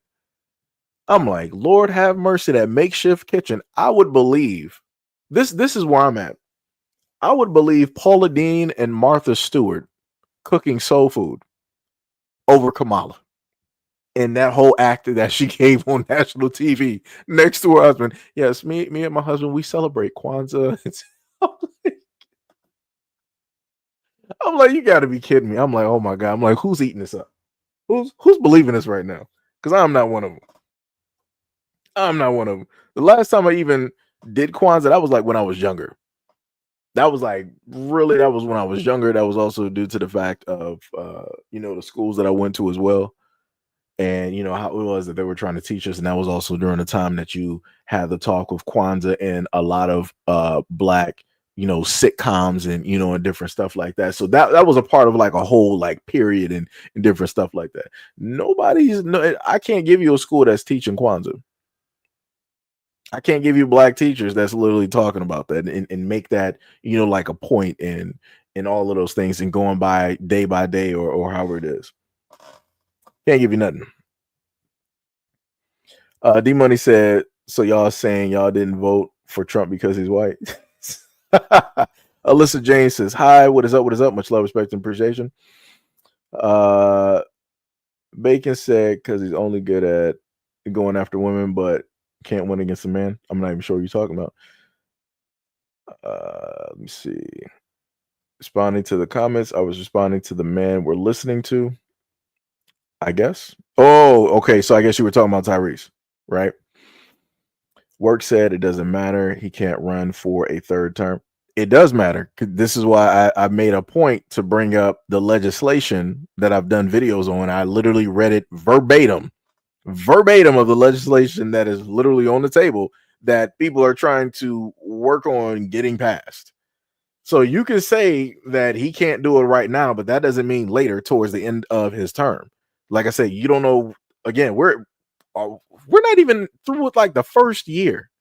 We're not even through with the first year. So, like I said, we got a full 4 years to see what's going to happen, the laws and the things that they're going to get passed. And then I also want to remind people that they happen to pass a lot of things that they don't show off on C-SPAN, just to let people know. So, they do things outside of the scope of C-SPAN, outside of that point of view, outside of that camera lens. They make backdoor deals. They, get ridiculous amounts of money. Like I said, some of these people are like multimillionaires to the highest percentile on a government salary. You got to understand how that works. A lot of these people are paid for. I've talked about this too as well. Let me see. That's what y'all do. Like I said, like Venezuela. Oh, speaking of which, matter of fact, going back over to Venezuela, right? Let me show off this video. I gotta make sure to mute the sound because this is one of the videos I wanted to bring up before. I forgot I got more videos. Let's see if I can get that video real quick. I'm not sure if you guys saw the footage of people being placed back in Venezuela. It should be this video here. Right? So these were supposedly, like the gang members or whatnot that got deported from the United States back to Venezuela to get put directly in those Venezuelan prisons. See the tattoos and everything. It's tough work for them to get off that plane. They be holding them down and everything too. It's like, yeah, we're going to sit there and hold you down. Then we're going to toss you directly in that truck. But let me tell you, they be having them boys crouched down. They're like, yo, we're going to let you know what time it is here. That man was rethinking everything he did wrong in his life. Cause he's like, man, I gotta sit there and go to this prison. I gotta be in there for life. Yeah, buddy, it's over. Oh, D Money said that was The Godfather. I don't know why I thought it was Casino. You said it was a mini movie, my movie. Okay, yeah, I got you. Yo said white folks. They say one said that was a Casino or Goodfellas. Yeah, it was one of those. Yeah. BA said, yeah, it happened in the white neighborhoods first, and we warned you all it was coming to your neighborhood. Y'all ain't warn us or nothing. What you talking about? Y'all ain't warn us or nothing.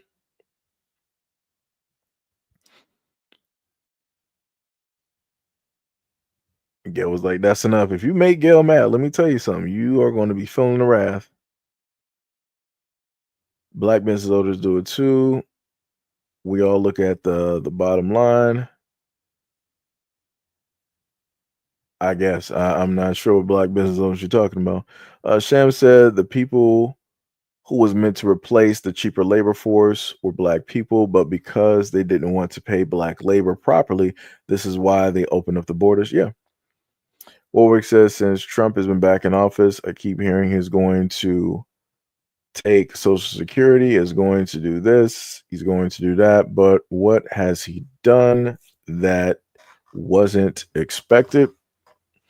Ellis said 64 times mentioned in the files. Don't get the same memorandum. Work said, I'm still making ends meet. I would vote for Trump again tomorrow. I mean, that's of course. Right? Sham said this ish backfired on them as soon as they opened those borders. Yeah, they got the cheap labor, but it opened up a world of hiring costs and crime and drugs. Yeah. Sham said, like I said before, don't replace white jobs with those people. They don't go to white communities. They go to black communities and replace black labor. Warwick said, and they're going to have to profit play less because they're going to have to pay American workers a living wage, which is better than exploiting migrants. They're not going to do that. They're not going to sit up there. They're not going to do it because the thing with paying American people to work, let's say a lot of these farms, is the fact that a lot of American people are going to complain. They're going to complain about the conditions. They're going to complain about breaks, like for all intents and purposes, right?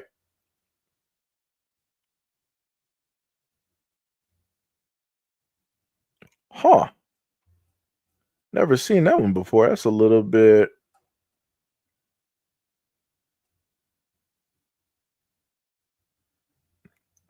Oh.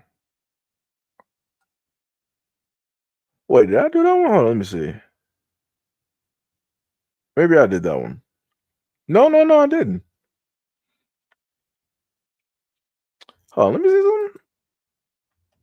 Because that just threw me off real quick. I'm like, how did that specifically happen on this end? Hold on. Let me see something real quick. Dreamfish, Colorado.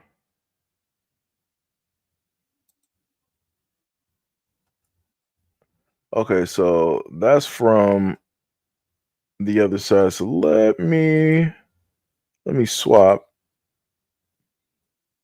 Hey, we are on the road to 40K. Let me tell you, shout out, much love, respect, and appreciation to any and all people who have subscribed to the platform. We are on the way to 40K. Much love, respect, and appreciation.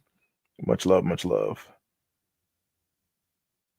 Let me see.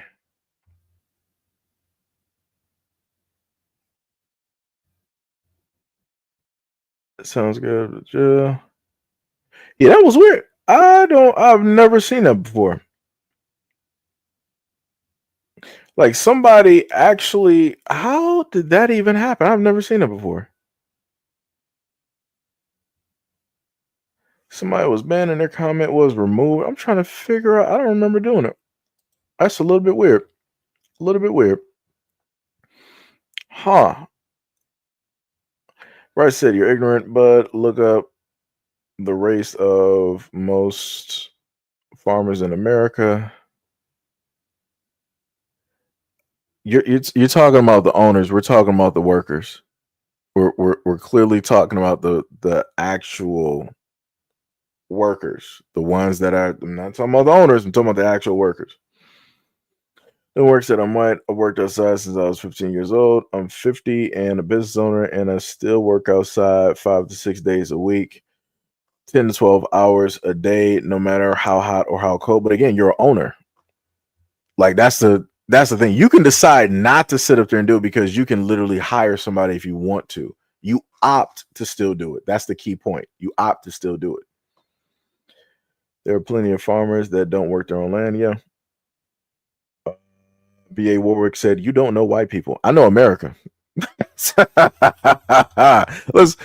with that one. I know America though. Let's try that one. You said missing it. Remember text messages telling people to report to the plantations. They thought they were going to get their fields back. Oh yeah, that was another thing. I think I might have showcased that one where people were getting their text messages talking about, at least specifically to black people, telling them to report to your nearest plantation farm or whatever it is. Dalen said this has to be a pre-recording and a replay. None of these mentioned readings are in the scrollable chat, or he is extremely slow reader. Yeah, I take my time because normally, I'm on different topics, different videos. It's 7:07. You wrote that at like 7:53, so yeah, it happens like that. It'd be like that. BA said, do you think old fat white men represent white people as a whole? Which ones are we talking about? Let me know which ones you're talking about. America will never be united with black supremacists like you. I mean, you know what? I'm not even mad at that comment. I had somebody German say the exact same thing. So you got to do better. You got to do better. When I can have somebody German try to roll up here, a German immigrant, mind you, anchor baby, try to roll up here and tell me that I'm racist, knowing the fact of Germans. You is more than likely a white person trying to tell me that I'm racist. You got to do way better, buddy. You're not gonna, you're not gonna be superior to German engineering. You're not gonna outbeat that one. Let me tell you, you got a mountain to climb. So yeah, try back because you're not banned yet. So keep trying. Warwick said, "Wait, are there black people that want to be white?" You got a rare 0.01% of black people. Yeah, yeah. Just like you got a lot of white people that want to be black because they think black is cool. They want to be rappers and they want to be boy. They want to get some skin on the black side and all the other type of good stuff, right? Whatever decade y'all feel that y'all from, that's the type of black person that y'all want to be. And preferably y'all always want to go back to like some 70s, start talking some jive. And then y'all want to go to like some 90s type of deal. It's always like a stereotype. Crazy work though, crazy work. BA said, let me see. It said Putin, Trump is good friends with him. Yeah, hot sauce Hillary. Yeah. Hillary borderline catfish black folks. Yeah, she did. Yeah, I don't even know what that is. It looks like a bunch of gibberish right there. Legalized Mohawk religious practices, facts. Black outside of her skin. Not in the history of Negrodom has a Trill American ninja celebrated no Kwanzaa. This is why I said when I was younger, like, 90s is different. Especially not at this point. Nah, it ain't happening. That Kwanzaa was made up by the CIA, a whole COINTEL pro ninja. Real black gentleman said, return to sender. Whose man is these? Sham said, yes, get it out. Venezuela, he looks hurt. Heavy duty. Trying to just go through this and catch up. Medicine plants are stigmatized today by xenophobic, eco-terrorist ideologies that profit from prohibition. If you keep writing that nonsense, I'm telling you, I'm hitting that button real quick. Rabbit said, Martin Lawrence, they're going to put all kinds of burritos. Yo, that's crazy. That's crazy. Mo said, they're about to go crown a bus. Yeah. Gail said, why are they walking them like that so we can't see their faces?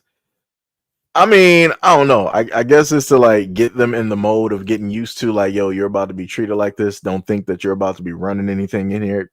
Probably that whole deal. River said Kamala Martha and Paula's Soul Food Restaurant. I had family members who worked for Paula Deen. It wasn't good. Oh yeah, of course it wasn't. Paula was trying to bring slavery back. She was trying to bring that good old South back. It said you're misinformed. The Venezuela gang members, along with the MS-13 members, were actually deported to El Salvador, Mega prison. Well, this video had to do with Venezuela, so that's the video that I'm highlighting, and that's showing off. So yeah, putting that out there. Sham said, I don't know Seji, the chicken plantation down south had a lot of illegal workers. They hired back an entire black workforce after getting into trouble, so people will work those jobs.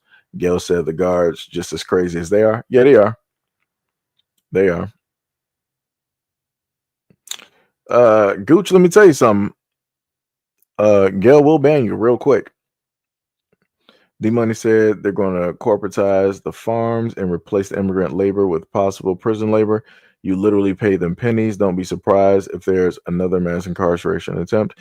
I mean, I've said that before. If you really wanted to, quote unquote, put labor directly out there, to have the prisoners working directly on those things. If you got people serving life sentences, put them to work. Put them directly to work. right? They're quote unquote American. No problem. You're locked up here and you did whatever you did. All right, no problem. We're going to make sure that, you're going to be working for the rest of your life. So you about to be working these farms. Just saying. He said, Aaron, if I can't get them subscribers, might as well support someone that deserves it. I'm a little bit confused. Donnie said, as an individual who doesn't live in the United States, I find the fact that you don't have a living wage, healthcare, or the education system to provide you with knowledge of other countries a problem. We do have knowledge of other countries.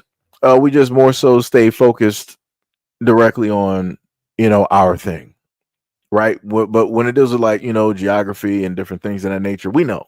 But other people that are outside of the United States don't even actually understand how large the United States is. Case in point, the United Kingdom. If you happen to ask any of those people how big the United States is, they don't specifically know. Because the United Kingdom lives in such close proximity to all of those other areas there, they feel like you can just get there within like a few minutes or like 45 minutes or whatever. When technically in certain instances, if you're going by bus, it's going to take you hours. If you want to try to take a Greyhound somewhere across the United States, yeah, you might be up on there for about a good 14 hours. Right? It's not just a straight shot. You can't just throw a coin, right across and get there. You said why is Gail a mod? Because Gail is a mod. I made sure that Gail was going to be a mod. I wanted Gail to be a mod, and Gail is a mod. That is why Gail is a mod. It's like, what type of question is that? Like, that don't even make no sense. Like that don't even make any sense. Like, what type of question? Mo was like, into the Bermuda Triangle. Yeah, it's like, that's a crazy question. It's like, you asking why is Gail a mod? Why are you worried about it? You acting like you come on, man. Oh man. Oh my goodness. Put your name out there. Said they never going to release that list. Yeah, they're not. They have no plans of releasing that list. They'll give you everything else. They'll tell you about aliens, Bigfoot, the Loch Ness monster, UFOs, all of that. They'll tell you about portals to other dimensions, and they'll tell you about light beings and social consciousness, whatever it is. They'll tell you about all of that stuff, but they won't specifically release the names on those files because they know that it will start to collapse. It'll bring down the collapse of a whole system. But realistically, I feel as though if they were to release the names of celebrities on that list, it'll be just like Balenciaga. People just aren't going to care. That's the thing that's basically hindering them right now. If they would actually understand the fact that if they release the names on that list, that the greater majority of the public, they're not going to care. It'll be hot today and it'll be gone tomorrow. That's literally it. But the more that they keep trying to, push or get away from the whole list, the worse it's going to sit up there and get. But like I said, they'll figure it out.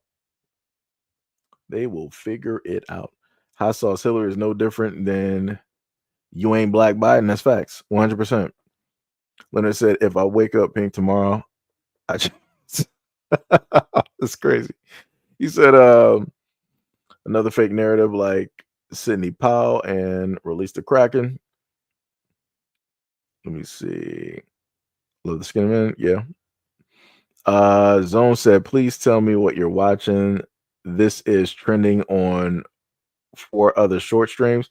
Oh, that's crazy. I didn't even know it was trending. Let me keep that video running in. let me just keep that running. I didn't even know it was trending. That's some diabolical work. But shout out to YouTube though, if this is in the recommended. Shout out to YouTube. Matter of fact, how many people we had here so far? Let me just Jesus Christ. Let me just tell you something, guys. So at the moment in time, we had about a hot 11K people here. It don't even seem like it. I don't even know how that even happened, but shout out, much love, respect, and appreciation to all 11K that just popped up in there for like a good minute or so. Like I said, it's crazy work. I love it though. It's diabolical. Like I said, we'll have good days, and then we'll have other days. It's crazy work. Crazy work. You said if most prisons in the United States were like this, don't think we've had an issue with gangs in the prison system. No, people, like most humans will do, they'll make a way. Like no matter how bad the circumstances are, they'll still sit up there and make a way and have a hierarchy directly in there. And if the prisons are bad, then what's going to happen is that the prisoners are going to formulate something in order to protect themselves against the ones in power. They're going to do things like that. Warwick said, does the black community also think that Michelle Obama is, or is that just, I don't know what to tell you. You would have to, look all over that. Just a glance said, not say that, but the kids said, why not the rappers say that? So why I can't say it? Oh, okay. I got you. You said talking about like the N word. Yeah. Yeah.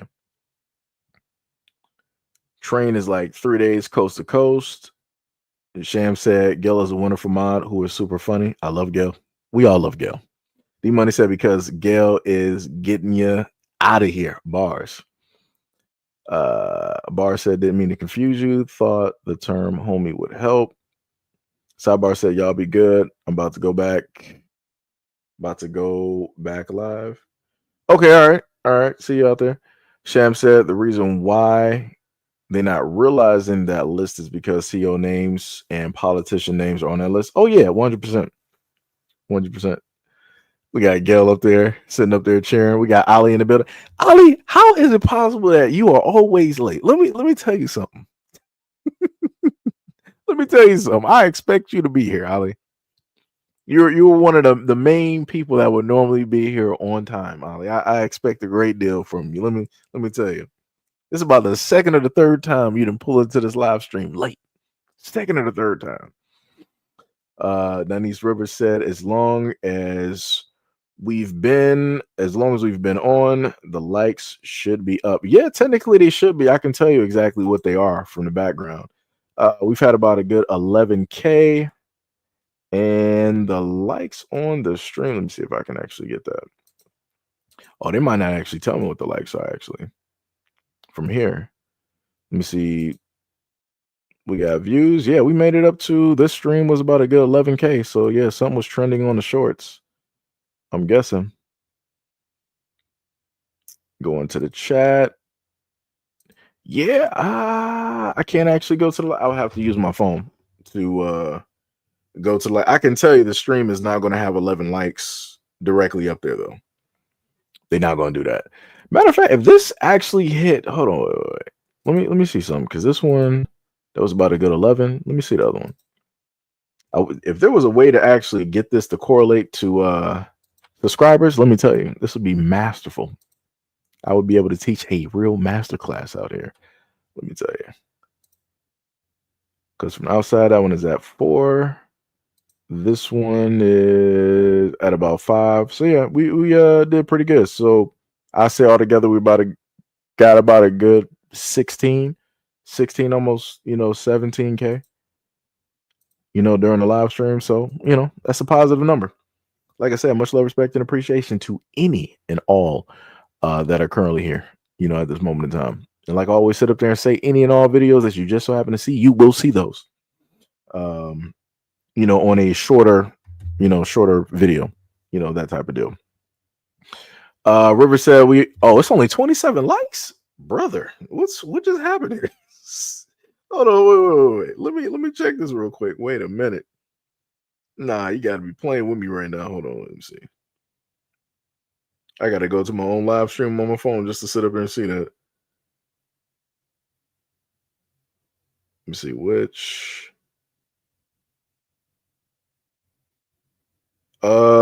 Well, it depends on which one you're looking at, because on one of them we got about 139, right?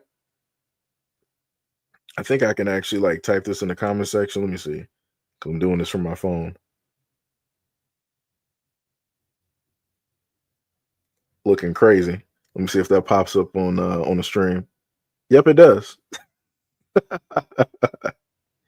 That's crazy.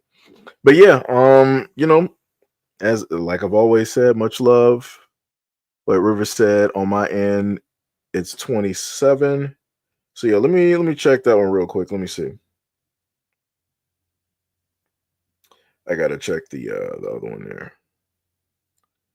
Okay, I guess it might be a little bit slow. So you're looking from the other side then, Because on my end it says 66. I think it did say 67. Somebody took back their like real quick. That is some diabolical work. I hope your shoelaces come untied when you start walking outside. I hope that happens. But yeah, that one somebody snatched that away real quick. So yeah, we got a varying amount from two different sides. So I just want to put that out there. And again, much love, respect, and appreciation to any and all people who have come directly through to the live stream. Leon said 140 on your end. Yeah. D Money said, who types in their own chat? I do. I'm that guy. Let me tell you. There's been let me tell you, D Money. There's been times before where because I put it to you like this doing live streams, right? And this is in a sense. Wait, hold on. What did Shane say? Said the government will collapse no matter who's in office. America was not built on a good foundation, and it runs on bad policies. It's in the end process. No, that's true. That's 100%. He says so. People should keep their hope and faith shouldn't keep their hope and faith in the dying system. Instead, just brace for the end, because the end is always violent and horrible, but the beginning will come and we can start anew. No, that's true. But D-Money, this is the main thing to anybody else, directly out there. We got 77 people. So if any one of you guys at any moment in time want to do, let's say, social media, you're going to have to get used to, in a sense, quote unquote, talking to yourself. It sounds a little bit crazy, and it does. And especially if you're actually recording and you're looking at the webcam and the screen, and then it's looking right back at you, you're going to sound and look directly crazy. But once you get used to the sound of your own voice and doing this, it becomes normal. The other thing too is if at any moment in time you just so happen to, let's say, start up a brand new YouTube channel and you start a live, you're going to have to, in a sense, talk to yourself, because you're not really going to have people that are going to, roll up and just automatically be interested in whatever it is that you're saying. Some people, just like how the magical 11K pulled up to the stream, you'll have people that will just stop in for about a good 3 seconds and then dip out, and you'll have that, stuff like that happen, continuously. So, trust me, I've had to do this. The lowest subscriber count that I ever had was about 72. I had 75, but those people were Trump supporters. And because I was critiquing Trump and saying things, they unsubscribed. So it'd be like that. So, went from 72, up to the almost close to 40K on this channel. And, on the, other channel almost made it to about 100K before YouTube decided to pump the brakes, directly on that inevitable 100K mark. And they were like, we're going to stop you right there. We're not about to let you get that plaque. Nah, buddy. We're going to start deducting, because originally I was about at least close to about 96K. And, then YouTube was like, yeah, we want to pump the brakes on this. We're going to stop anybody being able to see this. It's not going to be in the recommended feed or anything like that.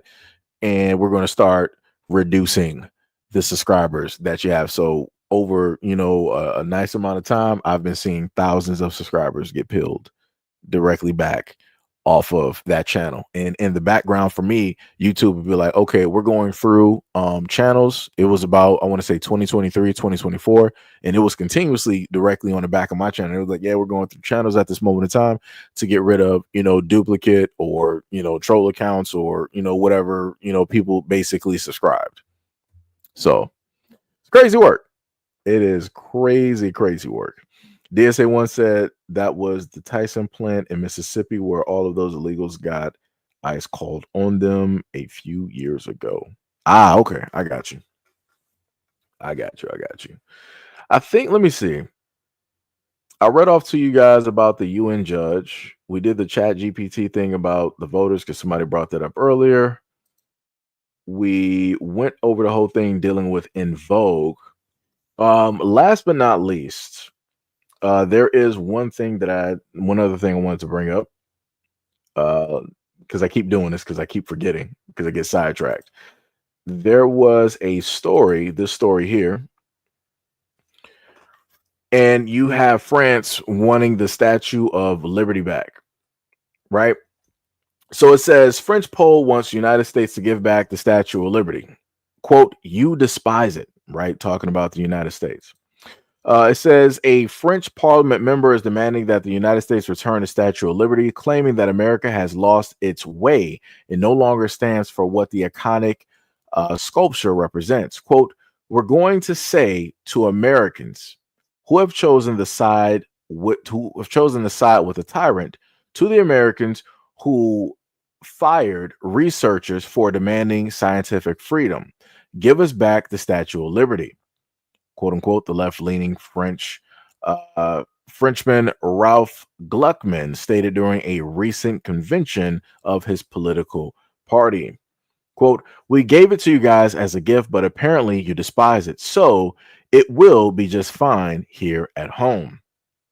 Gluckman is a major booster of the Ukraine war and has sharply criticized President Trump for aggressively seeking to pull back on United States support for the effort. He also has stated that he's been very vocal opponent of Trump reducing funding to colleges and research institutions. Quote, the second thing we're going to say to America is, quote, if you want to fire your best researchers, if you want to fire all the people who, through their freedom and the sense of innovation, their taste for doubt and research, have made your country the world's leading power, then we're going to welcome them. Gluckman criticized right-wing members of France's parliament, whom he called a fan club for Trump, as well as Tesla CEO and world's richest man, Elon Musk, who was taking on a highly visible role in the administration. Lady Liberty was designed by French sculptor Auguste Bartholdi, I probably mispronounced that last name, and given to the United States as a gift from France. It was unveiled in Upper New York Bay in 1886 in a dedication ceremony by the then president, Grover Cleveland. The beloved statue has since become one of the United States' most enduring symbols and a beacon of freedom and the world over, for the world over. So, yeah, there we are. They want their statue back. It's crazy work. Crazy work. What you guys think about that? France wanting back the Statue of Liberty.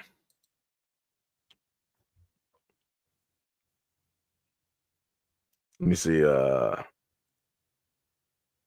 believe they make fake channels as a psyop for the pseudo gauge with creators, right? And whoever would engage with them. Jacob said, this is silly. River said, to me, I don't care who is handing out the truth. It's not for me to like the person, but the message, the truth, right? Shem said, yeah, the Statue of Liberty was given to the United States for the freedom of slaves. America's racist has changed it to be about immigration, right? Gash said America was never about freedom, possibly freedom for convicts, but never freedom for all. Interesting. Rabbit said that's rich coming from France, the same country trying to financially oppress Western Africa. Not to mention Haiti as well. Gash said Black Americans are the... Wait, what? Innovation, I'm sorry. Chat set up there, wrote up. D-Money said they flipped out over the original Statue of Liberty being a Black woman. That is true. River said we should give back that man's status. It has nothing to do with America. If you're talking... You know, the funniest thing is now there's two stories here, right? You got the Statue of Liberty as is, right? You also got the other aspect of manifest destiny. Then you have the other aspect of, you know, the Statue of Liberty was given due to, you know, show the celebration from them over, you know, the slaves being freed, you know, here in America and all the other type of good stuff. And last but not least, you also have the aspect of people stating that the Statue of Liberty is representative of Lucifer. And I think I touched on that as well. You said that's not how the statue originally looked. Yeah, that's true. That's true. So pull up.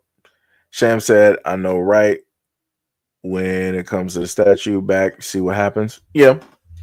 But yeah, I think that's it, guys. I think we actually did pretty good today. I'll leave it out on that point, dealing with the Statue of Liberty, and get to working on uploading some videos and probably playing some Monster Hunter and eating some food. But much love, respect, and appreciation to any and all of those directly in attendance who stayed through the the whole 4 hours and 23 minutes of this live stream. Thank you guys for the comments. Real Black said, gracious to you, brother. Hey, much love, respect, and appreciation to you and yours as well. Again, much love, respects to any, even if you stay through for like 3 to 5 seconds or 10 seconds. Much love. So I will take any and all views. I have no problems directly with it.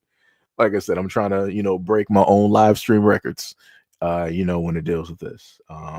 So yeah, thanks to anybody who may have donated to the stream by way of PayPal, Cash App, Patreon, within the chats as well, or anything like that. I wouldn't be able to do the things that I do without people like you coming through and being a part of the channel and subscribing to the platform. And hopefully sooner or later we'll have a live stream talking about hitting that 40K, directly on this platform sometime soon, probably sometime during this year. Hopefully, just gotta figure out how to get up there. But you guys are free. It is currently 7:33 at this moment in time. So go get your feng shui in order, have fun with your family and your friends, go watch some movies, order some food, go out there gaming, and love and live life. So peace out. River said, enjoy your evening, and good evening to those also in chat. Let me sit up there and just put that up there. Leave it on that note. Post that directly up there. All right. See you guys later.